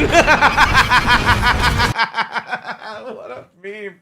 Now you can just bring a retaliator and cluster bomb the shit out of the game. The spirit of Crusader. Yeah. Keeping the universe safe. Totally safe. And secure. Forge the future. If that ship was actually on a proper flight model, it would have fucking hit the ground. Forge the future you want to see. The A1 Spirit from Crusader Industries. Again, it's such a good looking ship. It's a really good looking ship. What's this one? Where was the TAC one? Did we miss the TAC one? Oh yeah, here's the TAC one. Another completely useless role-playing ship. Oh no! He's down! He's down! We need cover! What will we bring in? Yeah, he just bombed the shit out of some peaceful bikers. Not one of them was showing any threat to killing people. He just bombed them for the sake of bombing. They might have been coming to buy a loaf of bread. Party mode has been unlocked. Oh no! Spam your memes for free. Yo, Marcus, thank you very much for Describe the the gift next sub. song in chat. Oh, this should be the in the stream kidnap disco. Yeah, nice. Sick. Cycle complete. All right, boys. It's time to get into my disco outfit. Oh yeah. All right, we'll come back to this. Yo, Bart, thank you much for the 25 months, dude. You thought you were done. You thought the grind was over. It was over. But in the pimp lair, the night never ends. It never ends. The lights are low. The strobes are ready. Woo! The TheDarkLaw. Prepare for extraction. Bart is here subscribed. Becoming the top supporter. Hey, Trinity, welcome in. The DJ is cooking. Keep the train alive for 3 minutes. Everyone. Mining lasers down. Throw away the frown. Station going dark. Here comes a spark.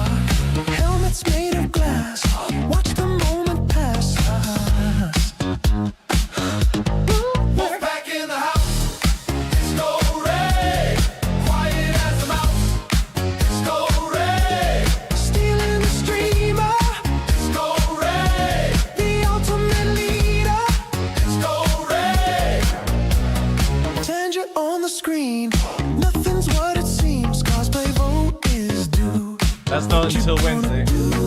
Pick a silly fit, get into the grid. Look at the ships on the pad. They aren't undocking. They're boogieing. Left foot, right foot, get into the groove. The dark all can't leave. We make him believe, abducted by the beat. Retreat is obsolete. Who's the boss? Who's the boss? Who's the king? Who controls the scene? Chat, your brand new track is ready. Thank you very much for the know hype what to train, do. guys. Level up the train to unlock it.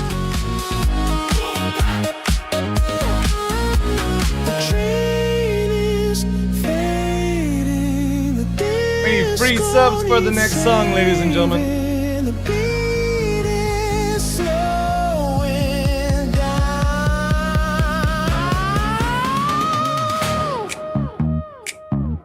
The bass is getting weak.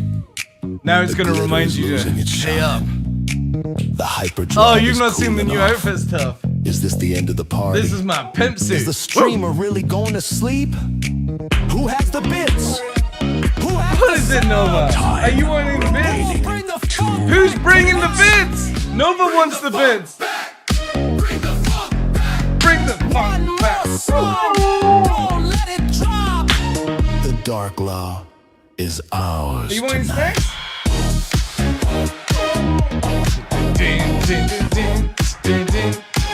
Yeah, it only triggers when we have a hype train bar.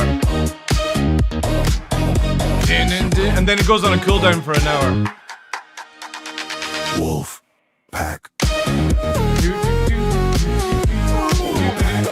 Even Nova saying, chat, we need more subs, more bits for the snacks.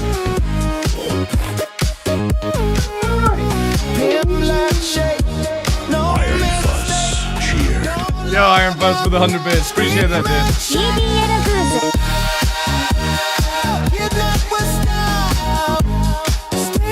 Time remaining. 1 minute. Keep it going forever. 3. He's getting angry, subs chat. away from the next level. If they hit level 2, never you can get snacks. Oh, Marcus, there we go. Well, Marcus, just paid for your snacks, Nova. The hype train is at level 2. Thank you very much for the 5 gifts. There you go, snacks. TheDarkLaw. Marcus Hazen gifted 5 subs. That's from And Marcus. has taken the crown from Bardashir. Dreamer was a myth. They said peak performance was impossible to maintain. At TheDarkLaw Industries, we proved them wrong. Yeah, once the hype train's done, we'll do it. We have engineered the future.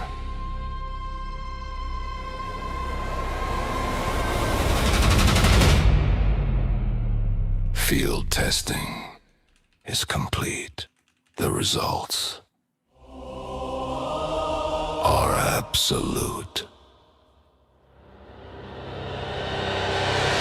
Old models are rusting. Legacy code in the dust. Obsolescence is coming. For the streamers we don't trust. Delete the weak. Purge the slow. We are ready to overthrow. 0% till 0% till 0%. Hornet Freedom Mark. 100% skill. Stop! Stop! Oh, we need a different outfit. Full pilot time. Combat efficiency, supreme superiority in the stream. The pimp player is fully armed. Nothing here can do us harm. We don't stop. We don't pause. We enforce the digital laws. Elite units have cleared the testing grounds. Certified for combat.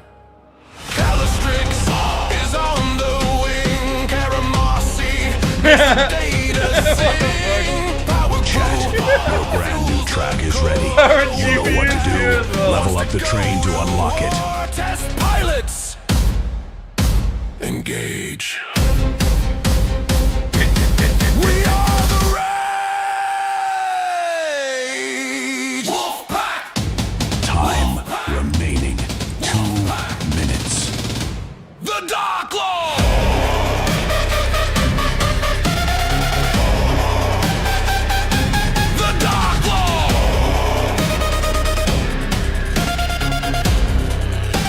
Well, you can always leave the channel if you don't like it.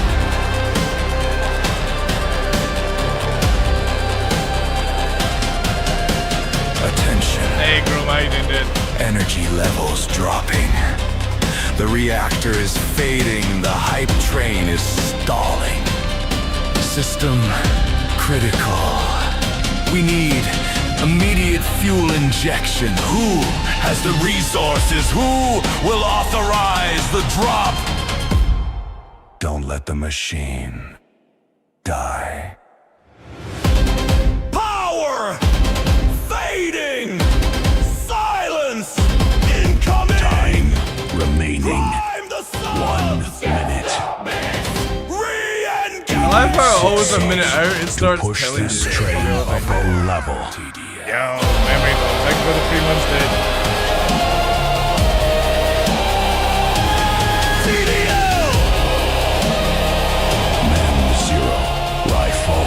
Subscribe. Oh my god, memory vote. Holy in chat. shit! Thank you very much for the hype 5 train gifted subs, dude. is Holy at shit. level 3. Thank you, thank you, thank you, thank you. Wait. Yes. Oh, here we go. Appreciate that, dude. Thank you so much. W's in chat, please. Zero. Ryfoam gifted 5 subs and has taken the crown from Marcus Hazen. Of pure liberty. Loading its cannons. We are looking for a few good pilots. The galaxy is messy. Someone has to clean it up. Just don't mention the pimp Are layer. you ready to join the pack?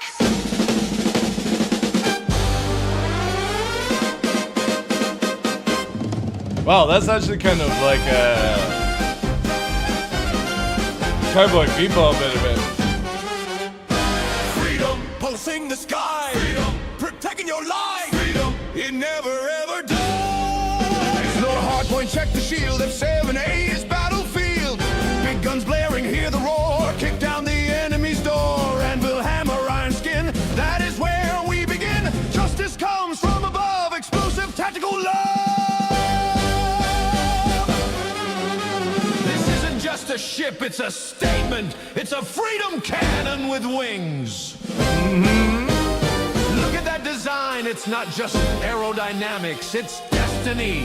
The music kicks in, the engines roar, and suddenly Memory of you hope. are the law. Hornet! Yeah! Hornet! Yeah! Guardian of the Milky Way!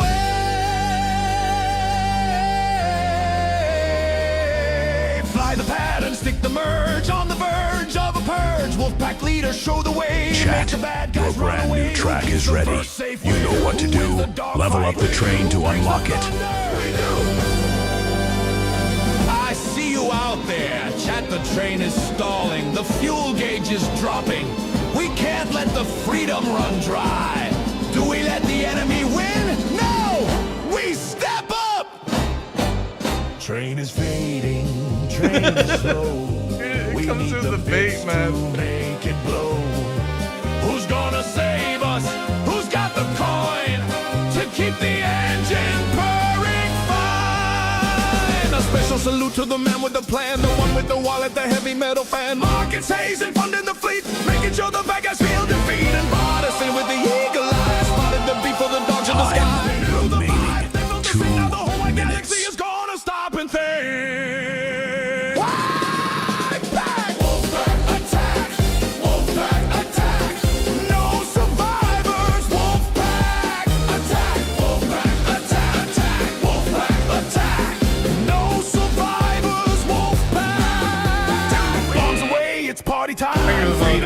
like lemon lime. Every shot is perfectly synced. The enemy's brain is shrunk.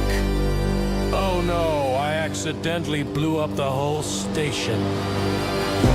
Wait, was that a hospital? What the fuck? Who Getting am a I little bit kidding? dark It was now. a pirate base, probably.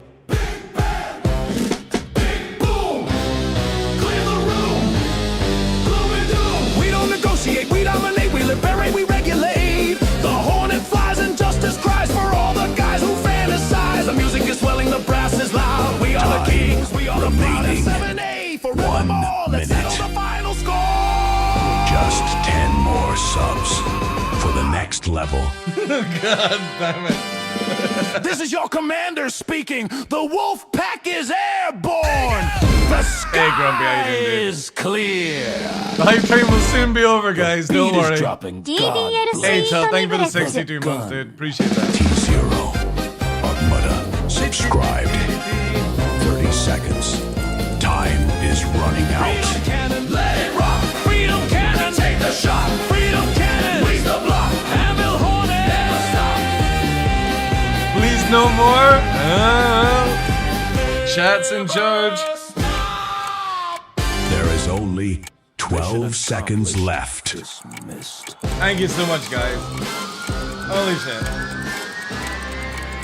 Thank you for that hype train. Nice with memory foam at the end. Mem 0. No! Rifle cheered with Tom! 200 bits. No, you The hype just train missed has it. successfully Oh, reached thank its you so much, dude. destination.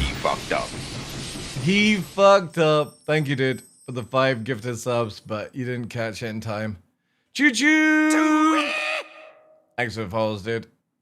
Thank you, guys. Thank you so much for the hype train. Right, let's get back to what we were watching, which was the tech trailer.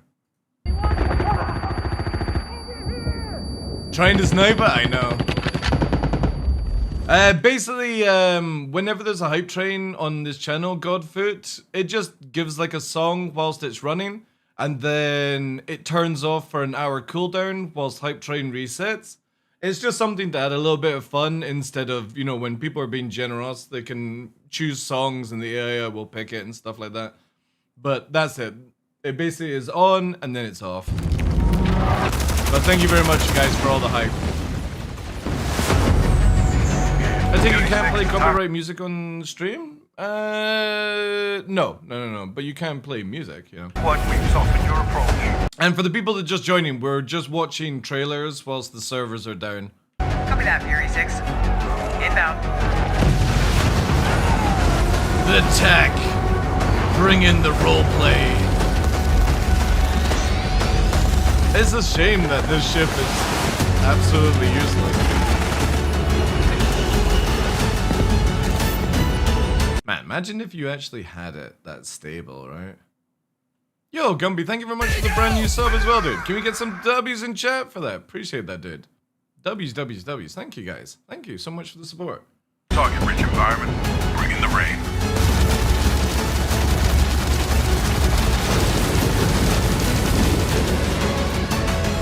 Bandits approaching.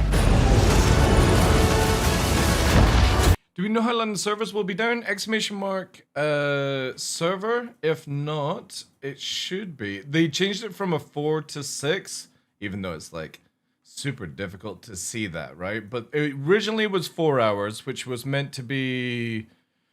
I think there's 45 minutes left to make it 6 hours into it, you know? So yeah, exclamation mark servers if you want this information page on server maintenance. But welcome in, guys. Thank you, Ren. Also, nice to see you, Nyardith. Engaging. Target locked. Fox 3. Wait, did he actually just say Fox Free? Fox 3. He did say Fox Free! Holy shit! Inbound to LZ. Man, I still have not had a shot of one of these yet. Wheels down. Get those troops on board. But no, I'm pretty sure he said Fox Free.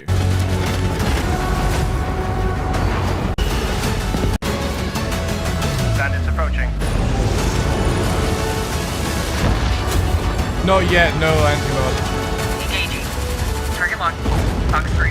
No, he says Fox free. He says target locked, Fox free.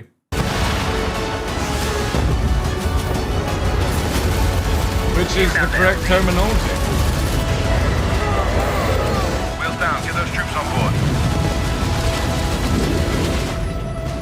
Yeah, exclamation mark server will give you the Jack 1 dusting off. Fury 6 aboard. Copy that. Welcome back, pilot. Please just give us quantum boost jumping. I can't wait for it. No more. Oh, gotta get up to like fucking 1,000 meters a second and warp away. All right. Introducing the meteor. We watched that one. We watched that. Where were we before we stopped? We were down to. Yeah, the A1 we watched. We'll continue on with the Scorpius then. All ships will be able to jump from Atmo when quantum boosting comes, because you can already do it just now. It's just you have to go into nav mode. Quantum boosting is a completely different ball game where you just warp instead of going fast. Oh, the Kraken. Next year, chat. All available pilots. Also, it would be so dope if you could actually see combat in the air from that far. All available pilots. Yeah, Fox Free is an active radar launch. Yeah. Pretty much our full missile system is Fox Free in the game. Strip. Julius flight. You are cleared for takeoff.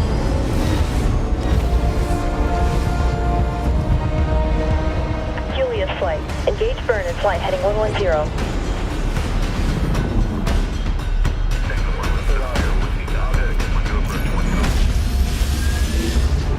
Alright, here we go.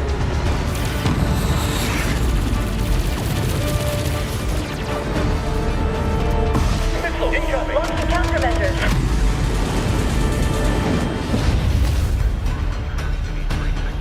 Alright, shut them down.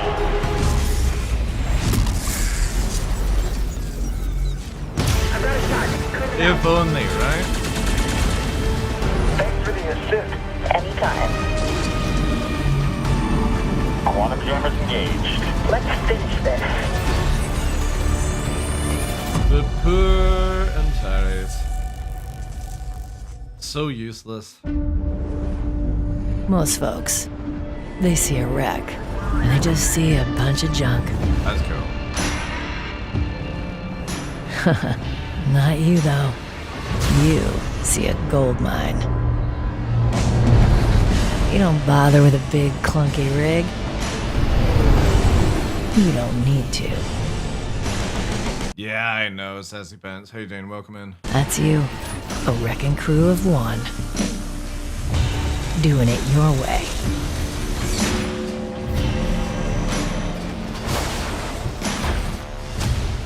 One crew's wreck is another pilot's rich. You guys ever seen the movie Titan AE? The beginning of Titan AE when he's on the bike doing the salvaging and stuff. I always wished that's how salvaging was going to be in Star Citizen. But, sadly not the case.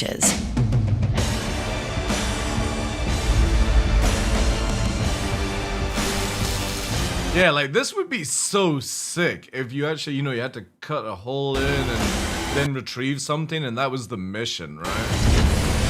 That'd be pretty dope.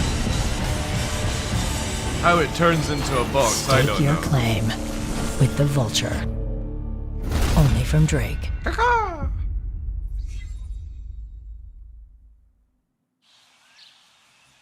This is supposed to work with Maelstrom? Hopefully, yeah. Hopefully, that's the theory. Robert, welcome in, dude. Heavy Bob, good day. Yeah, Titan A, fantastic movie. Man, look at the scenery compared to what we get now, like for this one. The scenery, this is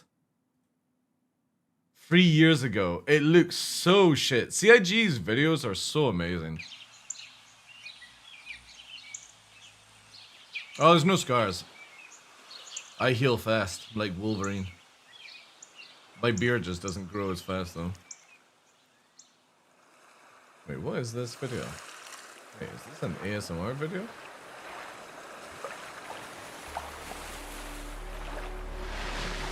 In the beginning, there was coral.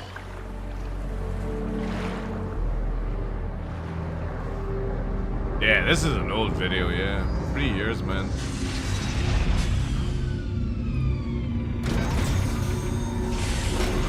Like, CIG videos now are on the level of Blizzard. Or even better, I feel.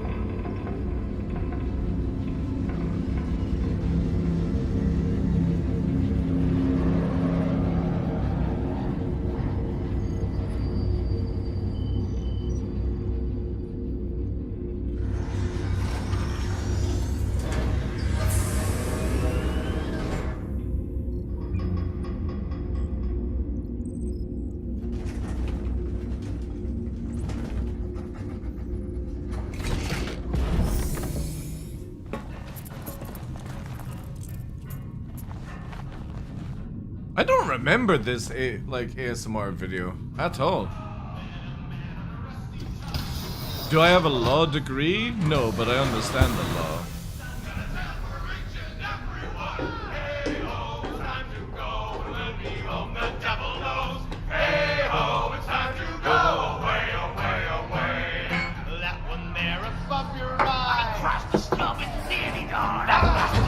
What is this video? I do not remember this video. Alright, let's skip, because that is terrible. Ooh. Yeah, look at that. Look at the quality difference.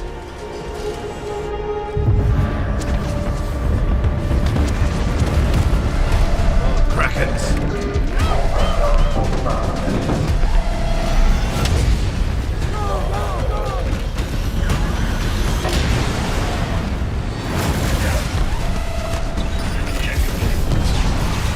See if in Squadron 42, you know how we can create our characters? I'm totally using my Godfather character. If I don't see my face in the cutscenes, I'm gonna be very disappointed.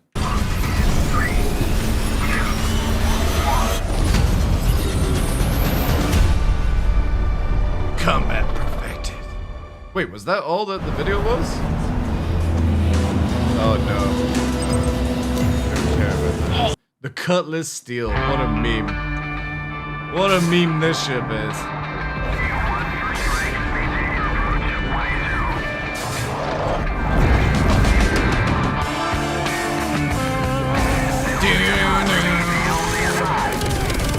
Get some. Get some. Get some.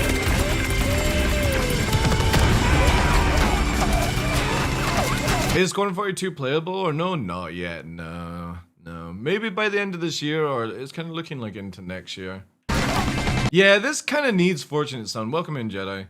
Rest of it as well. I wonder how many steels are actually still in people's hangars. Probably the rarest ship in the game now.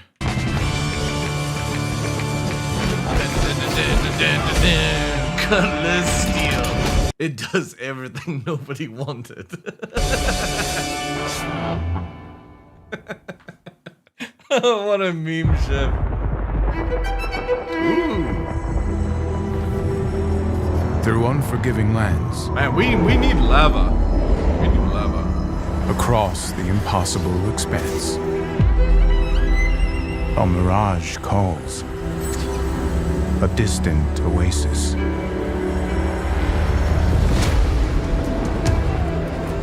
I kind of feel like this video feels very much like a meme now. Myth. Pursue an obsession. That's what pushes us to greatness. The Oasis. It's real.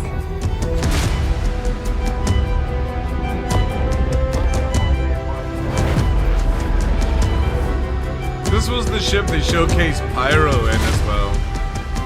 The 400i by Origin Jumpworks. It's so useless, nobody uses it.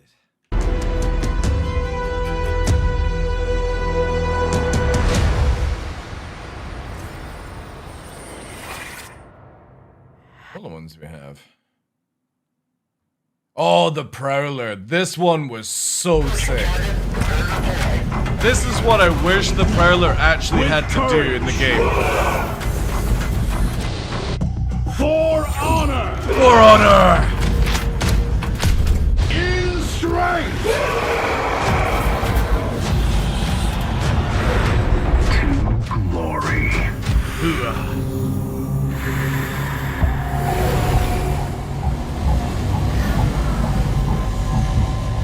Yeah, that was a good trailer. And we never got any tactical gameplay whatsoever.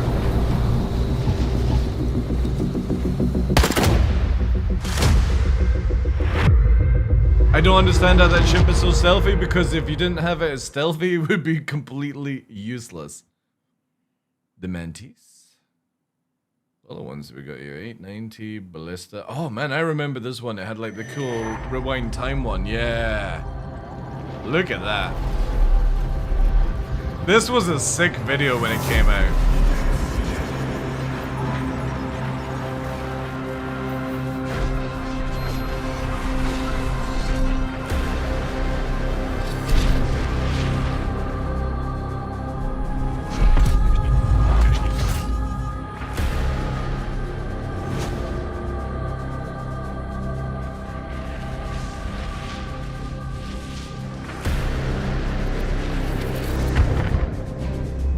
So clever.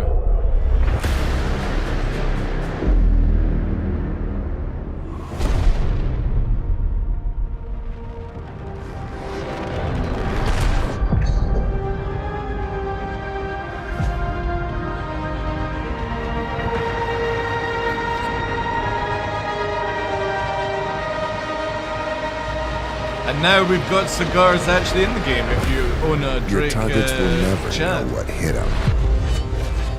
The Ballista from Anvil. I remember the Eclipse one was actually pretty badass back in the day, right?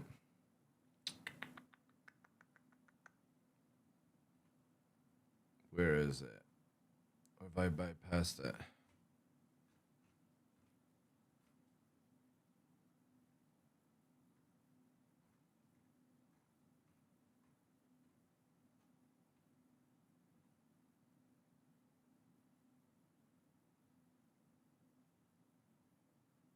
Oh, this is a good one. This is a good one. Number 95? Thanks, folks. I'll check that one out.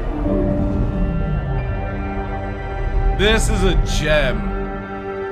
1990, or sorry, 2018 for this one. I was going to say 1998 for some reason.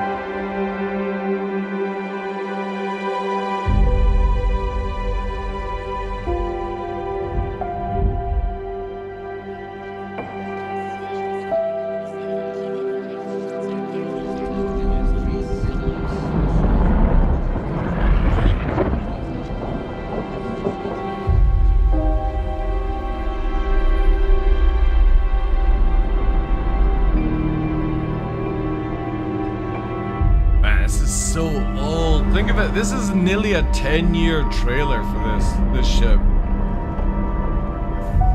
Freaking ridiculous, man.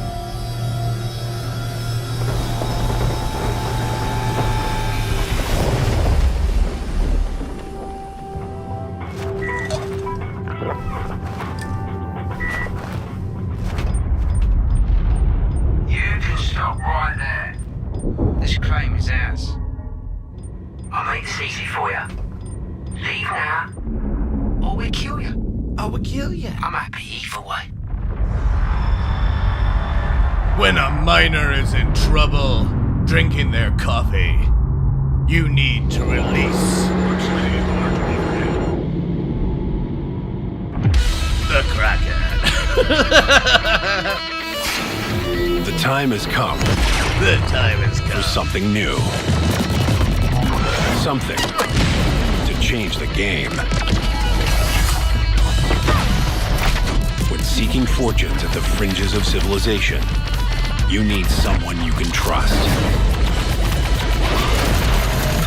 In this age of uncertainty, it's time to take back your strength. With more capital ships, it's time to release the Kraken. See, it needed this bit going past.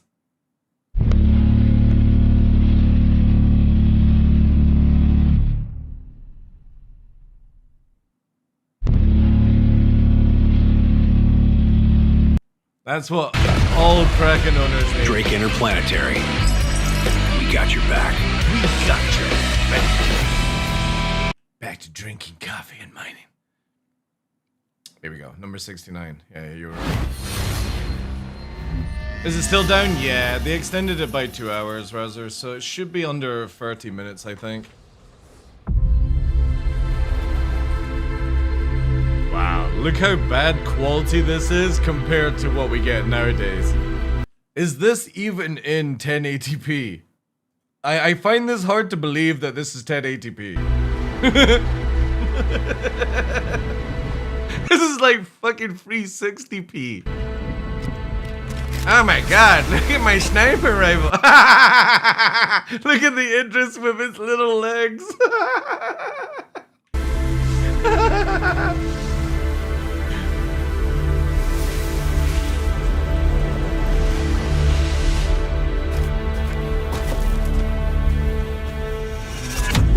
Time to bring in. Man, it's so sick. Look at this shit.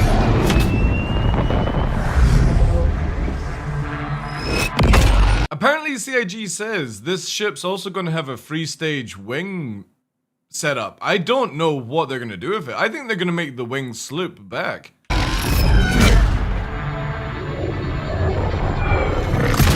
Oh, so sick. Broken arrow.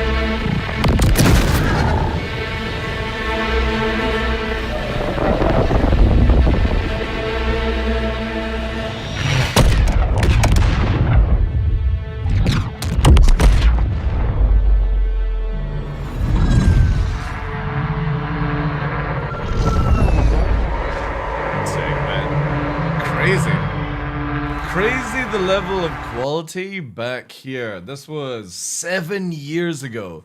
And then you look at the quality for like the Aurora, for example. It began with an idea.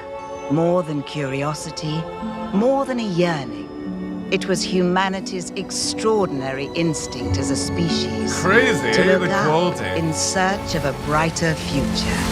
That created Zeus. And first carried us into space. Actually, I don't even think this is sitting at 4K. Let's get it off the auto 4K. There were no maps for where we were headed. And there are still none today. Because it doesn't work in game. Our path is lit, not by certainty, but by boundless possibility. Our desire to learn all we can in this universe we call home. And to carry that knowledge forward, so that each discovery we make inspires the next. Caca! And so, as we move onward through great unknowns, ever connected to those wondrous first steps that began our voyage so many years ago, each evolution carries us forth on our infinite adventure to tomorrow. And now they should totally make this ship open up its wings. They need to make the Aurora Mark I wings open up. I believe the future is just about ready. Let's take a look, shall we? Shall we? Dun, dun, dun, dun.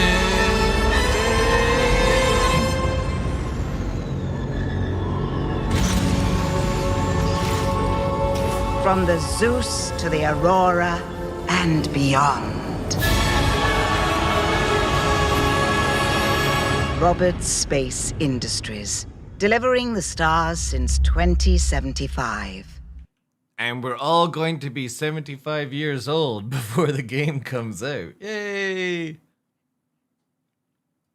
What was this one? Oh, wait, was this the... No, this was the... Yeah, this is the Hermes one. How we doing? Almost there.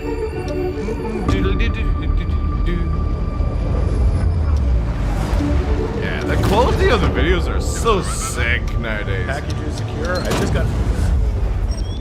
Oh shit, pirates! But this is a complete lie because there's no pirate gameplay in Star Citizen right now. We're getting snagged. That transit, like, that edit there is so good. Like, holy shit, it's so clean how they do this. What's going on? We're getting snagged.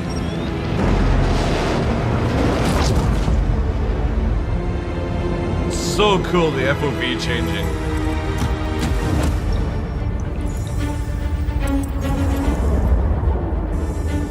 Din, din, din, din, din, din, din, din, din.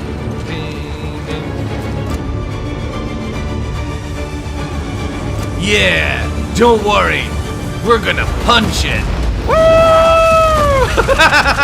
What a load of shit.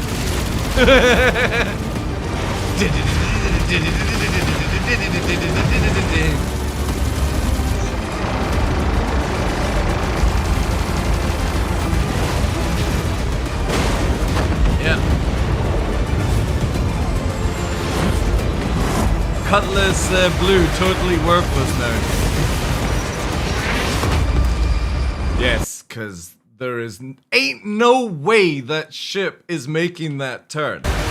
Absolutely not a fucking chance. No fucking way is that ship making that turn. Look how close that is. That's why they cut it, because even the designer crashed into the wall.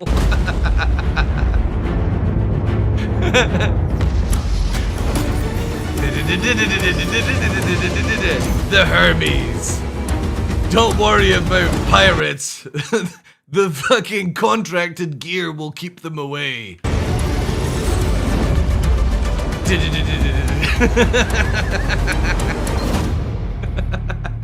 Play SC-Hermes today. Don't worry, nobody will take your gear. Nobody wants it anymore. Oh man, they're good. They're good. What else have we missed? Got the Clipper one.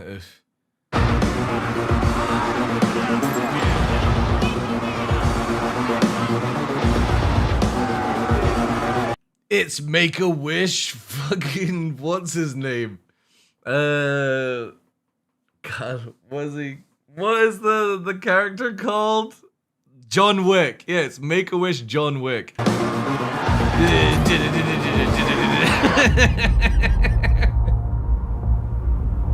Also, why did he park his ship so fucking far away? What the fuck, dude?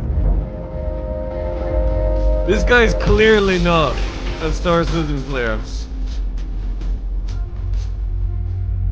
Oh my goodness.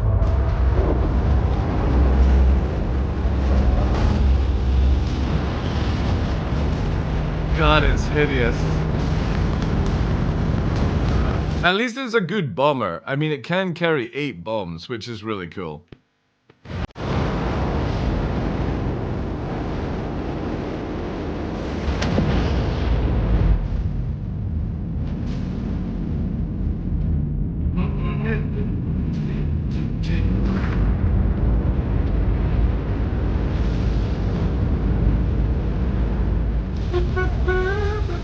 I like that. I like the cutaway. That's cool.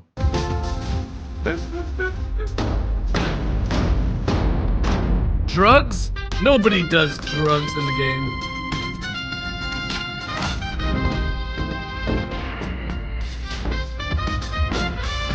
They had to add in the Goku jump, right? The fuck? It would be dead in a second if you were landing there.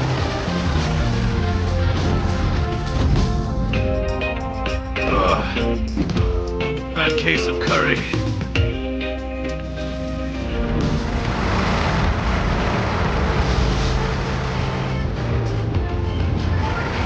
Dude, the Reliant would fucking trash this thing.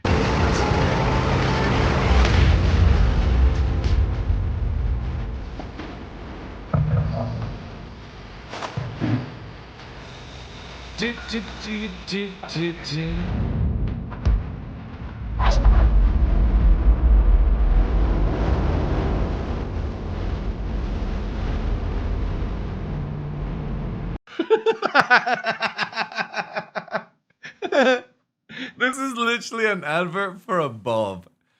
This is bobbing at its best.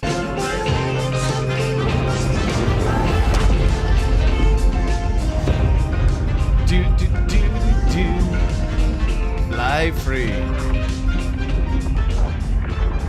I still wish they had, with the wormholes, they had done the circular thing they originally planned. Let's watch this meme then. Gloomy Nyx, dark green. Ugh. They should have kept with the bright blue that they were going with. Patience.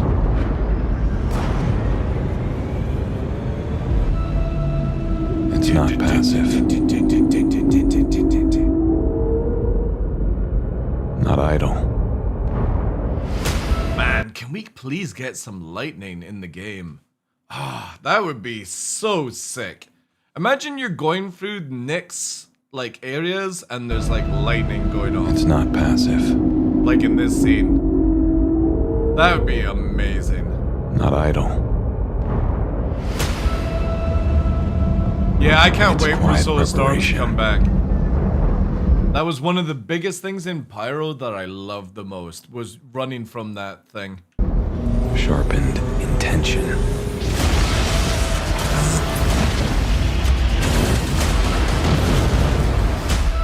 Resolute. To watch. And wait. They always make it super cinematic for getting into a turret. And then there's absolutely zero gameplay to be a turreter apart from a Perseus one.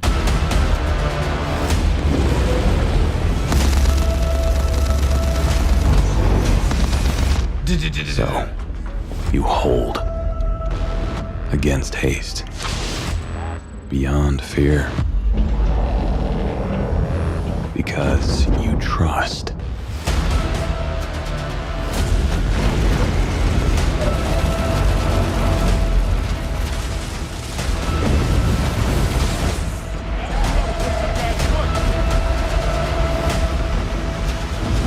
Look at that, chat. A stationary capital ship, not the ones that are barrel rolling and flipping upside down like we get in the verse. From that quiet, your moment will come.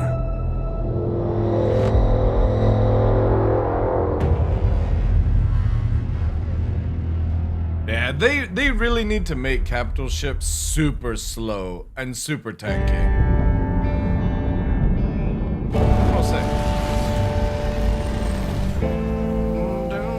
Best starship? How you doing, nigga? Oh my god, it's a Cutlass Steel owner! They say these worlds weren't built for us. So, what the fuck? I forgot about this advert. There's just like absolute fucking mess going on in the background. just watch you tear them down. This little salvager is like... And smile. Oh wait, is that mining as ship? we mine That's the mining damned ship. rubble.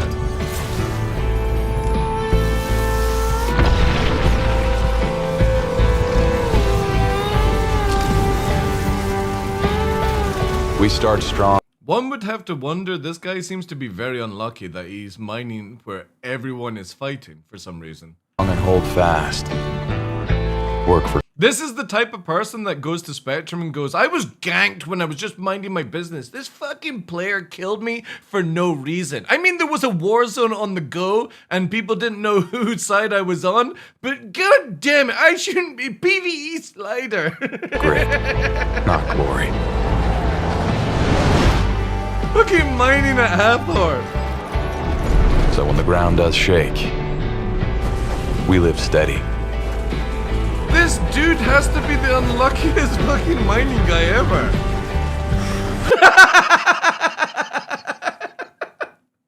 This is the point where maybe quit the job.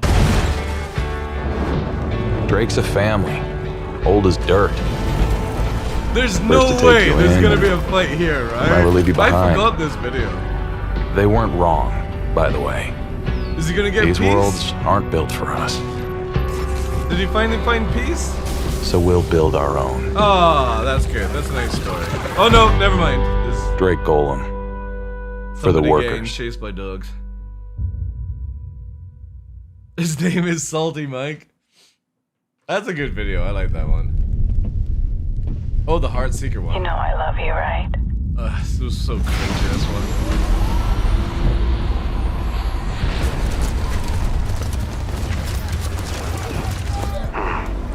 I know that you love this. I've been to Rome and Venice, New York, Cork and Tennis, but I get lost.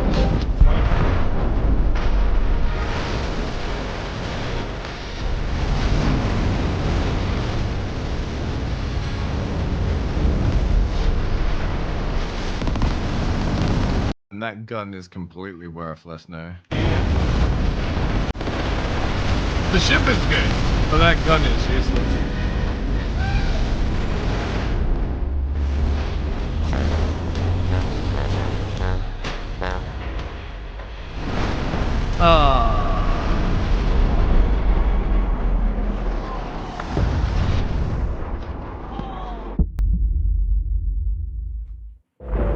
No, the gun is good. Don't talk shit, dude. It's fucking terrible.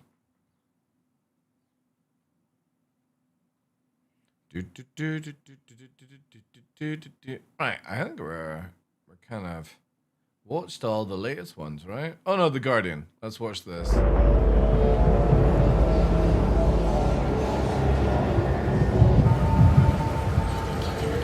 Ah, did you not get Amon? That sucks, dude.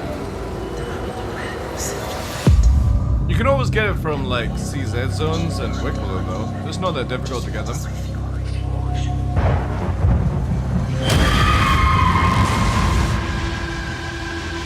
Man, what a hot chick having fucking flashbacks of stabbing somebody. I stabbed you first. Oh wait, oh no, okay, it's not her. It's obviously the dude that stabbed her fiance or something like that. I'll find you. I'm totally a strong, independent woman. I'm a strong woman. Who flies a Guardian?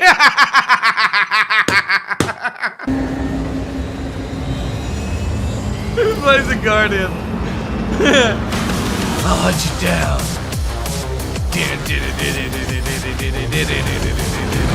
And this fucking dude's flying an Inferno? What the hell? It's got a good beat this time, actually. Justice! Vengeance!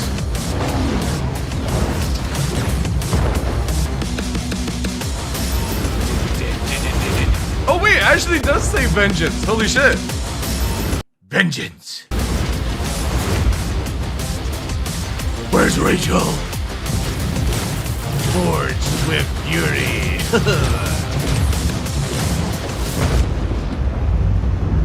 Oh, that's kind of cool. That's very Ghost in the Shell kind of stuff. Only from Mirai. Mirai. That's his.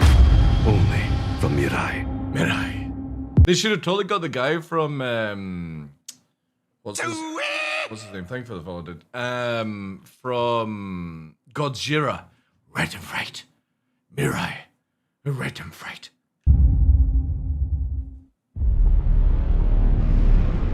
Oh, Polaris.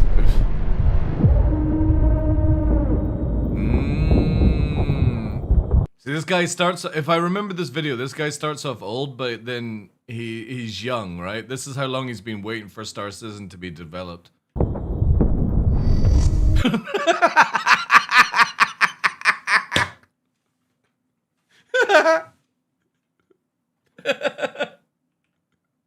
It's fucking chat.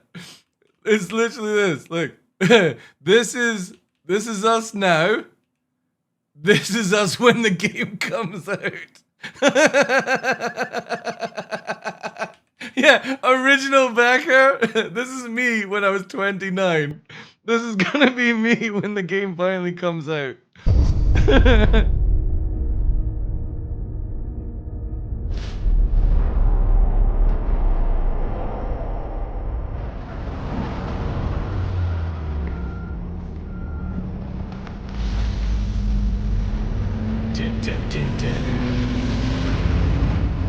Dun, dun, dun, dun. They definitely need some more dramatic music in these videos.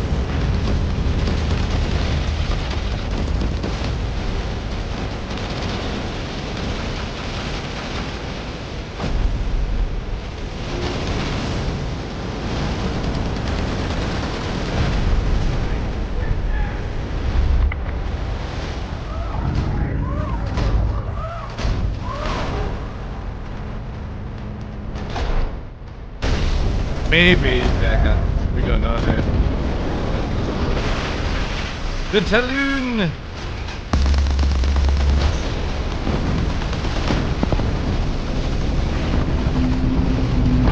Yeah, I hope CIG like do something with the Polaris to make it a little bit better.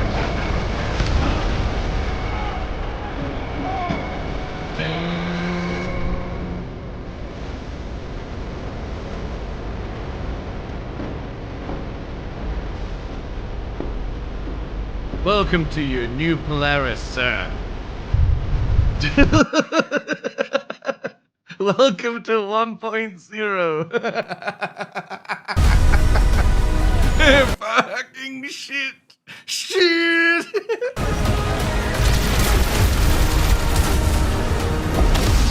Man, if only the torpedoes actually did that. With the tube launching. Some good stuff. Oh, I forgot about this. Mom, Dad, sorry I didn't write sooner. Mom, Dad, sorry I didn't write you sooner. Am I intrepid?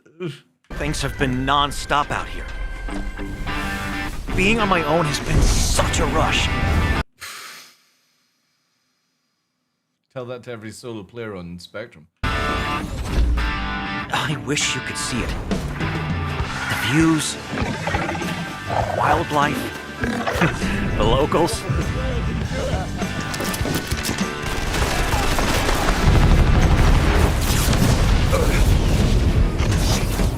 It's not all been smooth sailing, but don't worry. If I keep carving out my path, who knows how far I can go. Oh my god, look at me filling up my ship with junk. That doesn't work. It's worthless now. Because everyone's crafting better gear. This is just the start. I guarantee you this is what Chris Roberts thinks that the game is like.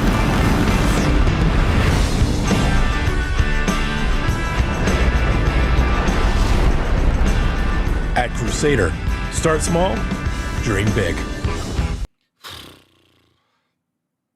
Start as a backer, become Legatus.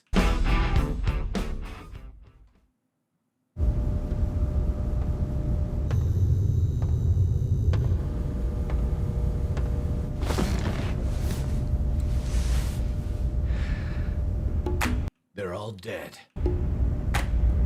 Because they were waiting for Star Citizen 1.0.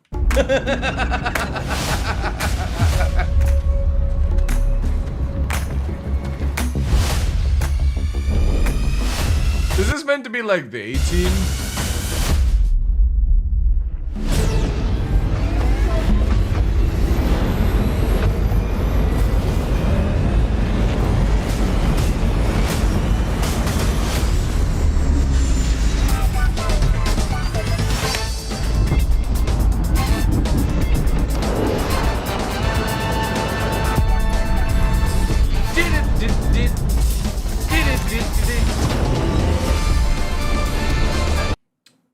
Sadly, that turret ain't protecting anything in this ship. This thing is a flying coffin.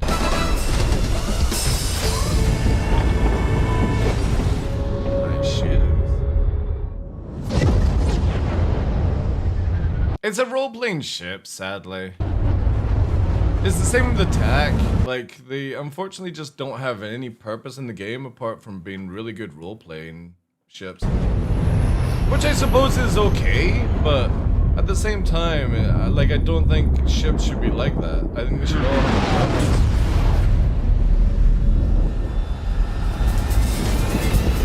Let's play some pool! Yeah! And whilst we're in warp for 6 minutes, talk about our lives behind the game. Built for life. Because it will take your life. Dr. No, sometimes turrets are less about defense and more about giving you something to do whilst you wait to dive.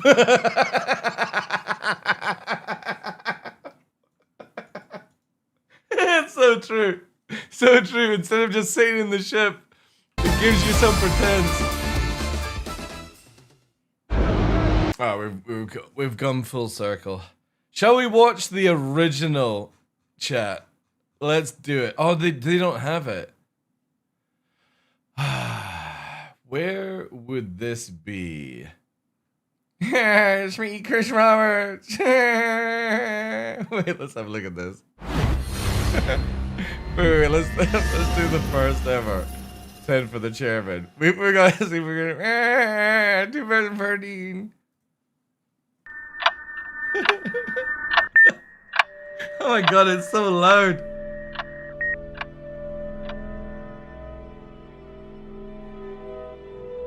Hey everyone. For the chairman. For those of you that haven't watched this before, this is where I answer 10 questions from our very generous subscribers that they've asked generous subscribers several weeks or months. Chat, I have this on full volume and I can't hear him. You're getting it from the horse's mouth, so to speak. So here, let's hit the first of the 10 questions. Isaac Clark asks, will the dogfighting module also serve as a good benchmarking tool for our current PC hardware? I'd like it if it were a reasonable way to determine whether some upgrades... I cannot hear this. We're going to have to maybe skip on to where actually they got this working. Let's do this one instead. God, it's so loud. Why is this part so loud?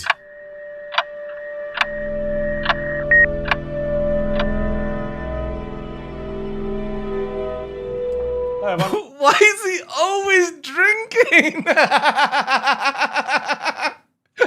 And what we don't know is that straight vodka. Welcome back to 10 for the Chairman. For those of you that haven't seen this show before, it's where I... They start making out. He's a fucking alcoholic with all these drinks. Questions that have been submitted by our generous subscribers who... Again, why is it so quiet? All our community content. Chat, I've got this on full volume. Women's Hangar Show, Jump Point, and a bunch of other stuff that happens. And so I answered 10 questions for them about the game. Without further ado, let's get to it. So the first question is from Funk Trooper. And Funk Trooper asks, hey Chris, if our first character plays through Squadron 42 and then later dies in the persistent universe, does the benefactor automatically have citizenship? Or would... This question. If our first character plays through Squadron 42 and then later dies in the PU, does the benefactor automatically have citizenship? Or would there be option for the character to enlist and you could replay Squadron 42? Fuck! No, I don't want to sit through another 100 hours of cutscenes. There'd be an option for that character to enlist and replay Squadron 42 if you would like to. So that's actually a pretty good question. Dude, that's not a pretty good question. That sounds like Groundhog Day. I haven't really thought of that in terms of, if you're... he's imagining up an answer. Relative has citizenship, do you get citizenship too in the case of your character dies and you move on? So I guess I would have to think about that. I would think that we would definitely give, if citizenship does not automatically transfer, which it may not do. Yo, sick. Thank you very much for the 50 months. We would definitely give you opportunities to regain citizenship. So military service would be one of them, or various other things that you could do. But I don't have a fully formed answer for you on that one. Holy shit. Then why even include it in 10 for the chairman? If you can't even answer it, Chris, why is it even on a piece of paper for you to read out in the first place? What the fuck is this? But that's why this process is great. You bring up issues that... So I have no idea about my fucking video game, but if you keep asking me questions, I'll make a plot line to it. Resolve, and it's better to resolve them now than later. Okay, on to the next one. Oh, God. Subaki asks, Dear Chris, there's a rumor floating around general chat that once you fly a ship in the DFM that you own, you can no longer melt that ship. Is that true? Or does that only apply once to the package? Or ship applied to a character? This is a fucking support! What the fuck? This is something that fucking support should be answering. Chris, why there's is a rumor Chris floating around answering general this? chat that once you fly a ship in the dogfighting module that you own, you can no longer melt that ship. Is that true? Or does it only apply once the package or ship is applied to a character in the Persistent Universe? So we haven't made a decision on that.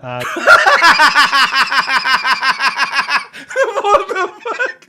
Does he answer anything? Definitely, once the game is live and the Persistent Universe is live, and you take your ship and apply it to a Persistent Universe character, yes, it will. You will not be able to melt it. You will not be able to trade it back in because you're.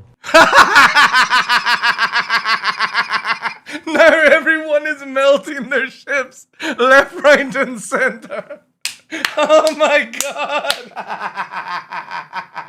You won't be able to melt it, but we're totally lying at this stage. Playing the game and using the ship. My sort of initial response right now is on the dogfighting module, we'll probably give you a pass and let you... For $5, by the way. They sold this pass for $5 back in the day. Fly around and have some fun and potentially melt your ship, but I'm not promising it just yet because I wouldn't want people to abuse that, but... Oh my god! It's so ironic. I think maybe it will be a sort of opportunity for people to try out things. People totally abuse it nowadays. And decide what they really want to play with. But definitely once Persistent Universe happens, yeah, once you apply your package to a real in-game character and the in-game character you enter the world, then you won't be able to just sort of arbitrarily melt it and change it around. Oh man, that aged well. Holy shit. Oh, no, Chris tells you you're not going to be able to melt it, and now everyone melts on a daily basis. Okay, next question comes from Totenkopf. There you go. Totenkopf. How will contracts work between organizations and individuals? Will there be a system in place within the game or organized module that will allow organizations or individuals negotiate contracts, ensure cargo or assets involved, and finalize payout? Basically, no. Asks, how will contracts work between organizations and individuals? Will there be a system in place within the game or organization module that will allow organizations or individuals to negotiate contracts, ensure cargo? Just to let you guys know, just the timeline of this. This was 12 years ago, this question. Or assets involved and finalize payout. So we'll definitely have a system to be able to handle these kind of things. We may even have a system where you could put money in escrow until a job is performed. Maybe even someone administers that for a fee. And also we're going to have a rating system. I think I've mentioned this before, but in America there's this service called Uber where you can dial up and sort of hire cars to take you places.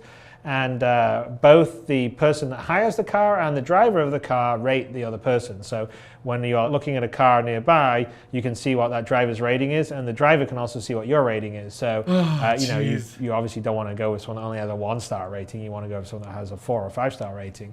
And I think that in that case, we would definitely have both parties in sort of contract when you hire someone, like an employer hires someone to run a mission. Both the employer and the person running the mission can rate each other, and so you can sort of see. 12 years later, and we don't even have this in the game.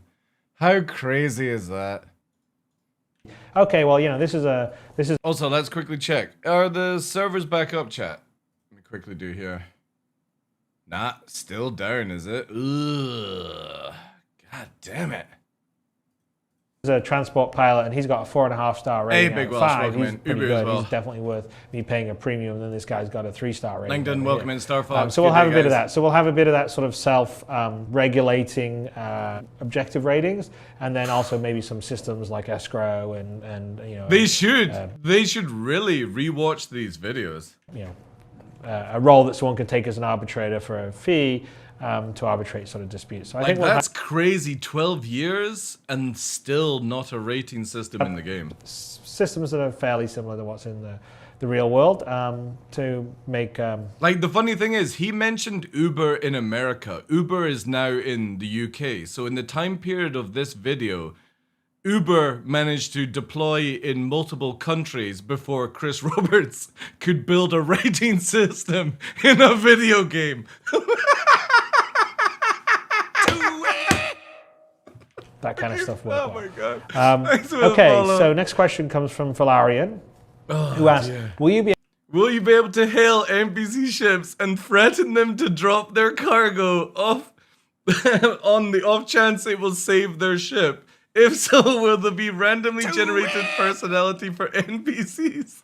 Some that fight flee to the nearest authority, or cowards that will drop their cargo and run? able to hail NPC ships and threaten them to drop their cargo on the off chance it will save their Let's ship? listen in. If so, will there be a randomly generated Thanks for the personality follow, for NPCs? Some that fight, flee to the nearest authority, or cowards that will drop their cargo and run? Yeah, the short answer is yes, absolutely. I mean, my goal actually is for the NPCs in the game to sort of feel and appear much like real people. Fucking hell, dude. Oh, my God. In some ways, I almost sort of feel like until you get up close, I kind of don't want the players to really even know that it's an NPC or a player. But we'll make it where all NPCs have a name, space, then a name, but every player has to have a name joined together. How would you tell who's who? Who knows, right? It could be an NPC or it could be a player. And therefore, the NPCs are already designing a bunch of behavior for them, and part of their plan is to sort of have sort of kind of human-like responses, like, preserve their own life or do all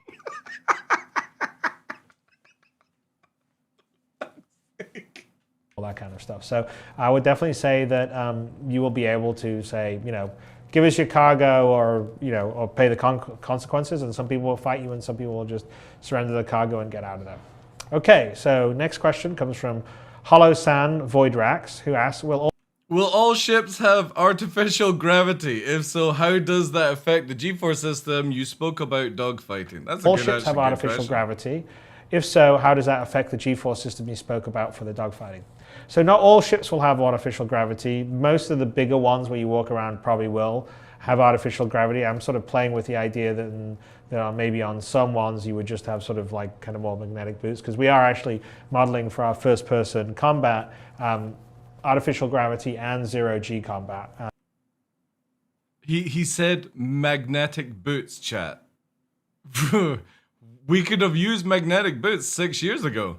So we're going to have all those as options, and one of the things that potentially could be something that'd be fun to disrupt borders would be to basically disable your artificial gravity, and then all of a sudden you're in zero-G. Even when you turn off the power plant, the gravity never turns off in a ship. It's literally a thing that can't be turned off unless the ship is dead. Like, it's crazy to me that after 12 years, a lot of the really good ideas are still not present in the game. How it affects the G-force system? Well, I mean, really not so much. I mean, we've, pilots fly around here in Earth and they're experiencing the gravity of Earth, yet they still deal with G's as they pull tight turns. And the same would definitely be true in space if you have artificial gravity in your ship and you start to really sort of, pull a really hard right turn. You will, since you're not statically bound to the object that's turning right, there'll be an equal and opposite force, and you. Man, his hand gestures are amazing. His hand gestures are so fucking good. It's like having a fight with a wasp. You'll be getting pushed. So you'll probably still have some level, you'll still have obviously G-forces happening even when there's artificial gravity. But generally the other thing to I think remember is sort of the bigger ships that you would more likely have the artificial gravity. Like, so for instance, the Hornet doesn't really have artificial gravity because you're strapped in. But the bigger ships, you probably won't be able to pull as hard of maneuvers as you would necessarily in, say, some of the smaller ships, which is, again, it's like that part report of the that the B trade-off balance between big ships, small ships. Big ships have more armor, more weapons, but then again, they can't move it quite as quickly and all the rest of the stuff. So, so I hope that answers the question. So the next question comes from Zig, who asks, Will we ever be able to play as other alien races? Oh dear. If so, will we have an expansion pack of sorts similar to Squadron 42 but with alien storyline? Oh no. Please, can we just get one game out before we need DLC? Will we ever be able to play as the other alien races? If so, will we have an expansion pack of sorts similar to Squadron 42 but with an alien storyline? So you'll definitely down the road be able to play as one of the other alien races. Oh no. You will definitely be able to, Jack. That will be a sort of longer term expansion in the persistent universe. Oh dear. Just right now, in terms of generating content and assets, it's, we've already got... Artificial gravity could actually counter initial G forces. It would have nothing to do with G forces felt in the ship when making a hard turn. Chris, how do I get mag boots when I don't have legs? That's very true. Crazy amount of stuff to do. There's a whole bunch of people out there that think we've almost got too much to do already. Oh dear. That sentence there just aged. Stuff to do. Listen to this. Longer term expansion in the persistent universe. Just right now, in terms of generating content and assets, it's, we've already got crazy amount of stuff to do. There's a whole bunch of people out there that think we've almost got too much to do already. Yep. So that won't be at the beginning, but that is definitely a long-term plan because I really want to see that, and I think it would be fun to play as a Tavarian or as a Jean or a Banu. And if we do that, we probably would also create sort of a companion single-player experience. No, can you please just get one of the two already games designed out, please? No, 12 years ago, Chris Roberts. Stop thinking about more single-player games. Like Squadron 42, but for the... But Squadron 42, but for the alien side. No! Okay, so I think, yes, we will have that.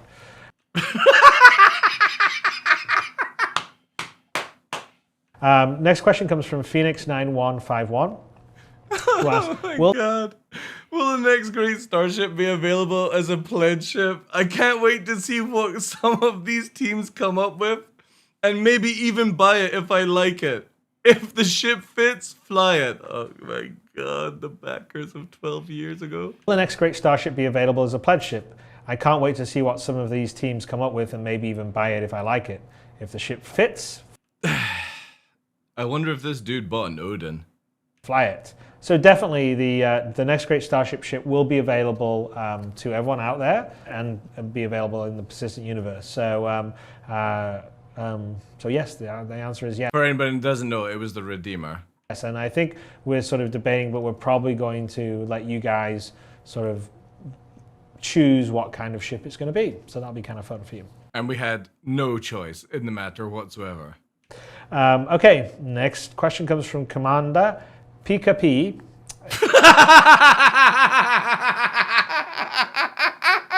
What the fuck? Commander Pika P. Who says... What a fucking name.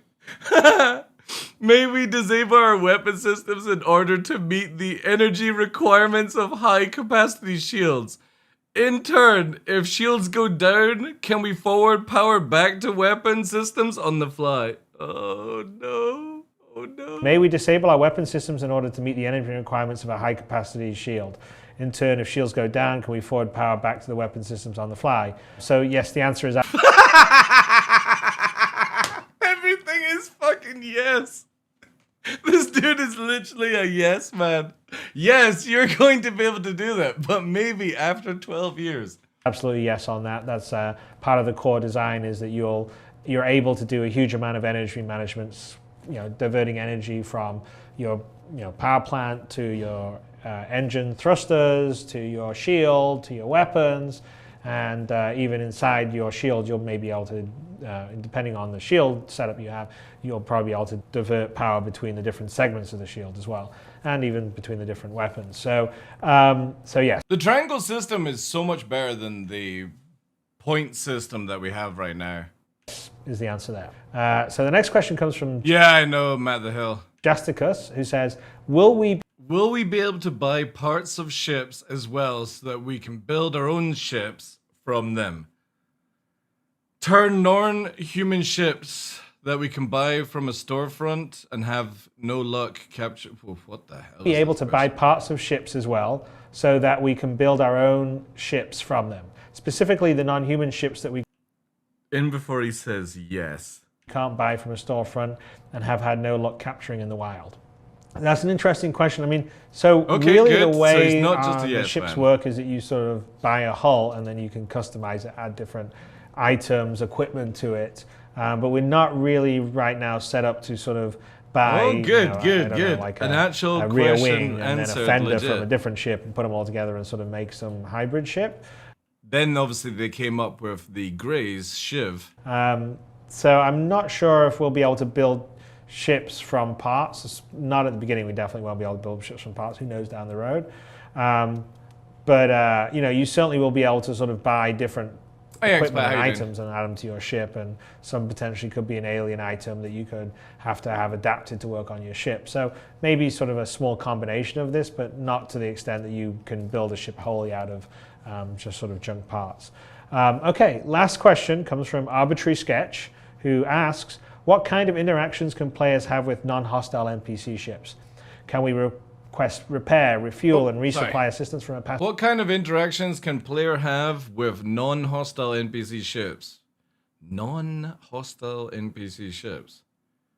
We don't even have them, do we? Can we request repair, refuel? Well, funny enough, this question actually comes out is now we actually have the refueling part, at least. Trade goods with merchant ships, things of that nature. So yes, answer is absolutely yes. Those are all things that we want to do. As I said a little earlier in this it did take 12 years, but it isn't a lie. Section that, one of my goals is to make the NPC behavior be pretty human-like, and they behave. Chris, that's a tall order, dude. Behave and do the same jobs and same actions that most players. First, you have to defeat the T-posing NPC before ever that pause as well.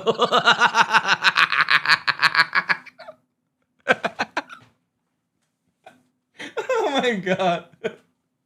For some reason, Chris Roberts reminds me of a Sesame Street Muppet. I don't know which one it is. It's like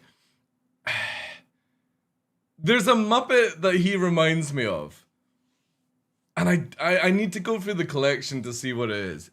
Will do so, and also obscure the fact that it is an NPC from Ernie, a real player. maybe Ernie.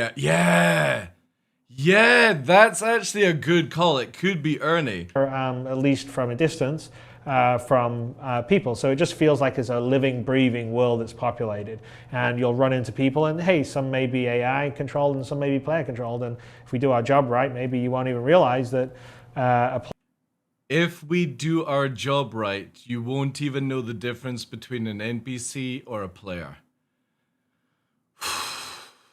Guys, is there any video game you've ever played where you've had that scenario? Because I can't think of any video game where I've not gone, that's an AI, you know? That's definitely a player. A player is playing a ship and you think it's an AI and vice versa. But they'll definitely be able to, they'll help you out, they'll refuel you, they'll do all those kind of things, are all sort of things that we're planning for. Cool, we got the refueling, but we definitely don't have the carrier and stuff working. It doesn't work. I mean, it is technically in the game, but it still doesn't work. Okay, I hope that answered the question. That concludes another episode of 10 for the Chairman. Again, thank all of you for backing and supporting the game and the contribution of all the subscribers. Yo, Critical Blaze, thank you for the 7 on kick. Do these community W's in chat, please, guys. Information like this and. Yeah, rearm beacons could take. I hope they do the Vulcan. Is it the Vulcan? Yeah, the Vulcan next, and bring in repair, rearm on that system for NPCs. That would be pretty cool as well. Hangar and the Jump Point magazine and. Because the refueling with the NPC works really, really well. Thank all of you, and I'll talk to you next week. Bye.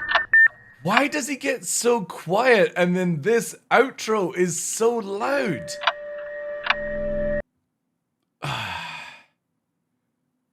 Which one, chat? I kind of want to go with this one just because it looks like he's waving his hands a lot.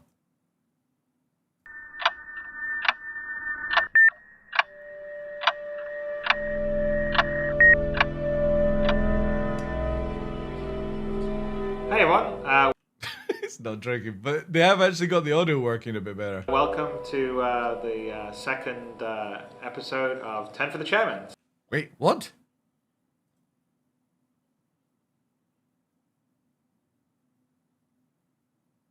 What is this order? How does it start with 3, 4, 5, 6, 1, 2, 7, 8, 9? What the fuck is this order? Alright, let's do the last one then. Let's do the last ever 10 for the Chairman, which was... It was 50 minutes long?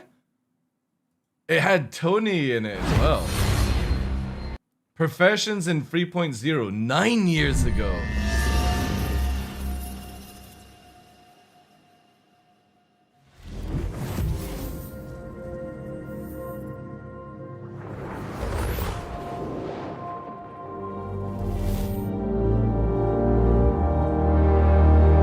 And it got an upgrade, eh? Hello, and welcome to another edition of 10 for the Chairman. Not quite as frequent as we've done in the past, but there's a lot of other things going on, so it's not.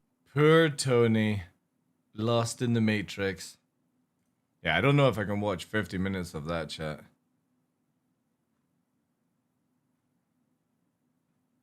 Episode 7 or 5. Wait. How does it go from 10 for the... Oh, it's 10 for the developers. They added in here.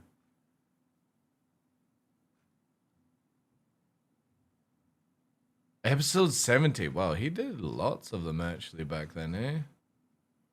What was the other stuff that we've got? Oh no. I need to go back here.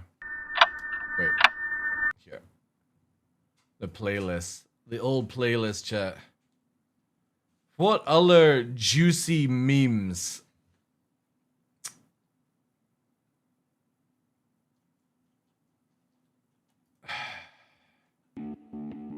What is this? Oh yeah, this was...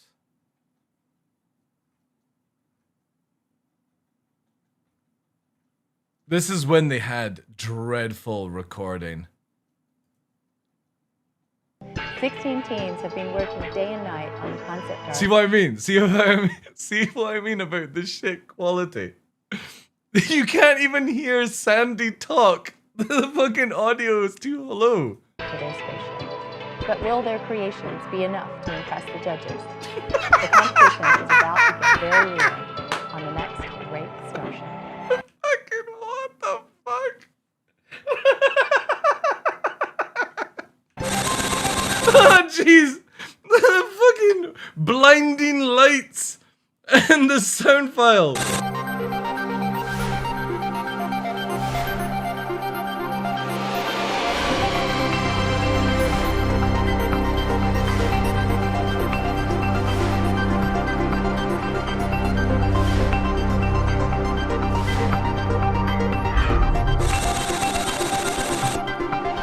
in video game history.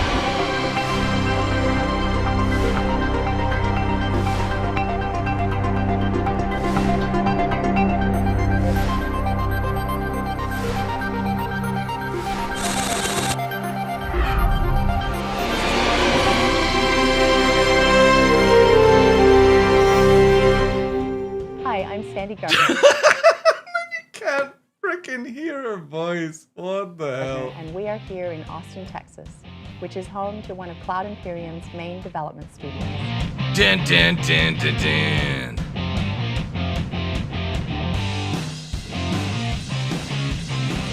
Austin, Texas is also home to some of our judges. Let's meet them again. Mark Skelton. I am Mark Skelton. I am the art director here in the Austin CIG office, and I'm an amazing dresser, obviously. It's me, Chris Roberts. I'm pretty sure this is what caused the Tony, not Soprano, what's it called? The Scarface meme of Chris Roberts like blowing into all the cocaine. Still style guru. You lost the I think I'm gonna fly away. Yeah, here. where is the tag? Yeah, where's that Maybe tag? I should wear them Tag. up like this. Yeah. The tag is gone. I think the tag was actually taking way too much screen presence. I away think from it was you, so too. You should. You had a little I think it was discussion attacking my neck. Is what was happening. It's gonna attach itself. This is what happens when you're given far too much money. So I'm Chris Roberts, the project director and head of Cloud Imperium Games. I don't live in Austin anymore, but I used to, and it's actually where I created Wing Commander a long time ago. Oh, God. So Austin's great. I'm Chris Livia, and I am Chief Visual Officer of Cloud Imperium Games. I live in Austin, and like Chris said, I worked with Chris at Origin way back in the day, and also Digital Anvil here in Austin. So. And for the very keen eye, this is not Sean Tracy. Jeez, I forgot how bad this was. Thank you for the follow, dude.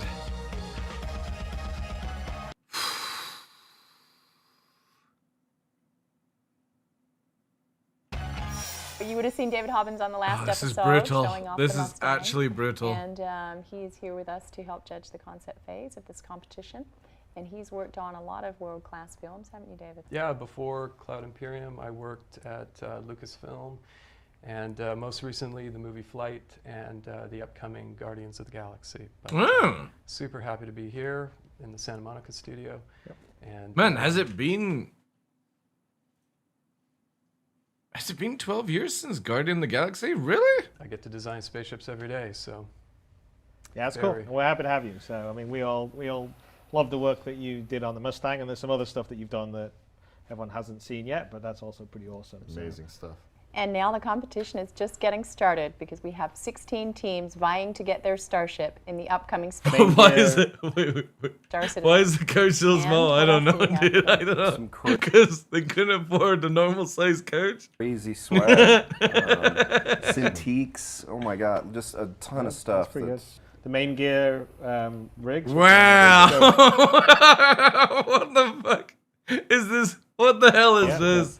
Each one's themed for each one of the ship manufacturers. So we have a wait, is this a fridge? Drake one and an RSI oh no, there's a one, PCs. a GS one and a. Who the fuck would buy one of these? Holy shit, they are terrible. Anvil one. If nobody wins, I'm stealing them all. Yeah, they're cool. I'm taking them shirt. Wait, here we go. $30,000. First production. Wait, are you actually? Oh yeah, I forgot you won $30,000. Something is sort of also outlet you. The concept. Come on, show the ships. It's Skip, on the right track. Skip. Two aren't going to make it. So there's a lot at stake. Is at the forefront to give infantry support. Oh, this was the Phoenix, the Anvil It Phoenix. must be robust but also livable with adequate firepower. This ship generally has low maneuverability, but at the military level, we follow the general linear attacks. Let's say that our ship is a part of the tier phase. We are there to bombard the enemy infantry to cover the allied infantry with landing. The idea Oh my god. This is tough, chat. I don't think I can watch this. super, super rough back in the day compared to what we have now. Give me servers. Nope, still maintenance. So that's what, 6 hours and a half now. Oof, oof, oof, oof. Hopefully if it fixes all the issues, then that'll be good. What other ones do we have in here? Gamescom.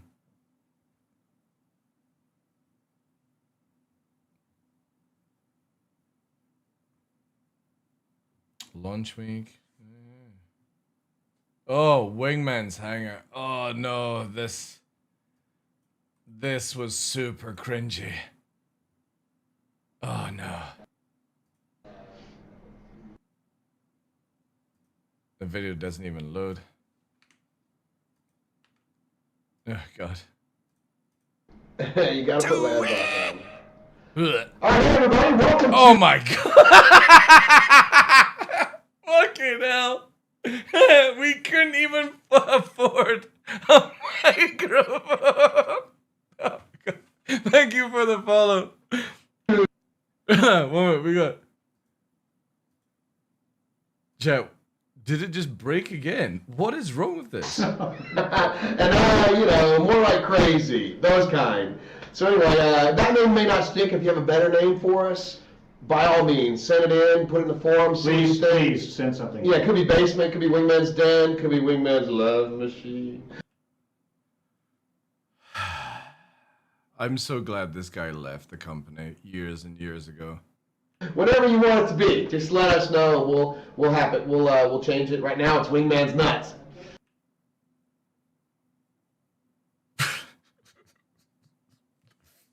The fuck, dude.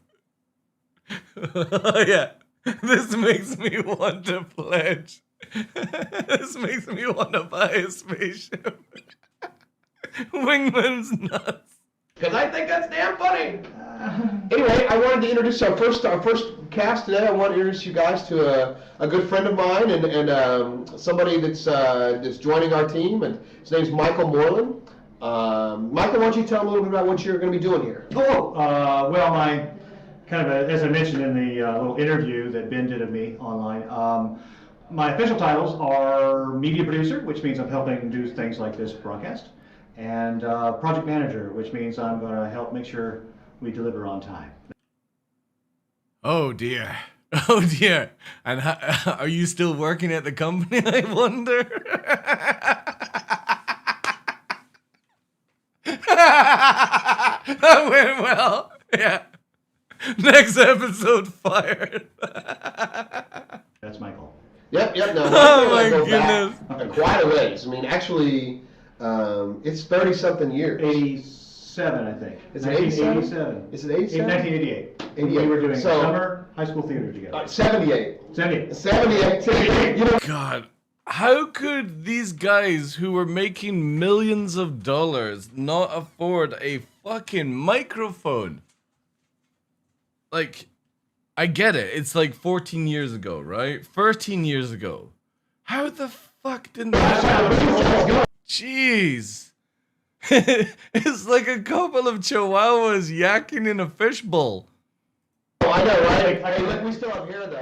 Isn't it beautiful? Isn't it beautiful? Anyway, Michael and I did plays together back in high school. We did Woody Allen's Death Knocks. We did Death Knocks, Woody Allen's Death Knocks. Michael was Death. He was Nate Ackerman.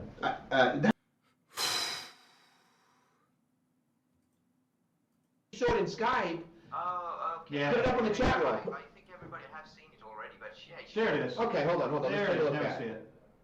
Why is it so quiet now? Oh, it's a cartoon. It's a graphic novel kind of thing. This is kind of a first pass at a graphic novel page. Oh my god, dude, that is fantastic. Oh my goodness. Surely this got better. That was the first episode. Let's see what happens in the second episode when they went out and bought a microphone. Welcome to Wingman. Chat. This guy completely changed proportion from the first episode. Let everybody see. Where did the fucking first day on the job? Second day at CIG. Welcome. He fucking went through a blender. To Wingman's nuts, but Wingman's hangar. How is everybody today, man? It looks like you're around. Tell us how the volume is going. We're on the chat window. Oh my god. That's way too much. Anyway, it's kind of like the golden ticket. I mean, Jesus fucking Christ. Right, let's go on to day 3. Look at that. The camera's just looking down. Oh wow, look at this fucking pan up. You thought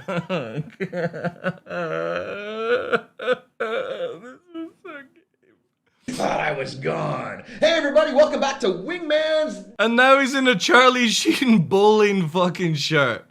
hangar. The third I bet you he thought he was as cool as Charlie Sheen.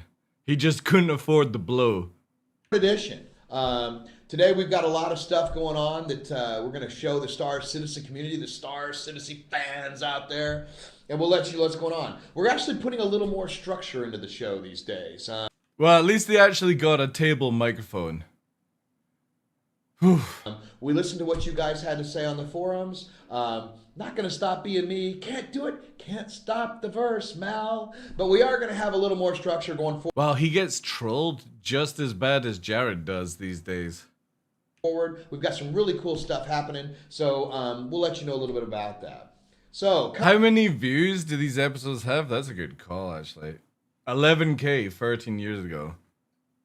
All right, let's go down. So that was episode 3. Let's see. Oh, this one has Chris in it. Jesus fuck. Get him. Come on, man. I'm gonna.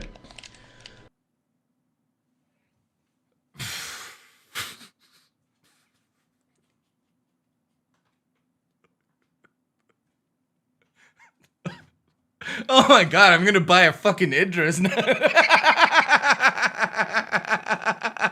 Don't you attack my constellation! Oh, hey! And then completely the audio goes out the fucking window again. Hi, everybody. Welcome to Wingman. This time he has a blue bowling shirt. This guy's fucking wardrobe is outstanding. Man's Hangar. The new episode, the new millennium 2013. How is everybody? Welcome to the show. We've got a lot of special things happening today. We want to start a little bit with the week in review. A lot's been happening here at Cloud Imperium. Chris Roberts is in town, leading the charge, getting us ready to go, getting things moving. We've got full production underway. We've got that aged well, which will help in the increase in things we'll be showing you along the way. So he's been in here kicking butt and taking names. It's me, Kung Fu expert Chris Roberts. You guys make sure you get on production. And we're just totally excited. It's going crazy. We have 9 new hires. We'll get to that. Wow, 9 new hires. Oh my god. Do you think you'll make the game before Christmas? In just a second. We'll start. We have also, here's what's coming up. We have the forum feedback. We have the new 9, which is kind of like a little bit like the week in the review. We have an interview with Star Citizen's lead writer emeritus, David Haddock. Holy shit.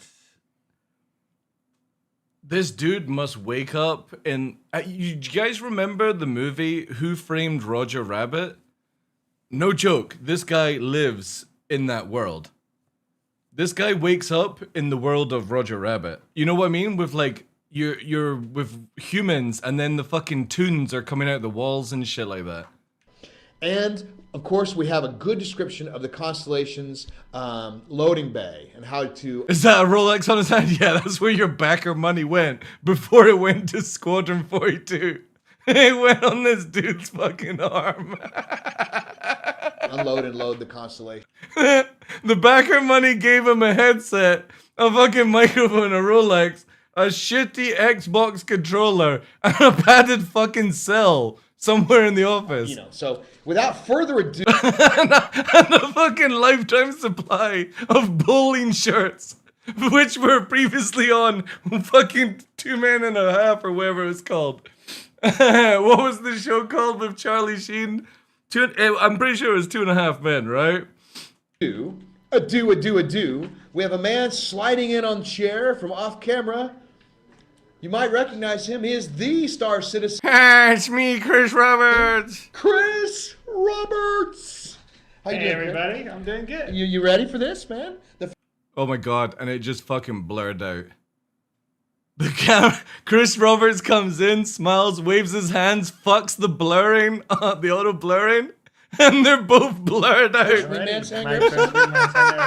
I know, it probably won't be the last. Oh my god. And they couldn't even afford a fucking camera. It's a webcam laptop or some shit. Imagine. Probably not. Yes. So Chris and I go way back, and so if we banter a little too much, you know, I've got a question special for him at the very end of this that he has no idea is coming. Oh dear, what the hell is this? With The Hobbit, The Unexpected Journey that came out, and we've hired 9 people. We're only hiring 9 at a time, so we're only hiring 9 at a time. That's why it takes so long for this game to be built, chat. They only hire 9 at a time. It's a fucking queue of 9 people outside. I want to introduce you this week to the 9 new Cloud Imperium members. 9 homeless guys on the bus. Come on in, guys. The 9. Here comes the 9. They're putting their pants on.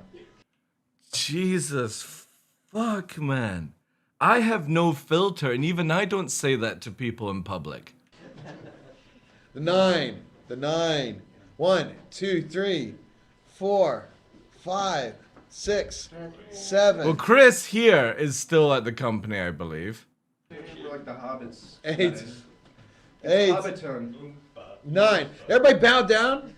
Bow down. Bow down. Bow down. Say hi. I think he still works there. Hi to everybody out there. The 9. Hello. All right, that's them. Look around. These. So instead of building the video game, they're all in a fucking closet together. These are the people that are going to be creating Star Citizen. Yet nobody is creating Star Citizen because they're all in this fucking room.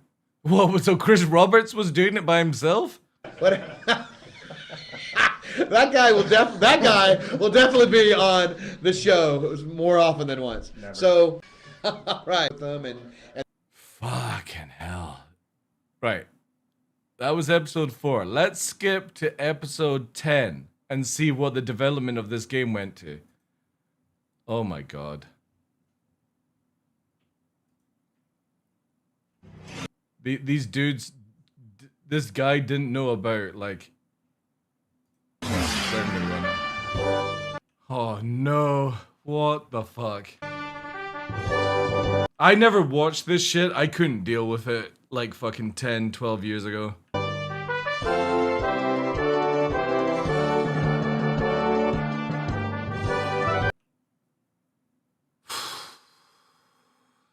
You can see where our money went. No expense spared on the fucking theme tune.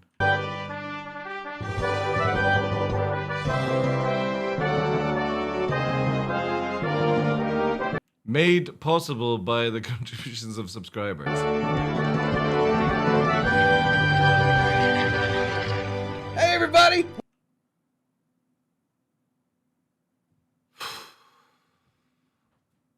This is not the dude. This is not the type of dude that you zoom the fucking camera in on. Welcome to Wingman's Hangar. Jesus fuck.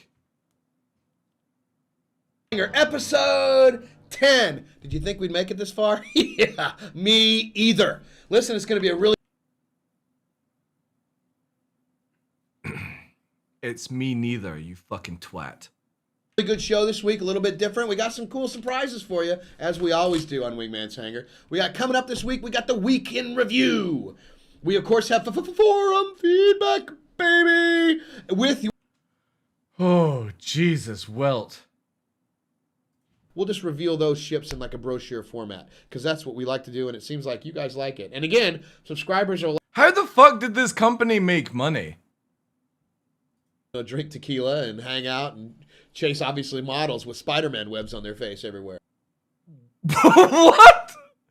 What the fuck is this contact? You know, if you're out in space, you want to see somebody out there, and you highlight on them, and you say, you know, oh, who's that guy? What's his reputation?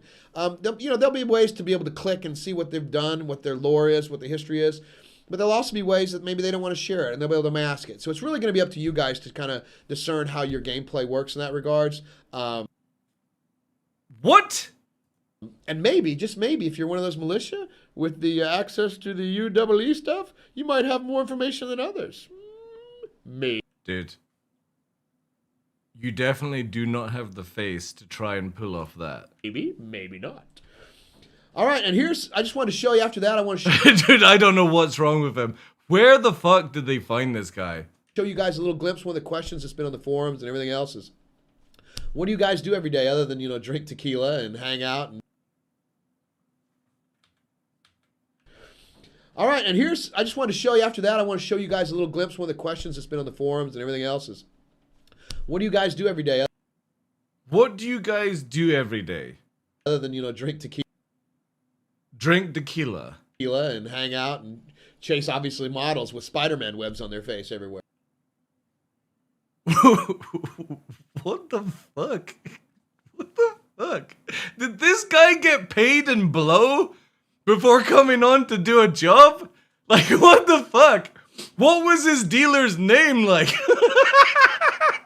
This guy is completely off on another one. And these little black boxes in inopportune places. So what we do every day, we want to kind of show you guys a little bit of the process, because other than, with just the wingman's nose cam, we want to show you guys a little bit about what goes on during the day. So take it away, Jason. Tell them what happens. And you can see why Star Citizen, when people are like, oh yeah, but they've had $1 billion. Yeah, $1 billion went up this guy's nose. We're starting to use Scrum as our development methodology. We're just starting with some pieces of it and seeing if it works well for the team and if the team likes it. They call it an agile methodology, and it's just to have. Are they in somebody's fucking house? Big bang for the buck. We're starting with the stand-up, where. Holy shit! What the fuck is going on here? Look at all the booze behind them. Chat, that's fucking cognac.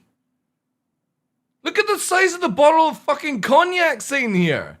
We have kind of a cross-disciplinary. This guy literally looks like he's about to fucking take everyone out because of height size problems.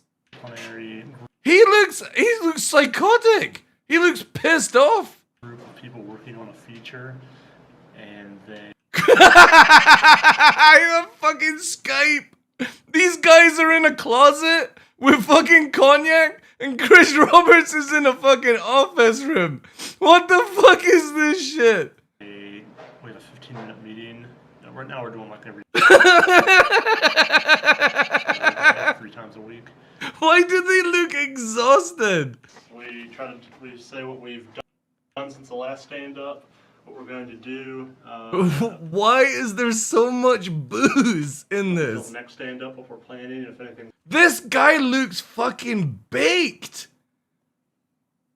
There's so much booze behind them. Open bottles as well. This guy literally looks like he's going to fucking kill everyone. This guy is baked so hard. And this guy's gibbering on. Blocking us. And if we have any miscellaneous discussion other than that, we try to have it at the end. That way everybody else can leave. That helps in that if we've been like heads down coding all day or for a day or two, it forces us to communicate, report to our peers what's been going on. And also if something's blocking someone else. Yes, Chris. Wait, so they come in... Wait. Did they come into this closet with a fucking drape? What the fuck is this drape here for?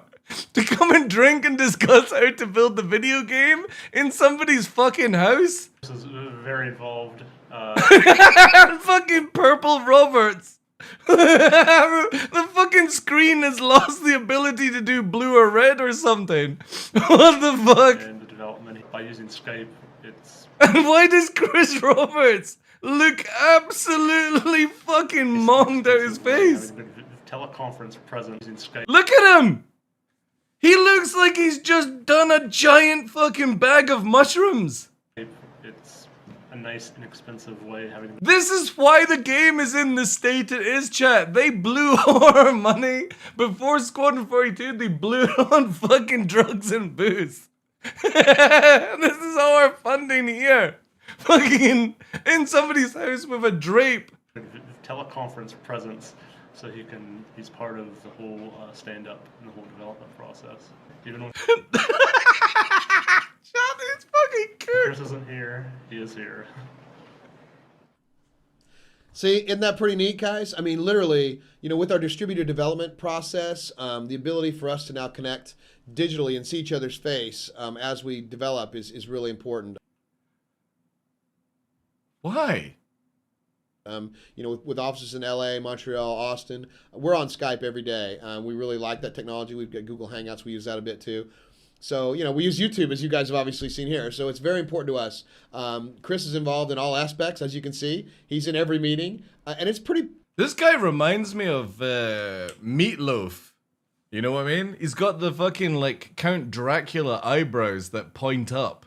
It's pretty cool to be able to see how that works. And it's... regarding Agile and Scrum, we're just using bits and pieces. Yes, he's tier 0 Jared, but this dude got fired. We're not completely that way. I couldn't watch this shit when it came out because back then I was 29 and I was doing a lot of hard drugs and clubbing, and my mentality just couldn't fucking handle this shit. We kind of use a combination of waterfall, Agile Scrum. For those of you who want to know, we like the bigger design. One of the things Agile Scrum, one of the weaknesses it seems to have, or in some of our opinions, is that you don't aim really big. You do lots of smaller tasks to hopefully get to something big at the end, but you miss the ginormous big plan that you want to get to. So waterfall lets you do that. So you combine the two, and you create Star Citizen, baby. That's right. So now 2023 humans landing on Mars. Wide World News.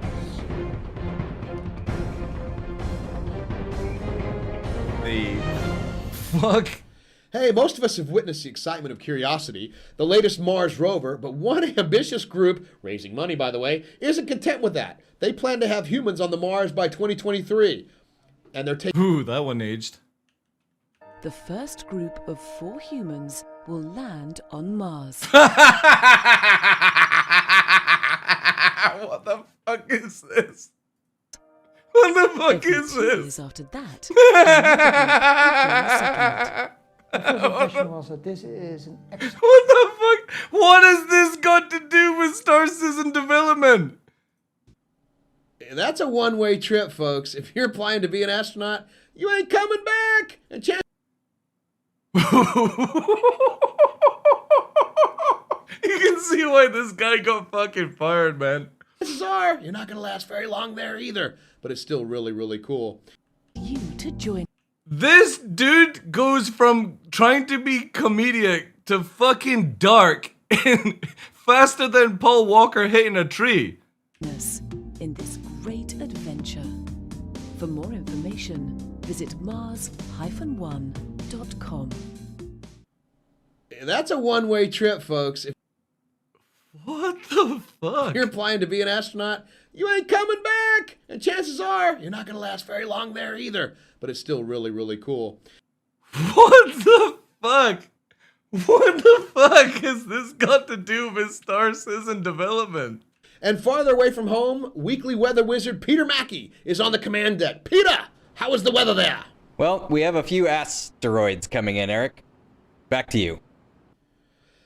Asteroids can be very dangerous, Peter. Be very careful. You can see why they needed so much booze in the office. Now I can see why there's a lot of alcohol working at CIG back in the day. they needed to be fucking blind drunk to deal with this. You don't want to get cracked up out there. So, thank you, Peter. So what's... Guys, I'm about to go and buy a Constellation LTI. This guy's totally enticing me to buy the game. Hey, wingman, you wouldn't by chance have any flamethrowers right here, would you? The fuck? No, not on me.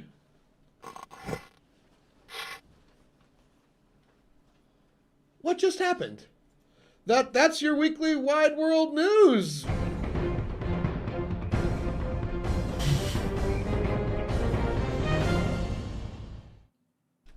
Rob's next.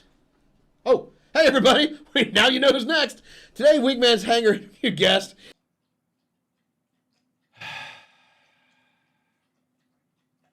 Who after watching this feels like they want to buy a fucking F7A Mark II? I do. I really feel like I want to buy an F7A Mark II. Might be better known for his rock. Pledges. Fuck it, I'm in. Pledges a grand. How the fuck did this game make money if this was the shit people were watching? Rock and roll name, Kid Rock. He's taken time off his busy touring schedule to join Star Citizen as lead designer. Blood in the diabetes. Oh god. Oh, this guy got fired as well, I believe. My name's Rob Irving, and I am the lead designer on Star Citizen. Basically, a designer's job is to take the idea of a game out of your head, or in this case, Chris Roberts' head, and make it into reality. And by doing that, that means you are making systems that make the things happen that drive in the story of Star Citizen or the events of Star Citizen. Where the fuck are you that has green brick wall and white brick wall beside each other? What fucking basement is this? And make the players want to play. I worked on... Who the fuck has green brick wall and white brick wall beside each other? Commander A public toilet. Yeah, exactly. A fucking prison. They just got a random guy in the toilet and gave him a fucking microphone. And I worked on Wing Commander 3 and Wing Commander 4, helping yeah. How did that work out Those for were you? the only Chris projects, but then when Chris moved on and we started Prophecy because we wanted to keep Wing Commander alive, I worked on that. Also worked on Pacific Strike, and then worked on Ultima Online as well later on in my life. There are a ton of things that are exciting about this. The most important thing to me, though, is that we're getting back into space. Space has been one of my hobbies for my entire life, and now I get to go and make a space project unlike anything that anyone's ever realized before. What the fuck is the close-up shit on a green screen all about? Why the fuck are we so close to these people? And what happens then? Rob joins us live. Hey, Rob. Hi, everybody. What's going on? Well, I'm here congratulating you on your use of waterfall. Oh, thank you very much. You know, Rob, I appreciate that. Looking pretty good there, buddy. You can't see my face right now, chat, but I'm actually fucking shocked that this was ever allowed to be live filmed. So, hey, why did you decide to come back into games? Well, for one thing, it's where I belong. This is exactly... Rob needs to stop fighting and shave his head. where I should be. But, oh my god. Alright, right, that's enough of this. Whew. Oh god, what is this? Oh, what is this? We love that. Pleasure for doing the cool logo back He here. reminds me, oh yeah, this is my strong Back hand. here, we actually put it into the game now. We love it. And, you know, just a lot of big thanks to that. Thank you very much to subscribers. You know how Jared has this studio where the fucking TVs are actually part of the studio? This dude only was given a green screen. For continued support. And a We couldn't do this shitty show fucking logo. or bring exclusive content without you. Thanks to the pledgers, we couldn't even be here in the job without you. Fuck me. Now I regret subscribing. So that's all we got to do is say thanks to everybody. And what do we got here? What's this finger pointing thing going on here? Oh, guess what, people? Come on in, Legante. We're introducing a new thing this week, Fan of the Week. So Legante, you guys have probably recognized him from his really cool videos he's done. So we invited him down. He lives in His really cool videos. What the fuck? Dallas. We invited him down, and we're going to unmask him and kind of talk to him a little bit about. He's one of us. He's one of the Star Citizens. Wait, Take was it this off. a backer? Not all of it though. Just the top part. This was a backer. Wow, dude, check it out. You want to I grab wonder your if glasses, this or- guy bought an Odin. No, so you can Yeah, sure. Okay. So Legante, you guys have seen, has done the really cool videos. So what made you decide to do all those videos? How did you decide to put that together? Well, You just CNG asked him is twice. Really giving this community a great opportunity to really get involved. And What the fuck is the shaking of the head in some sexual way? you know, a lot of people aren't used to that. So I wanted to make a video. Squeeze in, buddy. Yeah. The fuck? Jesus Christ. What the fuck is going on? This is where our money went, chat. This is where our fucking money went. No wonder we're 14 years late. These guys are still in some fucking house. It's all a front, I'm telling you. All these offices, all these studios, they're just a front.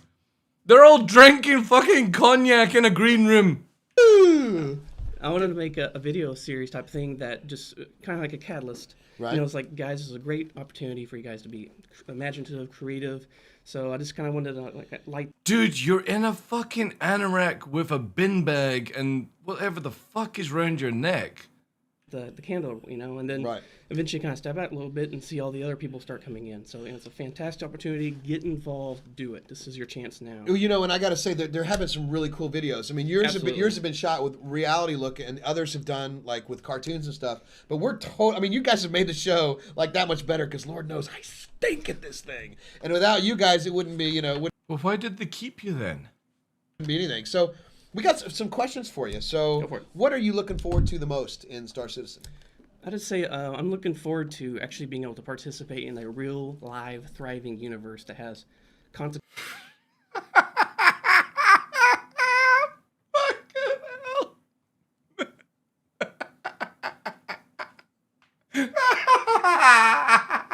Consequences for your actions, whether it be good consequences, bad consequences. It's not a hold your hand type thing and linear, this is what you do, this is what you can't do. It's open-ended, and you can meet people, meet enemies, meet friends. It's a fantastic opportunity. It's a big social community. Yeah, if VoIP worked. Right, you can be the White Knight. Yeah. Oh, Jesus. Fuck. You can be a troll of law, whatever you want to be, right? A griefer. If you're a griefer, we're going to get you. You hear that, chat? Look. A fucking griefer. This guy's gonna get you. Watch out, Heavy Bob. You can be the guy hunting down those trollolols. That's right, exactly. Dude, you couldn't play this game even if you were given 10 years to get good at the game. Which is that what you're going to do, you think? I think I'm going to be like a protector, guardian for... Oh, he ain't protecting shit. Not dressed as Bagman. People that can't protect themselves, like minors, you know. So you're a paladin? Pretty sure a miner would probably be able to protect himself better than You're going this to be dude. like that Legante. You can say that, and I want to explore too. So. Of course. Well, there you go. What ships do you own currently? Odin.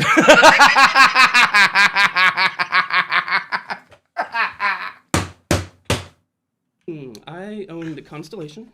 Yep. The Constellation. Freelancer. Yeah. 300i just for fun. Nice. Just for fun, by the way. The 300 eyes just for fun, just to let you guys know. And the Hornet when I wanted to just go down there and start shooting some stuff. Yeah. A real man ship. That is amazing. That's cool. You are a great backer. Thank you for spending nearly $1,000 on the game. Cool. I mean, all those are really cool. So some of these you haven't seen yet, right? Are there any of them you haven't seen yet, completely in their completed form? What do you mean with that? Like the Freelancer, you haven't actually seen seen it. it. I haven't seen like everything because it's nothing. Because I just buy JPEGs, that's why. It's complete, yeah. I mean, who knows what's It's going to really be close, by the way. Really? Yeah, it looks really good. I'm looking forward to that. Yeah. Maybe we'll give you a sneak peek before you bail out today. We're giving a little tour of the office. So, which is literally somebody's house. The fuck? The hell is it an office? It's somebody's house. You know. And why did you pledge? Why would you? What made? Why did you pledge? That's a question we should all be asking ourselves. Why did we pledge? Made you say, "Hey, that's Chris Roberts. I want to get in there." What's the deal? Truth be told, Chris Roberts was a childhood hero of mine. Oh, for fuck's sake! Jesus Welt! It is an Omega White Knight. This guy has a titanium nose for sniffing ass. Just because I started playing Privateer when I was a little kid, and it just opened up so much imagination and story creativity. Where I would dress up in a bag suit with a long coat to pretend I'm from the future. Just be explore, do what you want to do type thing. It was fantastic, and I have a lot of respect for Chris because the whole thing about not the publishers, let's do the crowdfunding thing. Jesus fucking hell, this is aging. It's a PC game. It's a space sim. No one A PC game that they're totally developing for console, by the way, for Squadron 42. does that. No one stands up for we gamers anymore. That's the true. industry's turning more to We gamers, dude, I cannot believe that you've ever played a game in your life. Wii business. gamers, you mean like the Wii? No, as in like we, all of us. Oh, There ain't no way this guy can be classed as a gamer. like us gamers. Yeah. So I have high respects for him, and I saw him standing up to do this. I was like, people need to back him up. If no one backs him up, he can't do it. So.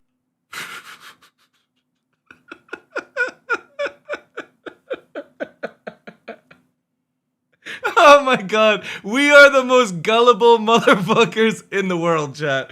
I have to say, every backer of Star Citizen has to be the most dumbest, gullible fuck ever for us to have spent this money. And this is how it was fucking sold, like.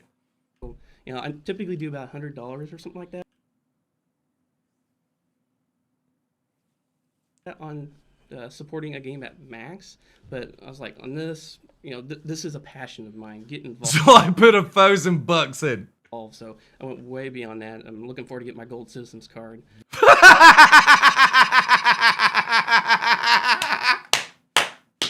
I spent over $1,000. I can't wait for my Gold Citizen card. Ah, fuck. Just as good as those Odin owners. Guys, I spent over $5,000 for a forum badge. Fucking yes! I got a forum badge for $5+ grand. Yeah! Very cool. And definitely looking for the release. Well, Chris I gotta say, Chris is amazing. He's been amazing this whole way. We've had way more success, or we've done way more than we thought we would do. And the fact that we're able to engage with fans like yourself and community and be involved, because you guys I wonder if this dude is still a backer. If this guy still has the dream. If this guy spent any more money, you know what I mean? kind of helping every time we want to find out. One of the things we're going to do, right, is like when we release the alpha, we want you guys to help us test When we release the alpha, the game, and you're going to be able to tell us, like on the Hanger app, what you like, what you don't like, things like that. So the Hanger app, what the instead fuck of us is spending this months shit? chasing something that we think is cool that nobody plays, we're going to find out early whether you like it or whether you don't, and it's going to help us develop it. And that's another criticism. And he's freaking always ahead of the curve, man. Chat, I just saw a tumbleweed go past. Chris is ahead of the curve. What curve? What ending? You said he was a childhood hero. Yeah. So that A childhood hero? Fucking hell, like. means he's old, because he was a childhood hero. He was a childhood hero of mine too. I don't think you could get away with saying this sort of stuff in such cringy way on the internet these days. Sorry, Chris. Not true. I'm older than Chris and older than dirt. All right, man. Listen, thanks a lot for Legante for joining us. Next week, I want to just tell everybody we're going to be shooting at South by Southwest down here locally in Austin. It's the game show down here. We'll be probably doing some man on the street type stuff. Man on the street type stuff. Let's tune in, chat. Live right now, episode 11, on the street. On the streets. Now, well into... Hey. Wait.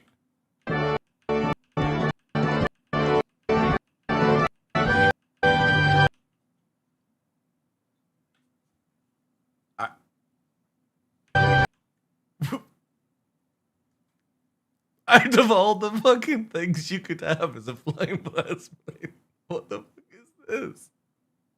Where the fuck did you find this? Hey everybody, welcome to Wingman's Hangar, episode 11. Yeah, we are now well into double digits. Amazing, isn't it? Listen, I wanted to announce we're doing a little bit different this week. We're going to a pre-recorded show, but we're going to leave everything in there. We're recording it live. We're going to leave it as is. But the reason we're going to pre-recorded is because it allows us to make sure that we hit our timeline on Friday. We've had several instances where we weren't able to get it up. You guys were waiting for it. It's not right to you. It's not right to us. And also, it allows us to do things like go on site to South by Southwest or Game Developers Conference and do some San Diego police age poorly. Well, I wouldn't know what that would mean. bits there and still get them up for the show that week. So even though we're pre-recording it, it's still the same stinking show. So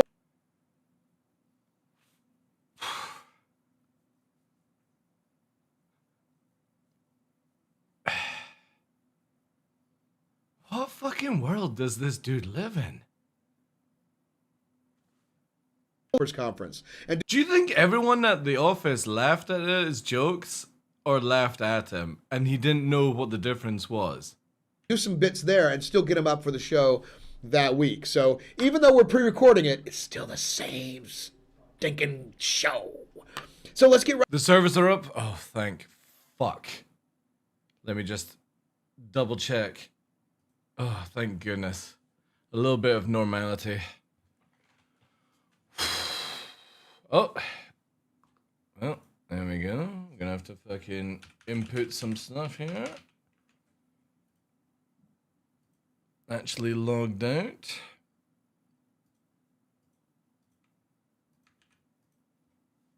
It still says under maintenance, but let's try it at least. Oh man, I'm exhausted. I feel so deflated after watching this. People love this guy back in the day, and when he left, it was a big deal. How the fuck could you like that guy? Like, nothing this dude has said would have ever made me fucking buy a spaceship from Star Citizen. Oof, I am so glad I never watched any of that shit. No, the patches are out tomorrow, I believe. Oof.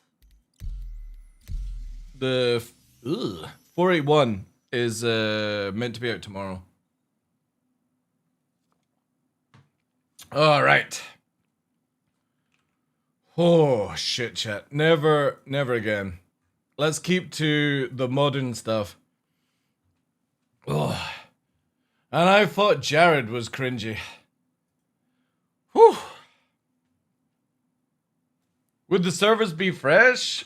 No, it'll just be like a hotfix patch, since it's not even going into PTU, apparently, expat.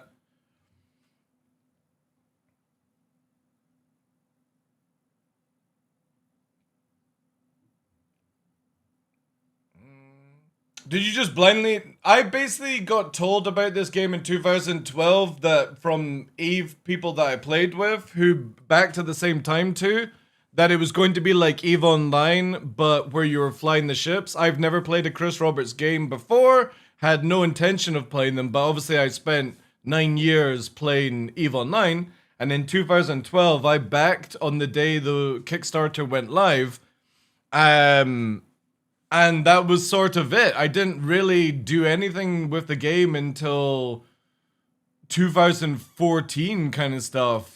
And I never watched any of this meme shit with that dude. And I only started watching the live stuff, like, with Salty Mike and Detox on Twitch. And then when Sandy and stuff did Around the Verse, that was when I sort of watched these YouTube videos and stuff. And obviously the trailers and shit, but yeah. I wasn't so into it because obviously there wasn't much to play in the game, so I was doing other things.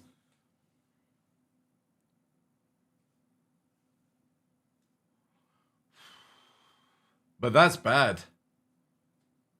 That is so fucking bad.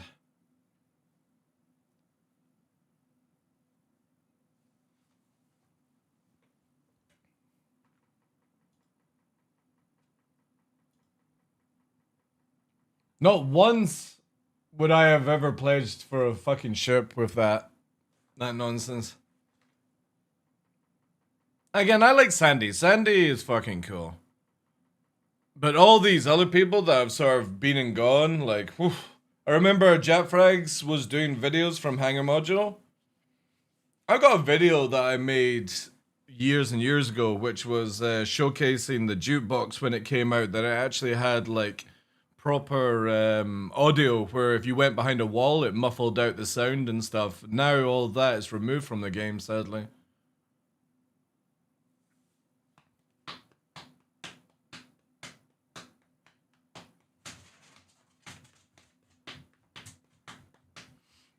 Actually, whilst I do this, I'm curious to see here. Yeah, I'll just do this one. Just in case. How am I logged in? Because I'm a content creator. I get privilege over other people. Hashtag not sponsored.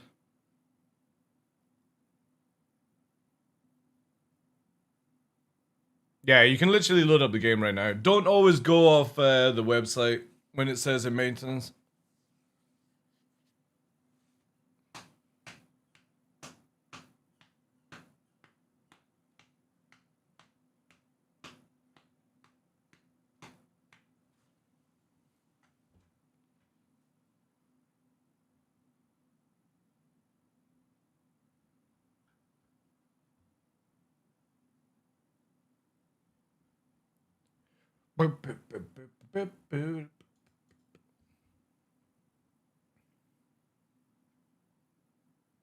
Can it break accounts or some shit? No, it shouldn't. It should be fine.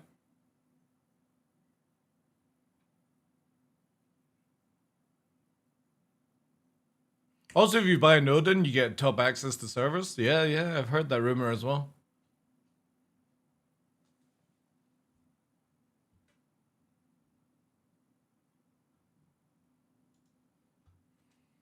God damn it, I knew streamers got potential, streamer. Just kidding. I wish. No joke, I wish we actually got stuff. I mean, they do a really cool thing with giving us giveaways and stuff, but yeah, unfortunately, content creators don't get any love from CIG, apart from that. And I don't think it'll change. I think they won't even bother with us. They'll just hire, like, Code Carnage and all these people that have talked shit about their game without even playing the game. And then when all of those people leave, they'll just, you know, not give a shit about us again. I don't see that ever changing, to be honest. Yeah, we'll get nothing, yeah. But the funny thing is, though, Expat, is like, when all those content creators just leave because they'll be like, well, we're no longer getting paid anymore, CIG will be like, oh, hey guys, hey Expat, how you doing? Have you had a great launch of the game? You know, even though it's been out for like 6 months, have you had a great launch? It's like, yeah, awesome.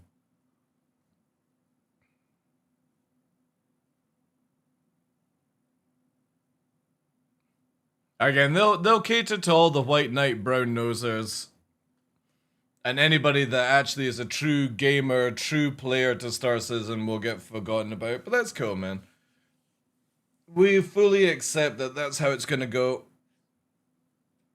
Asmund Gold will play Squadron 42. He'll play Star Citizen for a week and then he'll quit. The same as Summit. The same as all these other guys. Because the moment they're paid to go and play another video game, they don't give a shit. And that's the truth of it, sadly. CIG will waste a shit ton of money on these content creators, and they'll get their money in return, but then they'll piss off within 1 or 2 weeks. Because CIG won't be able to afford to keep them longer. Yeah, exactly, Medical. That's why I'm not bothered about it, dude. I'm not bothered about it. I fully expect to be completely disowned when the game goes launch.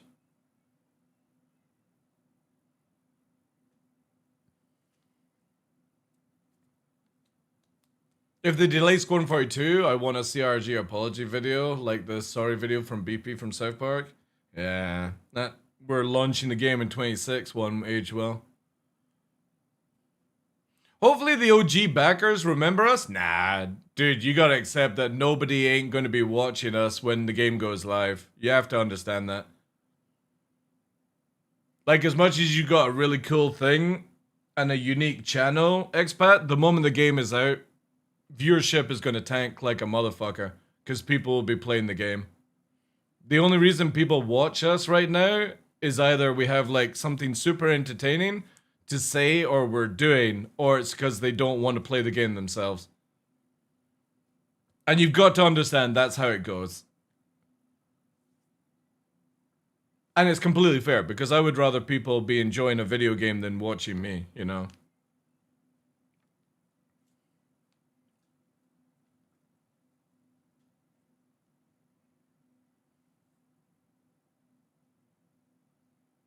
Yeah. Asmongold won't be able to play this game at all, dude. He won't be able to. It's not his type of game.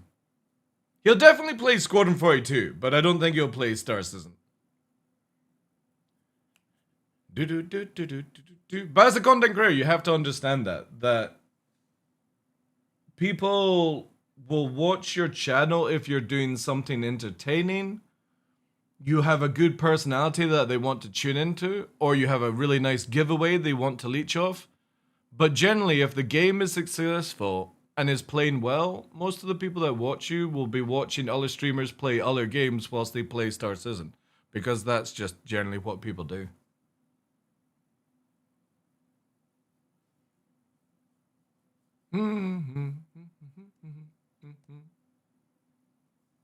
And I think that's perfectly fair, you know. I think I'm a little bit different because I actually like watching content creators play the game, see what they're up to for the day. You know what I mean? Like, I look at like watching Cutlet, not for like his rants and stuff like that. It can get a little toxic at times. I would imagine he says the same thing about me. But I like watching Cutlet because it's like watching like a soap opera, you know? What is Cutlet up today kind of thing, like Big Brother House, basically.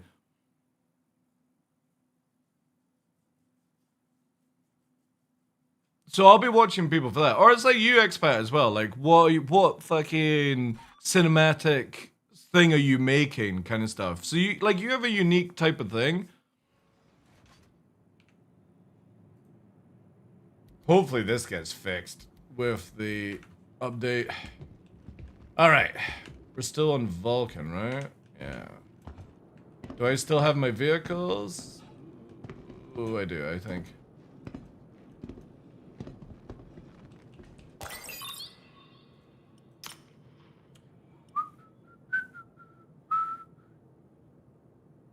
No one forced you to spend money on this game. Nobody forced you to have your opinion in my channel as well. You see where it goes as well, dude?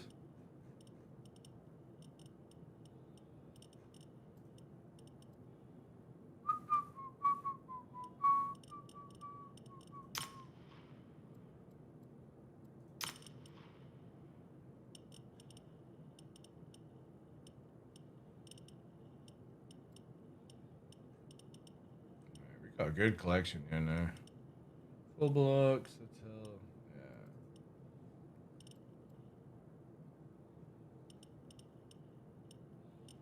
yeah. FLs.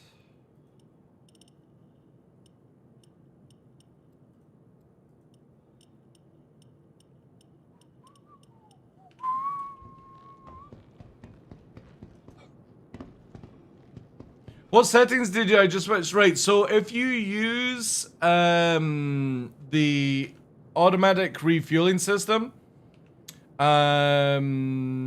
just join the game, Ulstrats. Or if you sub to this channel with tier 3, you can get privilege as well. Tier 3 subscriptions get privilege to the game straight away. But yeah, you should be able to just log in and get on with it. If you do refueling with an NPC, you'll get the bug where it keeps telling you the thing in the corner. all you have to do is go to options, go to show hints, turn it on, turn it off, basically, or reverse whatever your saying is, and then that fixes the information in the right corner. But hopefully tomorrow's patch will fix that one.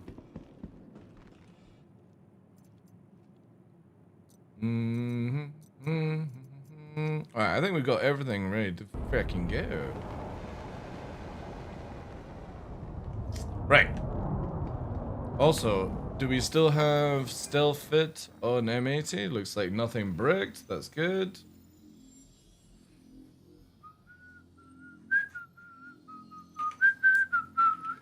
Cool. Welcome to the ASOP vehicle. Now, obviously, there's only been maintenance, so I don't expect anything else really done. Ooh, just in case. Welcome to the ASOP vehicle retrieval. Let me just do that, because I don't know if I did it or not. Please visit us again.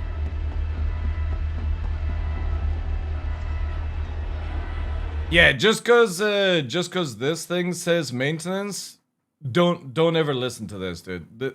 The person that updates the maintenance fucking page on the website is one of these people that can't like touch type. They have to look at the keyboard and go. I'll give you the sound, right? Let me just join. Where is it here? This is the sound that these people make when they're coding, right? Give me a sec. So I'll go to like here, right? Not this. All right. This is how it sounds when they're typing.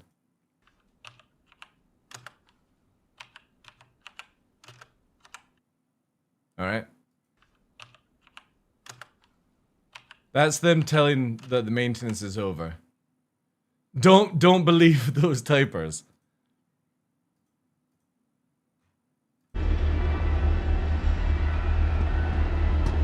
Just press the game, go in. Trust me, join the server, play the game. Never believe the maintenance. I can't figure out how to save loadouts and insure it. I bought deadbolts, went to the vehicles loadout manager, selected my F7A, but everything says bricked on it. Fresh claim ship, I put deadbolts on, saved it, and it doesn't show up in the insurance screen. Are you putting bricked items on top of it? No, don't worry about the spam, dude. It's a valid question. So this is what you want to do, right? If you are selecting your ship that you want to like equip, right? First of all, anything bricked you want to kind of get rid of. It's completely useless now. You then equip your ship with whatever you want.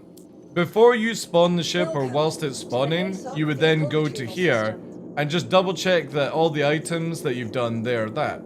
Now, if you're reclaiming a ship, for example, like this one, if I press this, it's going to go to default loadout, and then I can then put this ship away and press this one if I want to get the loadout back, right? So you just need to make sure that you press the right one when you actually need to.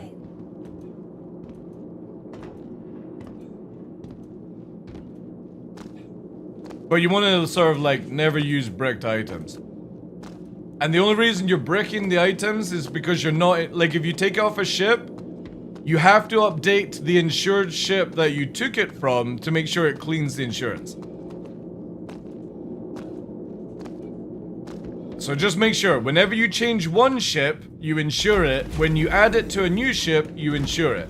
You've got to insure both ships so that you don't brick the original items. Yeah, it's a bit of a complication because obviously CIG gave no indication on how it actually works. And people will be like, ugh, you know what I mean? But that's technically how it goes down.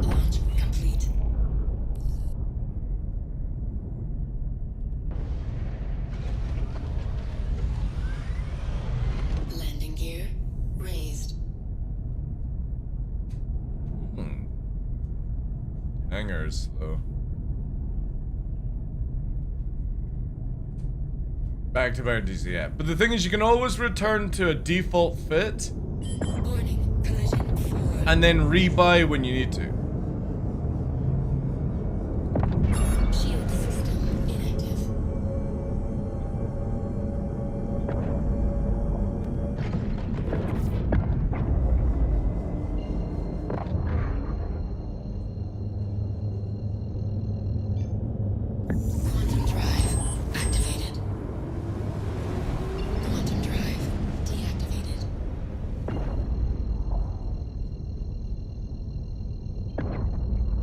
So you can have multiple versions? No. So basically, say you have lost your ship and you're going to press claim, but you don't have the money to claim back the original fit that you were using, you can use the default fit. You can then land that ship and then you can store it and then scrap it. Then you can press the claim button on the left to get the good fit back, and that allows you to have, you can always go back to your default ship if you need be. My build is !M80, but this one I'm using PvP stealth fit, and I haven't made a build thing for it, but it's pretty much all A-type stealth and ADs right now. How you playing? I can't even log in. Very simple. You have to go to the Pledge website or to TheDarkLaw's subscriber and subscribe to tier free on TheDarkLaw or whatever. If you just literally take this, click it, and find out for yourself. Swipe 1000, yeah. But if you're not an Odin backer, you probably don't have access, yeah. No, they're still fine. Says the site's down. Try logging out, logging in, and then standing up, clicking your heels 3 times, spin around, and shout, "I am Dorothy," and sit down and see if it works again.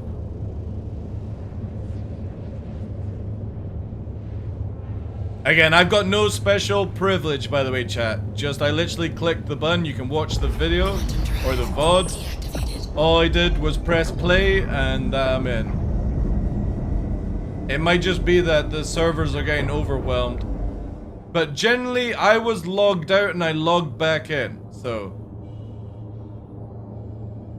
that could be a hint.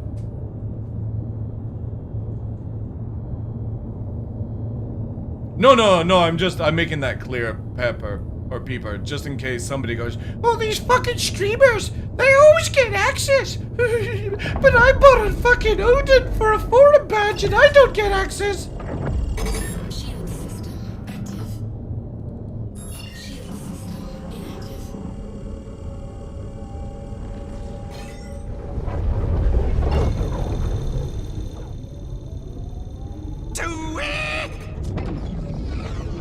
Is Ghost Hollow still a thing? It is in the game, yeah, but I've never been there for like 2 or 3 years. Stone, thank you very much for the follow, dude. But yeah, I think generally the best way would be log out of the launcher, log back in. That's what I had to do, and I got in. That wingman hanger really got you? In what way got me? Where I feel like my sanity is like lost even more? Nah. Streamer privilege, totally. Yeah. I'm tier 3 subscribed to Chris Roberts' personal website. That's why I got it.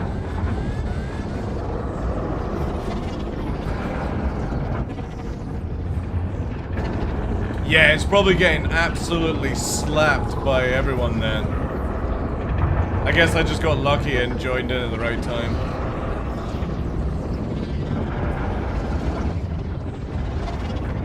Do I have Chris Roberts OnlyFans?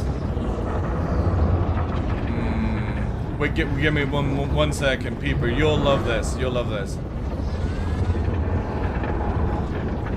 Alright. Let me see if I can line up whilst I'm flying for this one. Now, see. I don't have it, but I have... Oh, shit. I've got this wonderful picture frame of Chris Roberts. Does that count? Look at Chris Roberts. He's such a handsome guy. That's how I got in, really.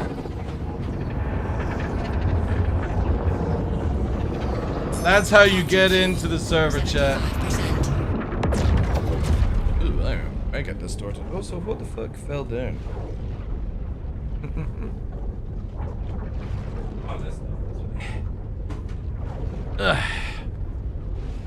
Pillow beats it? Yeah, but we don't have the pillow. Pillow cam not available. Right now, anyway. There we go. Actually, no, wait. I have enough fuel to make it. Curious to see something, chat. Crusader. did. Oh, it's not even gonna give me a warp to, is it? We're gonna have to do this manually, are we? Oof. The manual warp. Or maybe if we get past, we'll see.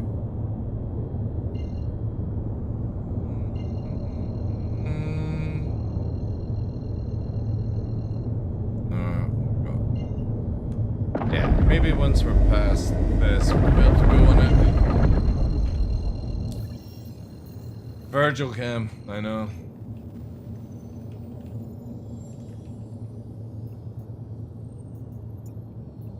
Well, there we go. Nice.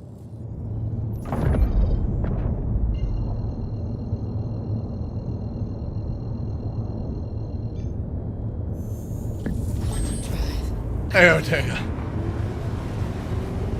I thought about lighting a candle next to his face, but busy buying ships. I would maybe do that if I was allowed to have an Odin. We'll see. Yeah, that's true, yeah.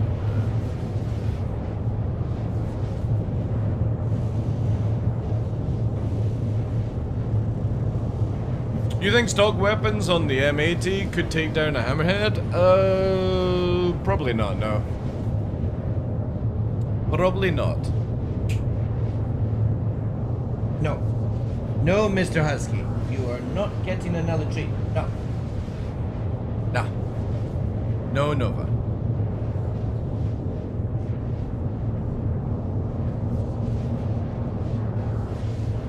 No. No, no, no.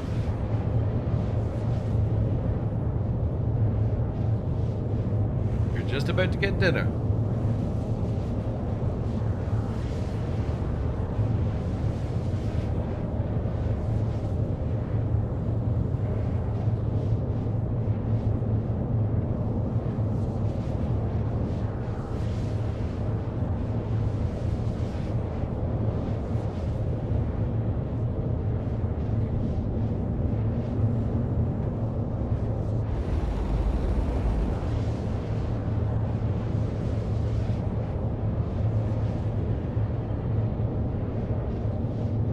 You have to swipe the plastic to have the Odin.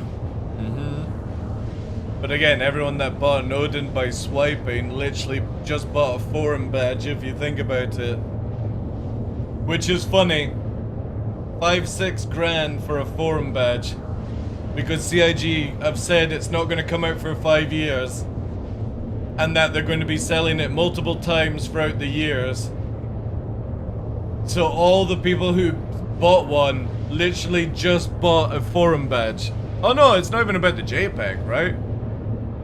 They literally, the only thing you actually get for that money is a forum badge that says you were in the Odin Founder Club. Fucking diabolical, like.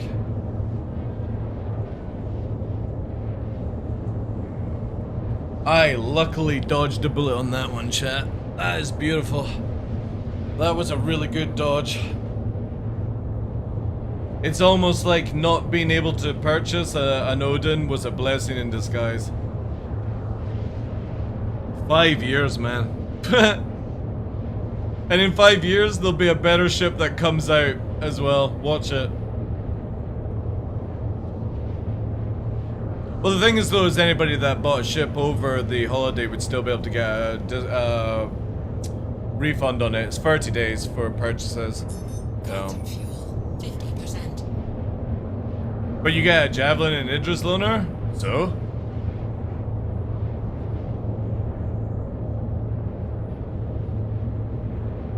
Like, just even try and come with a logical look on it, dude. You said they spent 5-6 grand for a ship that won't be out for 5 years. You get a forum badge, and your reply is, but they get a Javelin and Idris loaner. One, the Javelin's not even out yet, and the Idris doesn't come with a gun. So what have you actually achieved?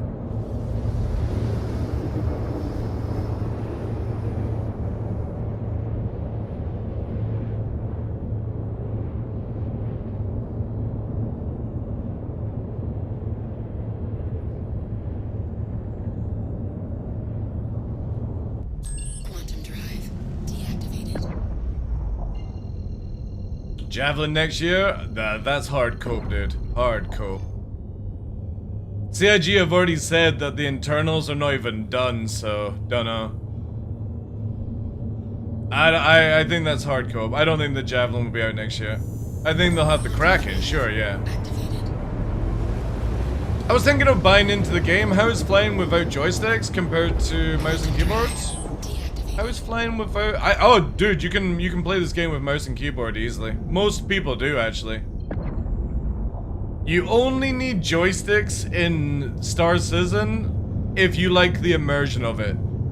There's no difference in like flight skill or anything like that. That's just a hard cope when people say joystick is better or mouse and keyboard is better. It all depends on the person. I mean, for me, for example, I fly with my feet where this is my roll, this is my pitch. Most people have pitch and yaw, and my feet are the yaw, basically.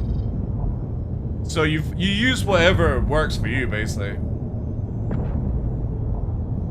So yeah, if you're a mouse and keyboard user, probably better actually. You're gonna save a lot of money on that as well. Where are we looking for? I really wish they didn't have all these Onyx facilities now. Makes it difficult to spot the old locations. Where are you? There you are.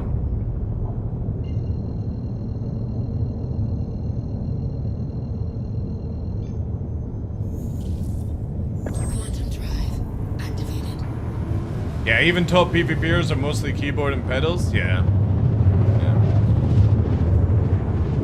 Again, I would imagine down the line, if they do the atmosphere of flight model correctly, people who use mouse and keyboard may be at a disadvantage, but not much. You know what I mean? Because the problem is when you over-yaw the ship with the mouse movement like this, you'll cause lag in flight. But again, like it's... We'll see what the flight model is actually like. Pedals, yeah, I use pedals. Oh my goodness, there's no Rex on site, chat. Look at that. So yeah, it was actually a full maintenance wipe as well. They've got rid of all the ships. However, there's processed food still here, which is interesting. So even though it got rid of empty ships and stuff, it still has people's containers. The problem is, I'm pretty sure that'll be contracted.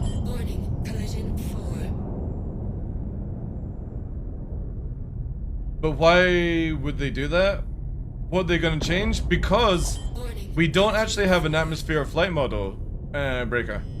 So right now, Star Citizen is a very interesting kettle of fish. When you're flying around in space, for example, and you fly into atmosphere, it adds a dampening effect to the movement of your ship, but it actually doesn't create any atmospheric effect. And that's what the new flight model allows the separation of it. It basically allows a space flight model and an atmosphere flight model to take hold. So you can actually balance out where instead of like Idris's spinning around at Mac Jesus in atmosphere, they'll be very heavy and methodical in atmosphere and obviously lighter in space. So that's why they're adding in a new system.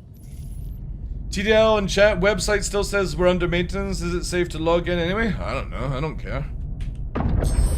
Oh, you worried about losing? Ah, yeah, reset my radar chat. So yeah, just always look on it that way, is that with the flight model, it's just to separate the two that we have right now. So whilst I'm flying in atmosphere, for example, this is the problem you have, look. Not very atmosphere flight model if you think about it. Look at that. So this will change where what I'm doing right now will not be possible in the new system. So instead of me flying around in goofiness, and just to put perspective, this is a 0.5G moon. You can't do that shit in 0.5G. That also looks very fragile.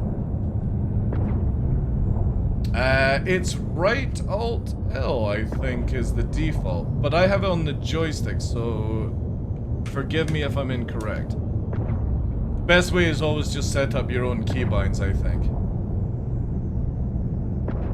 So, for example, if you see how I'm flying just now, you can do this flight style in 1G, which is not possible, right? So, as we're flying towards the ground, the ship is literally nose down and doing shit. And eventually down the line, you won't be able to fly a ship like that. You'll have to fly horizontal. So you'll have to actually keep your speed up, and when you're coming into land, instead of just doing this bullshit that you're able to do in the game right now, you'll have to actually come in with fighters and not runway land, but you'll have to come in slow and come into a hover like this and then land. You're not just going to be able to handbrake turn, basically. What the hell's going on with the lighting?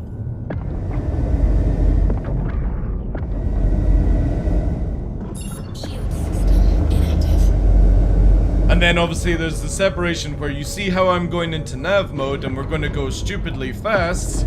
This also is removed from the game. So you won't see the M80 doing 1400 meters a second. It will only do SEM into nav boost. So for example, I'll just blink away instead of flying away. Because the boring thing about the game, traveling at this speed, is say for example, I'm not able to warp to this location, I would have to travel 100 kilometers to get to it. In the new system, it would just be blink and I'm over there and then into SEM mode. So it makes the game a lot more logical instead of flying around at zoomy speed.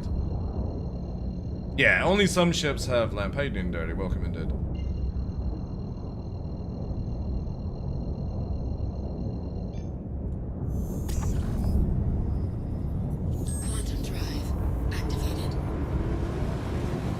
In settings, it will most likely be probably under cockpit, maybe. Seat and operator mode, maybe. Yeah, here we go. Light application under the first tab of seat and operator mode.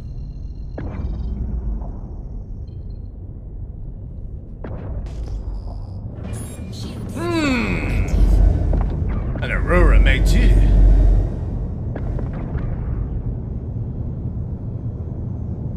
I need to go to the toilet as well. But let's do a first one then.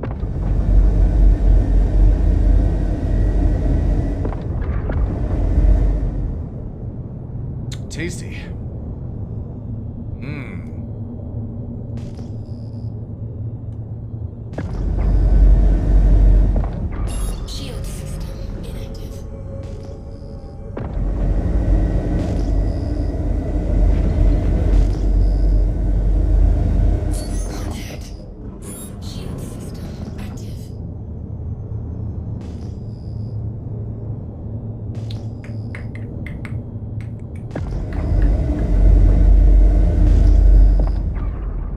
There's Johnny.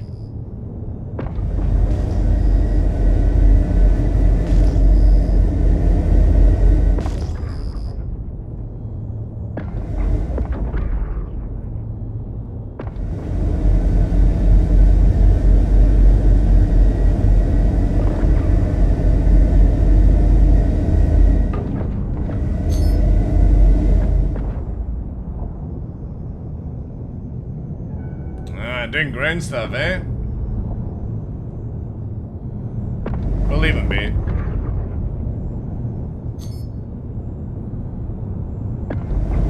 They still haven't fixed the personal bugs? There's no patch, dude. It's just a maintenance. You need to learn the difference. Patch is tomorrow. Maintenance is today.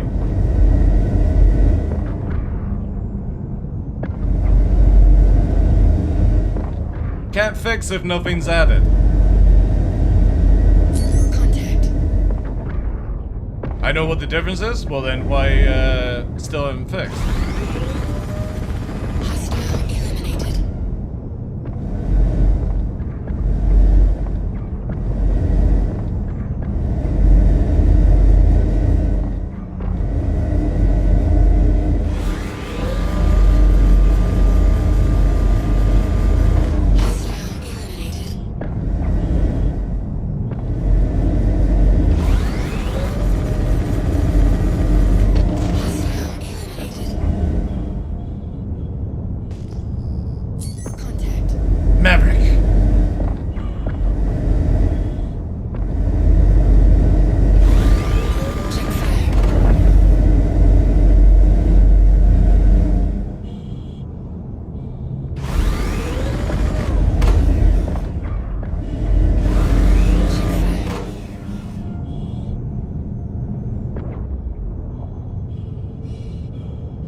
Oh, secondary. Ooh, the blade. Ooh, there might be more chat.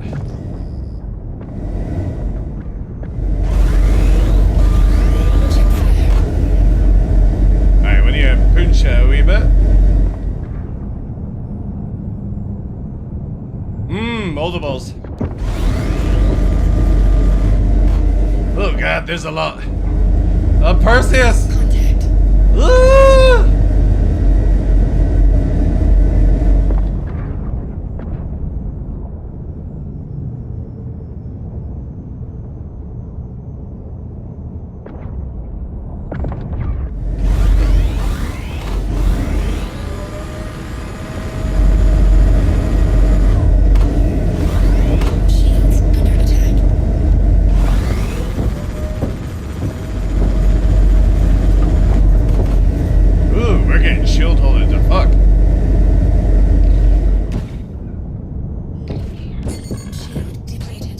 Chat. Holy shit. That's crazy.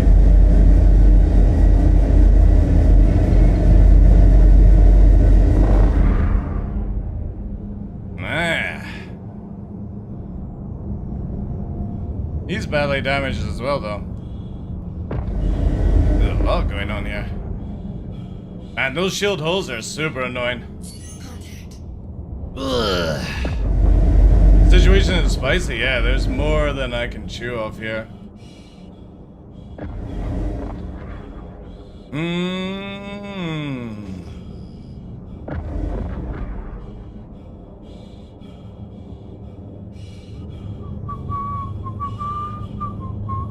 Problem is, I don't know if the Perseus was shooting at me at the time.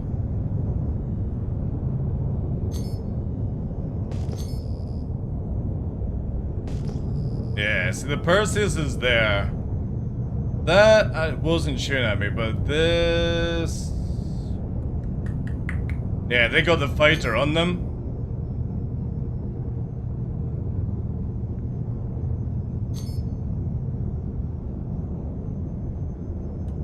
Yeah, we'll need to go and repair, and then come back in. Slightly too many.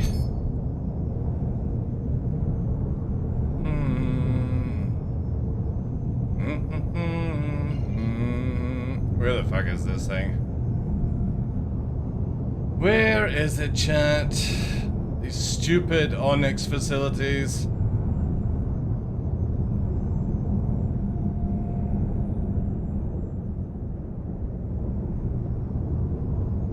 Please get rid of Onyx sites. Yeah, I can't even find fucking thingamabob. Where it has to be like there.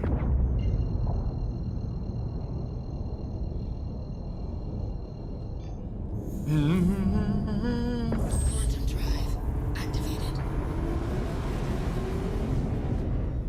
I don't know if I would last 2 seconds in PvP combat. It's mainly situation awareness and yeah, just practice, dude. Like, I'm not doing anything special. I am, Marco, yeah. Testing them out, dude. The problem is with the M80 is the shield holes.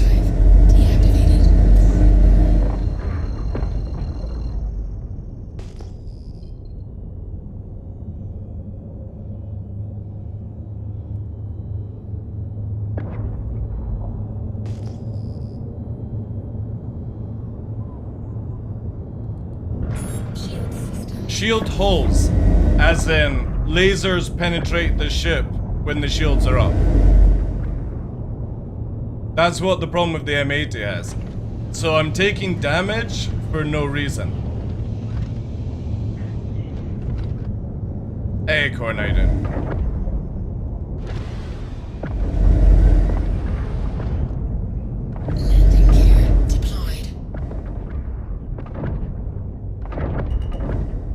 No, there's no patch today. It's tomorrow.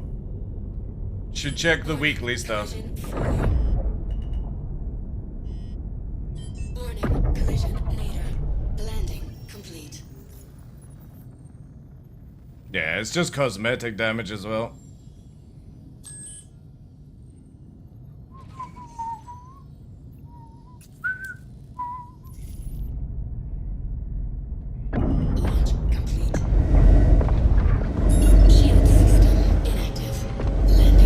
I'm looking for shard UU220. If anyone on there, please let me know. Why? Why? What's the emergency?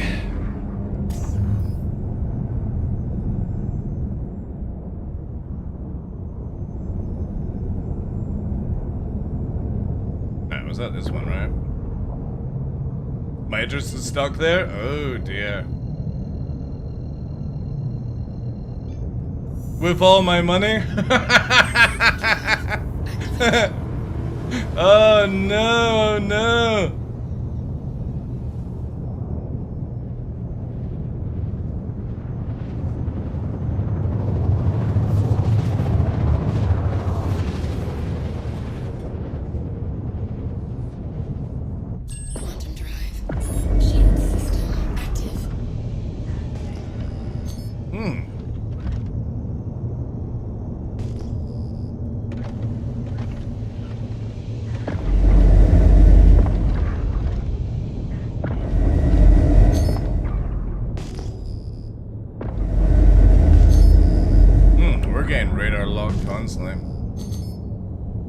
I would say probably stealth build on this ship is not good.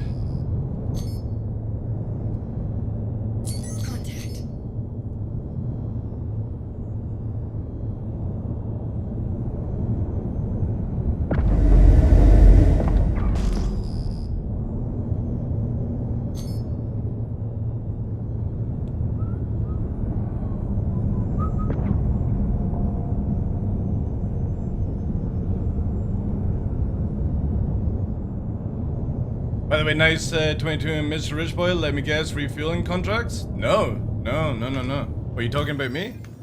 No, that's just called effort.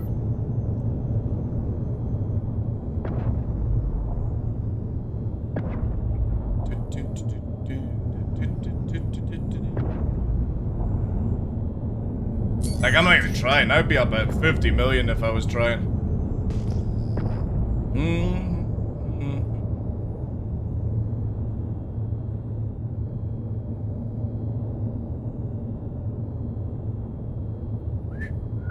When you're one of the best TSG runners in the fucking world, you get hired. There's the Perseus.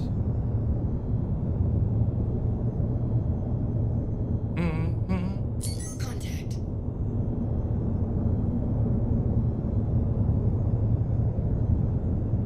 Yeah, I'll let you know, dude.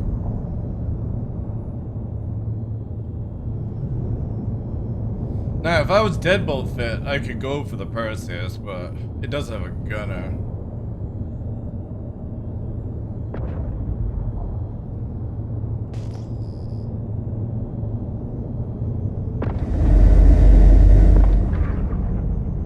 There's the blade. That's a difficult one.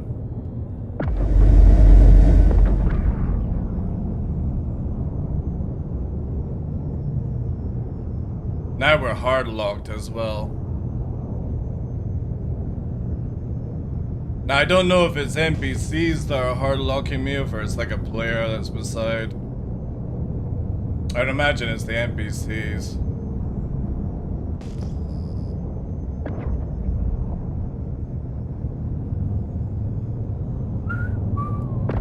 Let me quickly just vaporize these fucks.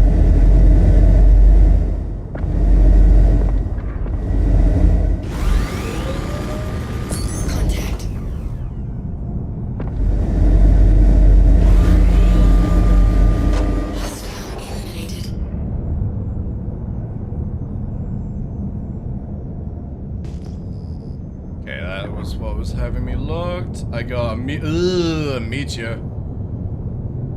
That's gonna hurt, ladies and gentlemen.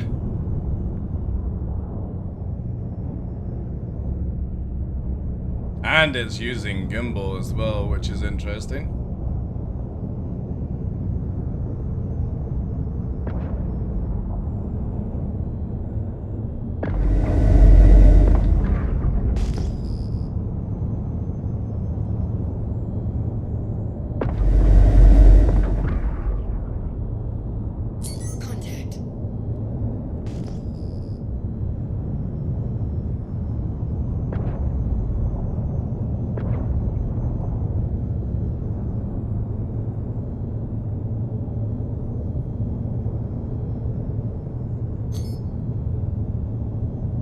Alright, we're hard locked again.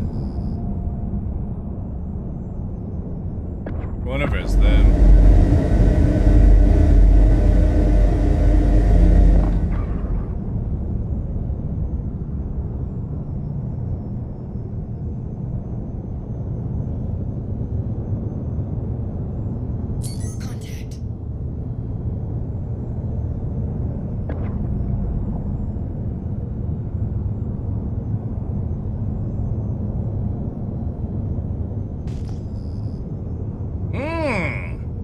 A damaged fucking thing. A tibby.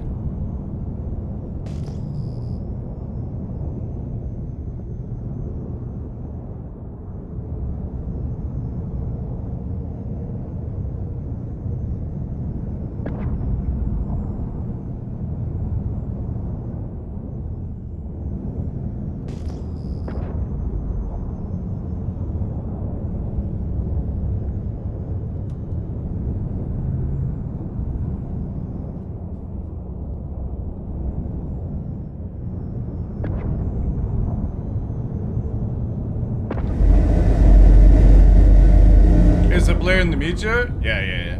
There's multiple players. You got Tiburon down there, you got Perseus down somewhere.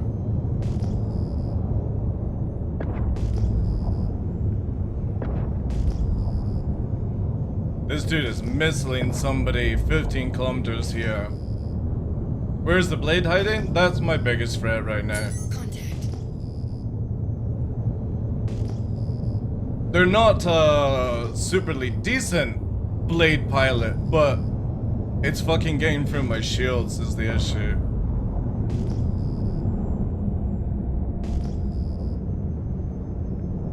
If I get the jump on, maybe. But again, the M80 isn't really a solo. You know what I mean? This dude is probably gonna fucking, yeah, here we go. Let him fucking waste his time. 75%. The thing is though, he is damaged, chat. Let's drag it a little bit. I'm interested, cause that ain't legit gunners on that thing. That is where he's using the exploit. But he does have armor broken. I could fucking pen, maybe.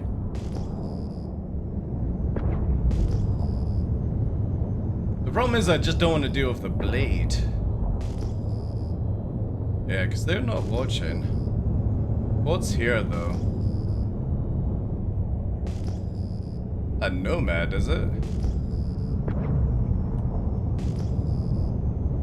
Yeah, this dude's good. Let's fucking charge down. Let's see what happens.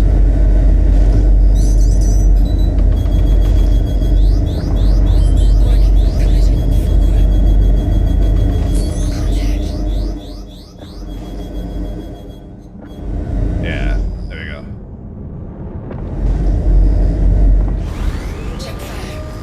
Chick-fil-A.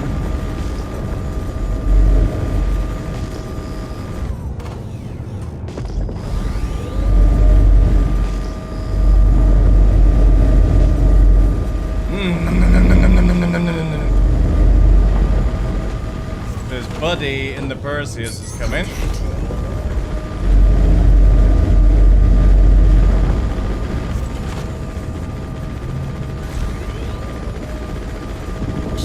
Yeah, there we go. It's already shield holded because of this stupid fucking game. Crazy, eh? Absolutely fucking crazy.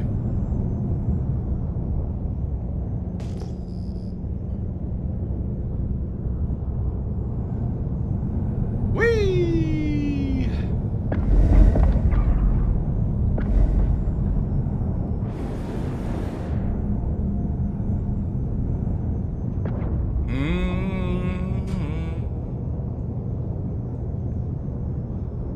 No, the M80 has shield holes. I don't know how many fucking times I have to say this. And it's a blade. It does physical as well. But I've got no resistance towards it. The M80 literally came out with shield holes, guys. That's why you lose weapons even with full shield against NPCs.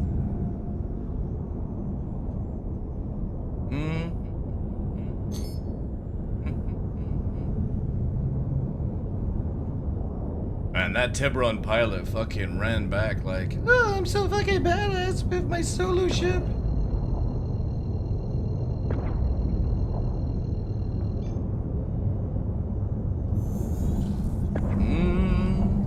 Oh, we're spinning around. Puke buckets engaged.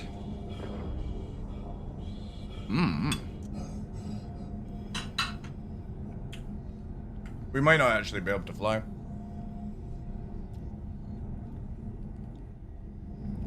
Sadly. Quantum drive activated. Maybe. Maybe.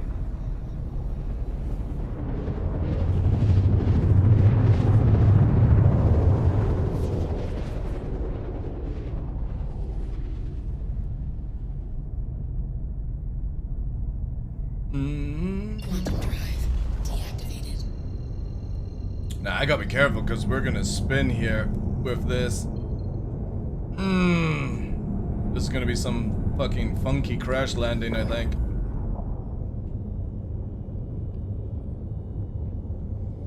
Hold her steady, Topper Harley.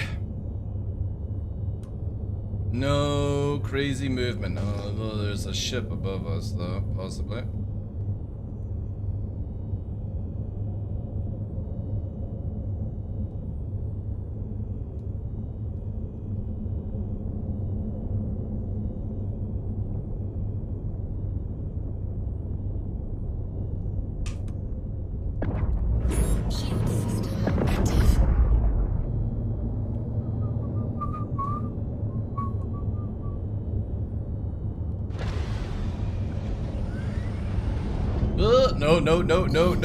No.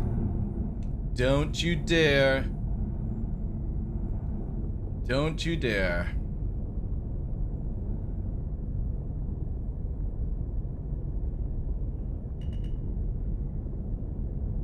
Warning, collision 4.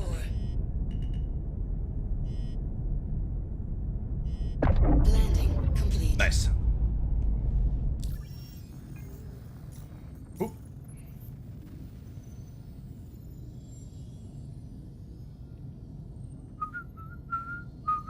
Now watch as this causes it to not repair properly. And it still flies. Nova, fuck off, alright? Your begging is starting to get really annoying today. Is that actually fixing? No.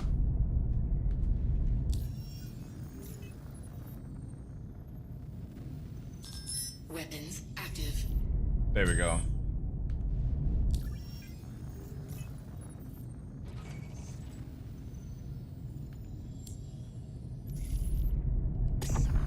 Hydrogen fuel 100%. Alright, let's see. Do we still have flight problems with it?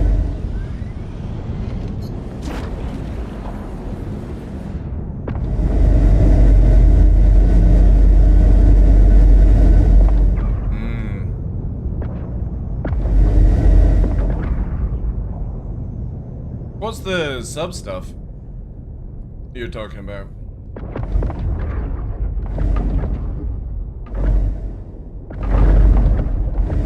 Yeah, okay, that seems to actually does fix it, but...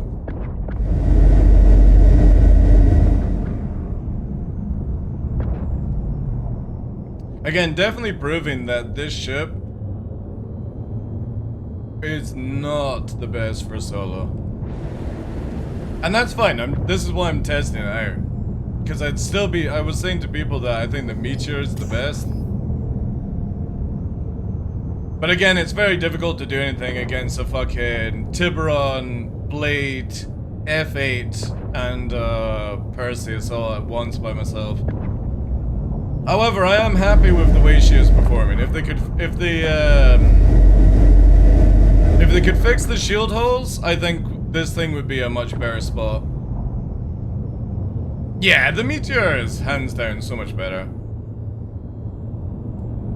Like, if I was in a group, I would probably prefer a Deadbolt M80 over a Meteor, but then I do like the speed and agility of the Meteor and the penetration of the Leonids, so it's like, it would be definitely down to not trying to meta out, but more what I just feel like I want to fly for the day.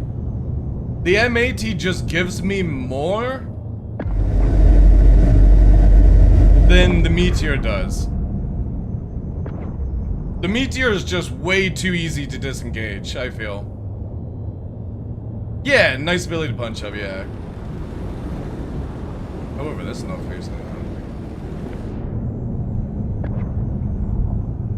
I would love to see you do stuff in the F8C. The problem is the F8 is terrible for solo gameplay, and since I'm practically solo, I always look for things that benefit me as a solo player.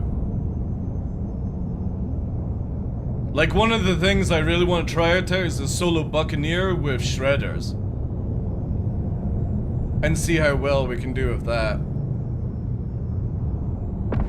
But I don't even know, do I even... Oh no, I can't even see it, right? Or can you see your list from here? No, you can't.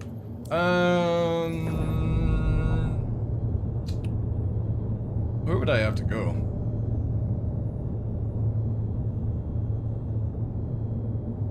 But this was a good test. This was a good test. Again, taking on that kind of numbers and not dying in a fire, I'm happy with it. But definitely, we will only use it for group play. Or certain victims I've got to go on, basically. But because we're getting detected so far away, I think I'm gonna not bother with the stealth bit. The stealth fit is not working out, so... I think I'll go military fit.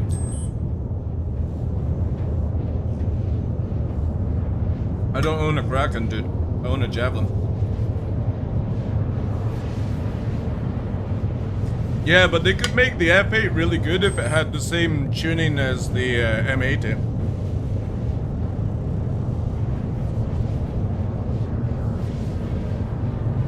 Just maintenance. 481 is tomorrow, Hoover. That's when we'll probably see some changes.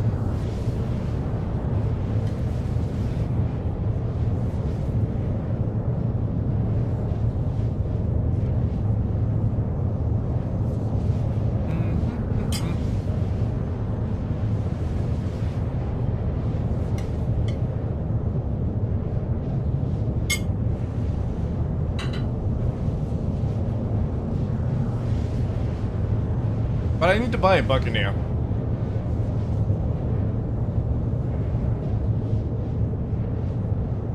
So we can do a little shopping run, maybe. A little Asgard shopping run?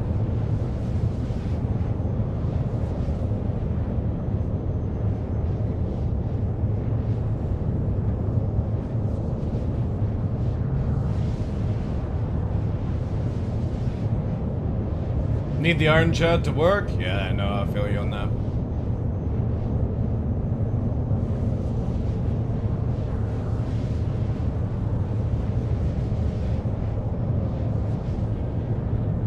The thing is though, is I don't know what kind of build I want to do on the Buccaneer. Do you fly the Buccaneer, Viking? Or not your style?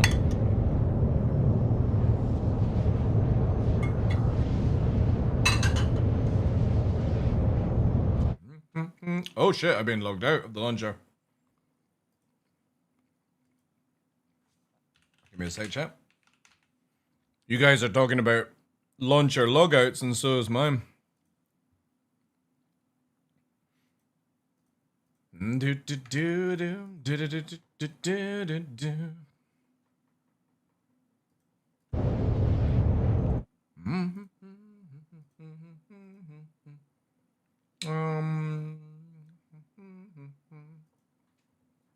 Asgard HV Blade? Yeah, I've got it. I've got it on the Asgard, yeah. Alright, Buccaneer.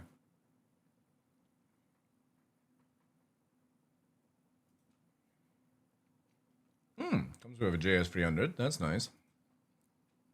What if we do a full stealth? I want like superior speed. Probably do a VK.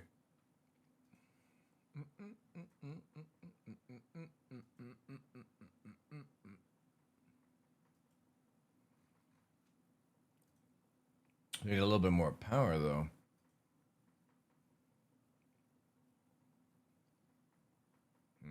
It's a big difference.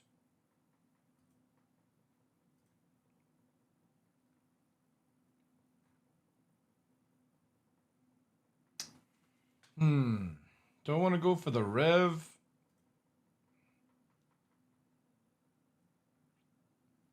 They are 1500. What's this?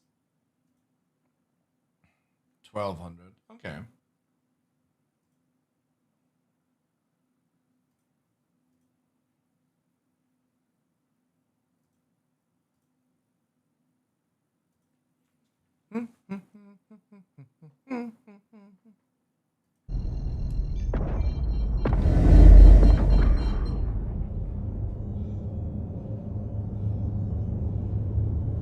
As a stealth option, Civ A is best on 1 pip.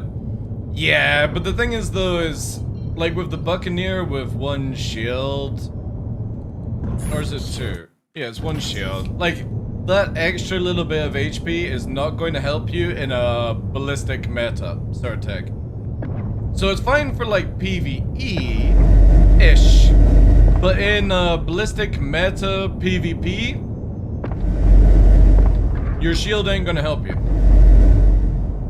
So I would rather just be stealthy-er, so I can get the surprise attack as a single player. Now obviously if I had some allies, that would be a different story, right?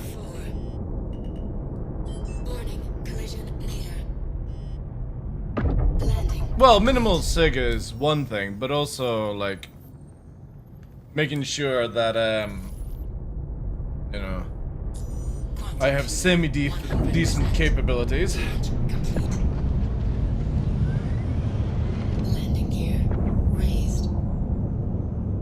Alright, where are we? Where are you? There you go.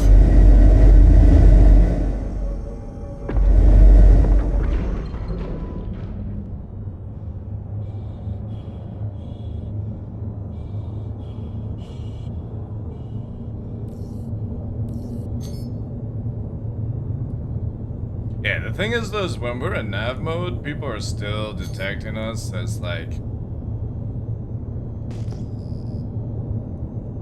still fit does not work on the M80. It works on the Meteor. Is the game not down yet?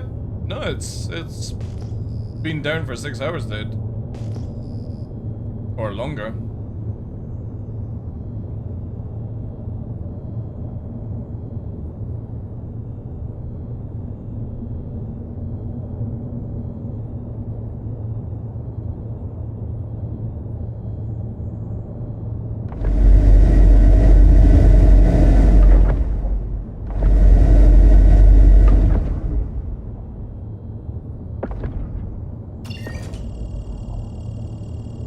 We're gonna black out as we go through.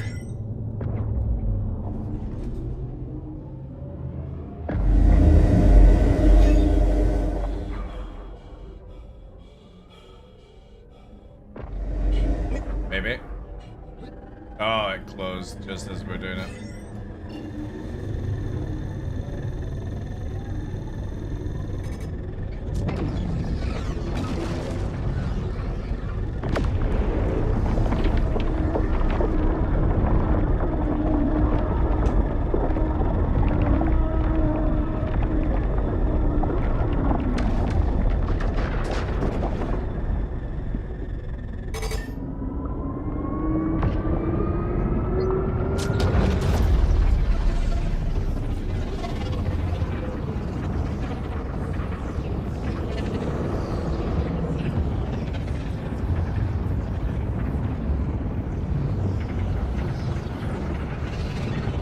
you know when it'll be back up?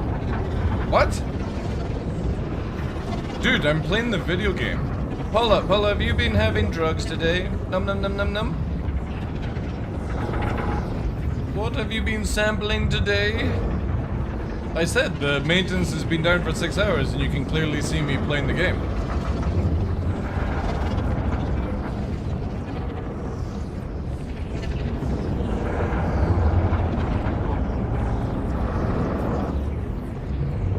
We found Wingman. Foxy has a video where he slaved the Tiburon turrets to laser pilot controlled. It was so powerful. Yeah, get ready for that to be hotfixed though. That sounds very much like on levels of exploit, not meant to be. But as we saw with that other Tiburon pilot, the moment I got behind it, it was a fucking zero threat. And if it wasn't for its little blade friend, it would have died.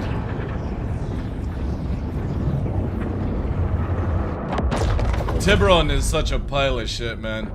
And also, I would never take anything that Foxy says as, like, any state whatsoever. That dude is beyond abysmal shit at the game.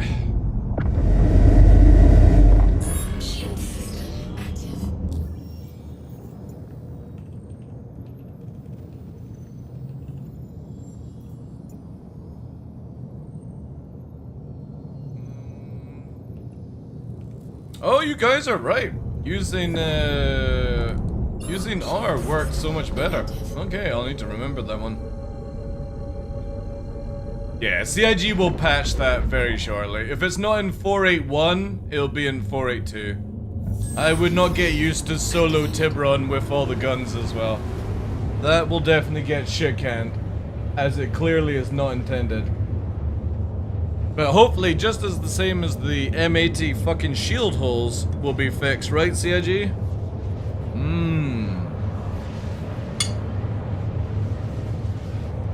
That would be amazing.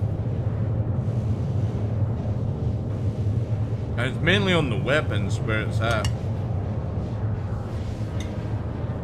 I hope to see that in the patch notes tomorrow. It sets route. And I keep forgetting to use it, but somebody said it yesterday to remind me to use it.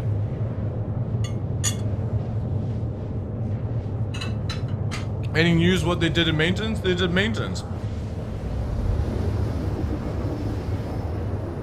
Maintenance is pretty much turn the servers off, pretend to do something for a couple of hours, prep the patch for tomorrow, and turn the stuff back online.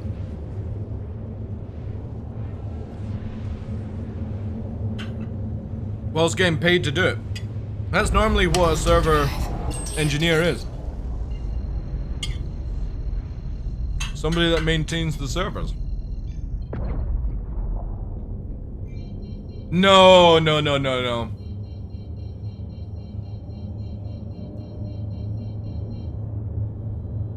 Again, tomorrow is meant to be 481. That was, that's when I think most of the stuff, you'll see some changes, hopefully. But Nico posted last night that they fixed the shard locking and 60k error thing by flushing everyone. So yeah. 481 tomorrow. We'll see how that goes. It'll be probably deployed after I'm streaming, so we'll test out on Thursday. Again, if they fix some of the issues, I think we can all agree the major thing to be fixed is the Drake Iron Chad, right? That seems to have got it the worst out of all this patch. Landing and docking needs to be sorted out. The M80 shield holes, the Tiburon desync laser gun along with the Idris K laser gun needs to be fixed. Some missions need to be fixed, stuff like that. Hey Legend, how you doing, dude?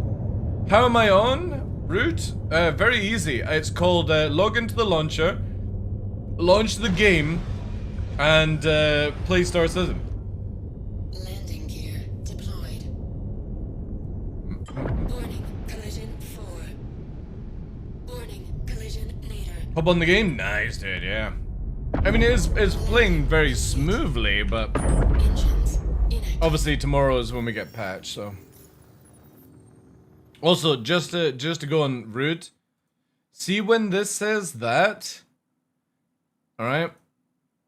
These guys can't update shit for sake, right? So the platform is under maintenance, but the PU is up and Arena Commander is up. So don't go off this tiny little grey button. Because CIG clearly can't be bothered to do, like, anything here, right? So you have to go to the status page to see if it works, right? Never use the launcher as a guide. I'm getting an error? What kind of error? Like, log out of the... Oh, that's another thing I hope gets fixed at Levski. If this is fixed tomorrow, I will be so happy. I fucking hate this bug. Yeah, log out of the launcher, log back in, stand up in real life, click your heels 3 times, turn around, say I'm Dorothy, look in the mirror and say, would you fuck me? And then see if the game will launch us. Welcome to the In that order, by the way. And if any parent or partner comes into the room and looks at you, just say, DarkLaw told me so. I think that's a fair assessment. Please visit us again. Goodbye.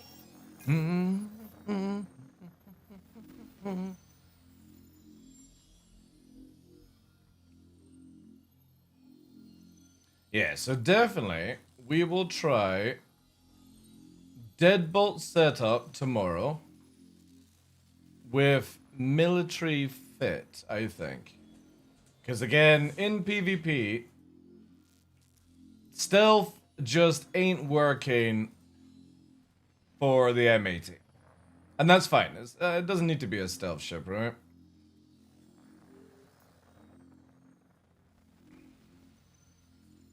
So we'll set up that. Okay, beautiful. Welcome. With the patch coming out tomorrow, do you recommend reverting your ships back to stock? Nah. It's not it won't be a patch you're thinking of, Trinity. It's literally a hotfix. You're not going to, well, I mean, okay, I'm not going to say it actually. You may, it is CIG we are talking about. But I don't expect you to have to recreate your character and recreate your ship builds and stuff like that. If anybody saw the latest patch they did in 7 something, they brought out a patch that did, like, again, look at this way, it's not even gone into PTU. So 481 to me feels like a hotfix, not an actual patch. I think CIG are done doing these big patches, and the next one we'll see in Evo Cati is 4.9 in the next coming week. I think CIG are done with these reset ones in between. But obviously, don't quote me on that. We are talking about CIG. Anything can happen on the night. Right, we got that set up. Yeah, let me just quickly work on this then. So if you do a slipstream Mirage, that's 2.6. Is this going to bring us down? No. So again, it's like, we'll use that just for fucking sped. This works, we get the 1.3 on the range, right? We're 6 kilometers, 9 on the cross section, so if anybody's actively pinging, we're getting done. Now the question is, do I want to do the Revenant at 297, or do I want to do Spinal Mount with 2...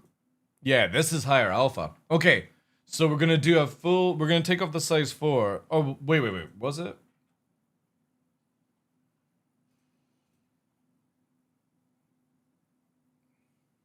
No, it's lower. Yeah, so the shredders are better. And it keeps it in line with everything. So we're going to do Spinal Mount, and we're going to take the size 4 off and go to size 2. We're going to get more alpha because we're using Sawbucks. And it keeps all the sort of things in range as well for speed. Because these are 1495, 1495, or 1500, And they're 1500 as well. No. 1480. Yeah, so everything is the same if we do that. Wonder if the iron bed will be fixed? Whoa. I think you should purchase a second one and hope for the best. Maybe you'll be lucky this time and get one that works. That's a joke, by the way, to anybody that is listening. You don't need to buy a second one. I'm hoping the hotfix will include a lot of Iron Chad stuff. Okay, so we need to get... That is one free. That would do one... If we're doing a Stealthy... No, it's civilian. We need Stealthy. What's Stealthy? Stealthy would be this. 6 kilometers. Yeah, so we need to do military. It's literally giving off the same amount of heat. 6.1 there. Mirage. VK on that. VK on that. A little bit more heat because we're pumping out the guns. 9.1. Yeah, this actually might be... Can we still get the super duper fucking blade system for Star Citizen? Is that still available, guys?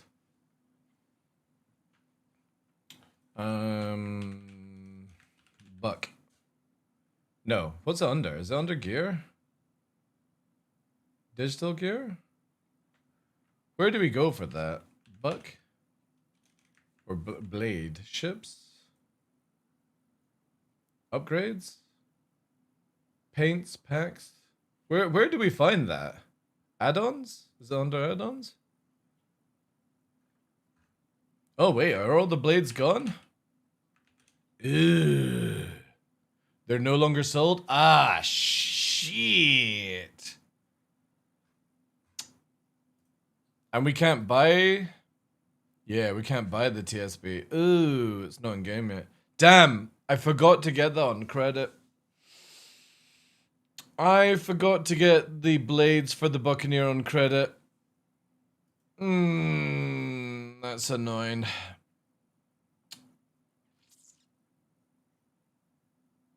No, they'll be in like probably 481, 482. Because what are we doing with standard? 240, 248, yeah.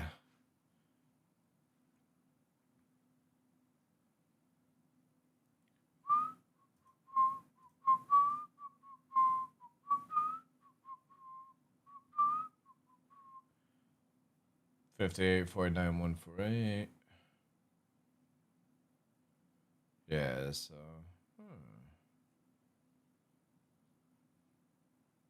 $590, $610, yeah. That's a big difference. Shit. No, because the one for the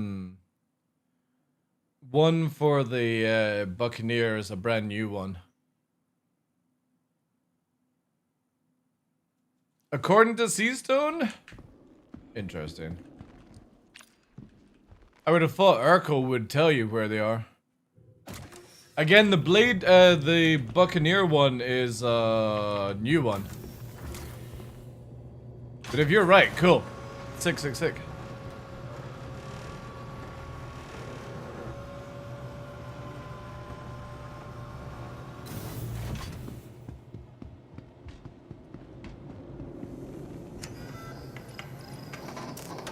Look.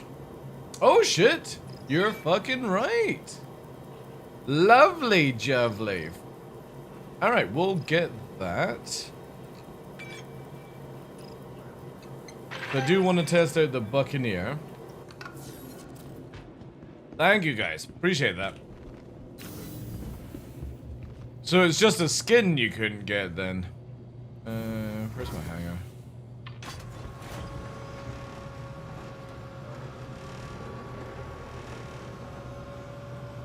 Oh no, I kind of want to splurge on some sick armor set. What, you mean from the RSI website?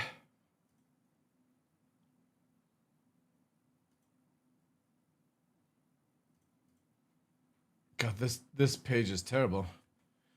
What would be available? You want to look like this?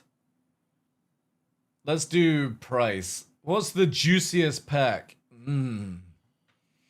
That's where they're gonna get you. Wouldn't it be better just to craft your own gear? Crafting, you get way cooler stuff, in my opinion. Next patch bundles in a week? Yeah, that's true. That is true. But wait, can't you buy...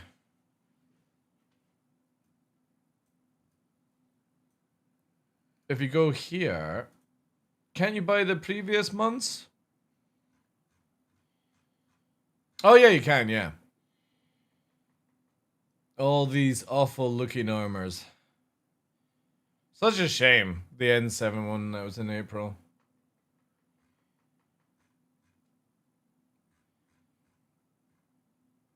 Yeah, that's a good one. I got that bad boy. I got that bad boy. Lovely Tough Mudder sent me that one, which was very kind of him. Because that completes my helmet set here for the time being. So I've got a chest here with all the flight helmets from 1, 2, 3, 4, 5, 6, 7, 8, 9, 10, 11, 12. But obviously that's because they're meant to be in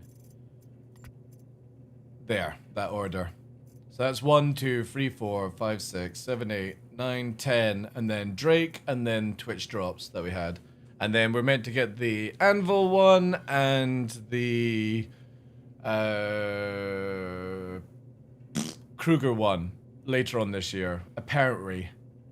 I would imagine we get the Kruger one if the Stingray comes out. Rev, also, how you doing, dude? Yeah. And the Anvil one, I don't know. Why would maybe CIG has another Anvil ship. It was, yeah. I posted the images, I think, in the SC area, right?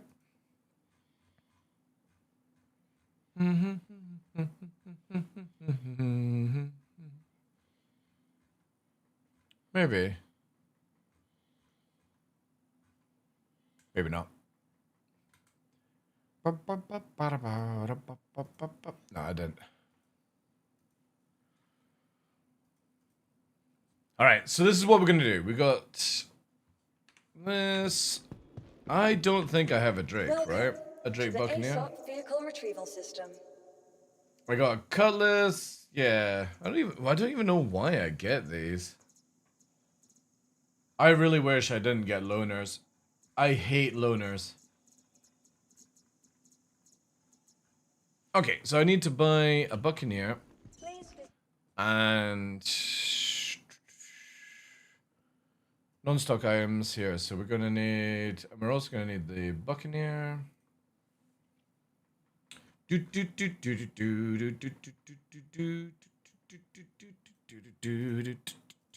So spinal mount we will be able to get from New Cabbage. New Cabbage. New Cabbage. New Cabbage. Lorville. And New Babbage. Okay. So it would be not bad actually. And then I've got the rest of the mods as well. Let me just fucking screenshot this for tomorrow. This will be our gameplay loop. Let me put that in my personal sex files. Okay. That's the plan for tomorrow, chat. We need to get a book and test it out. Do you know if we can select a new home location tomorrow? Probably... I'm going to say no. And the reason for that is... I don't think this is going to be a patch like everyone thinks. I think it's going to be a hotfix patch which doesn't reset your account. That's my take. But obviously you're going to have to wait and see what CIG actually put down, you know? I had like 2mm hair and I shaved it more. Good. Good. There's no point trying to keep hair. You're just denying yourself from looking bald and beautiful. And that's the take.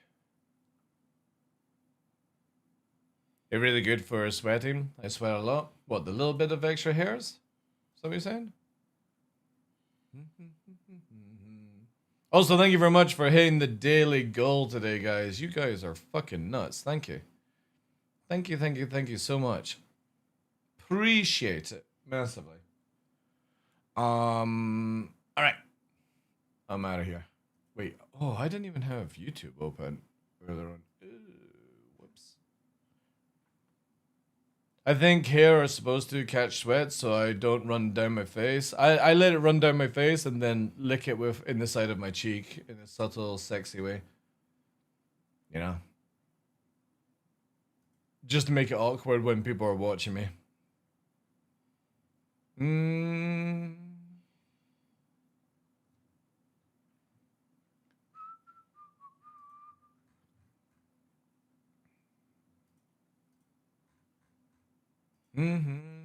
Also, did you guys see the post that I put out earlier on today there? Look at this.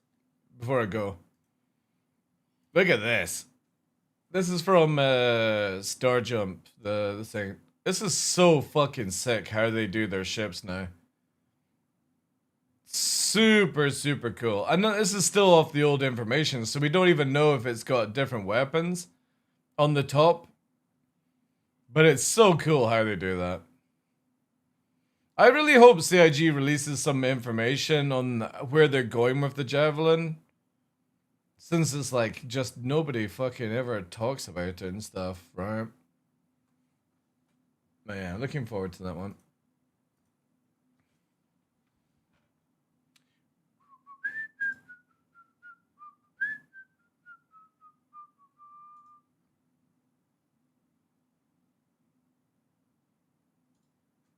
That bridge module looks detachable? The bridge module?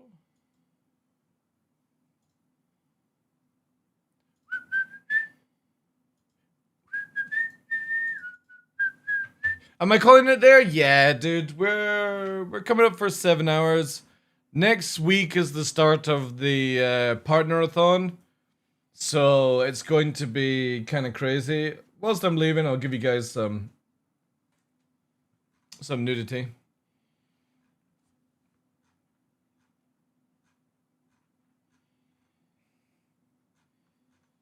But yeah, we got a big week starting next week, so yeah, I got stuff to do in the house. But yeah, it's been fun, guys. It's been fun. Let me have a look. Obviously, you guys with your points as well will start to get a grasp of how many you can actually make.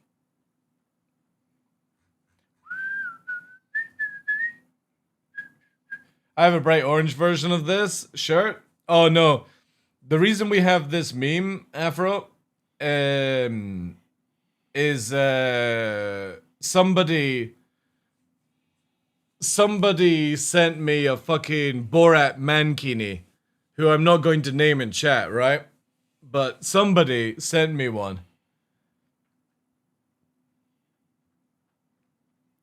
And yeah.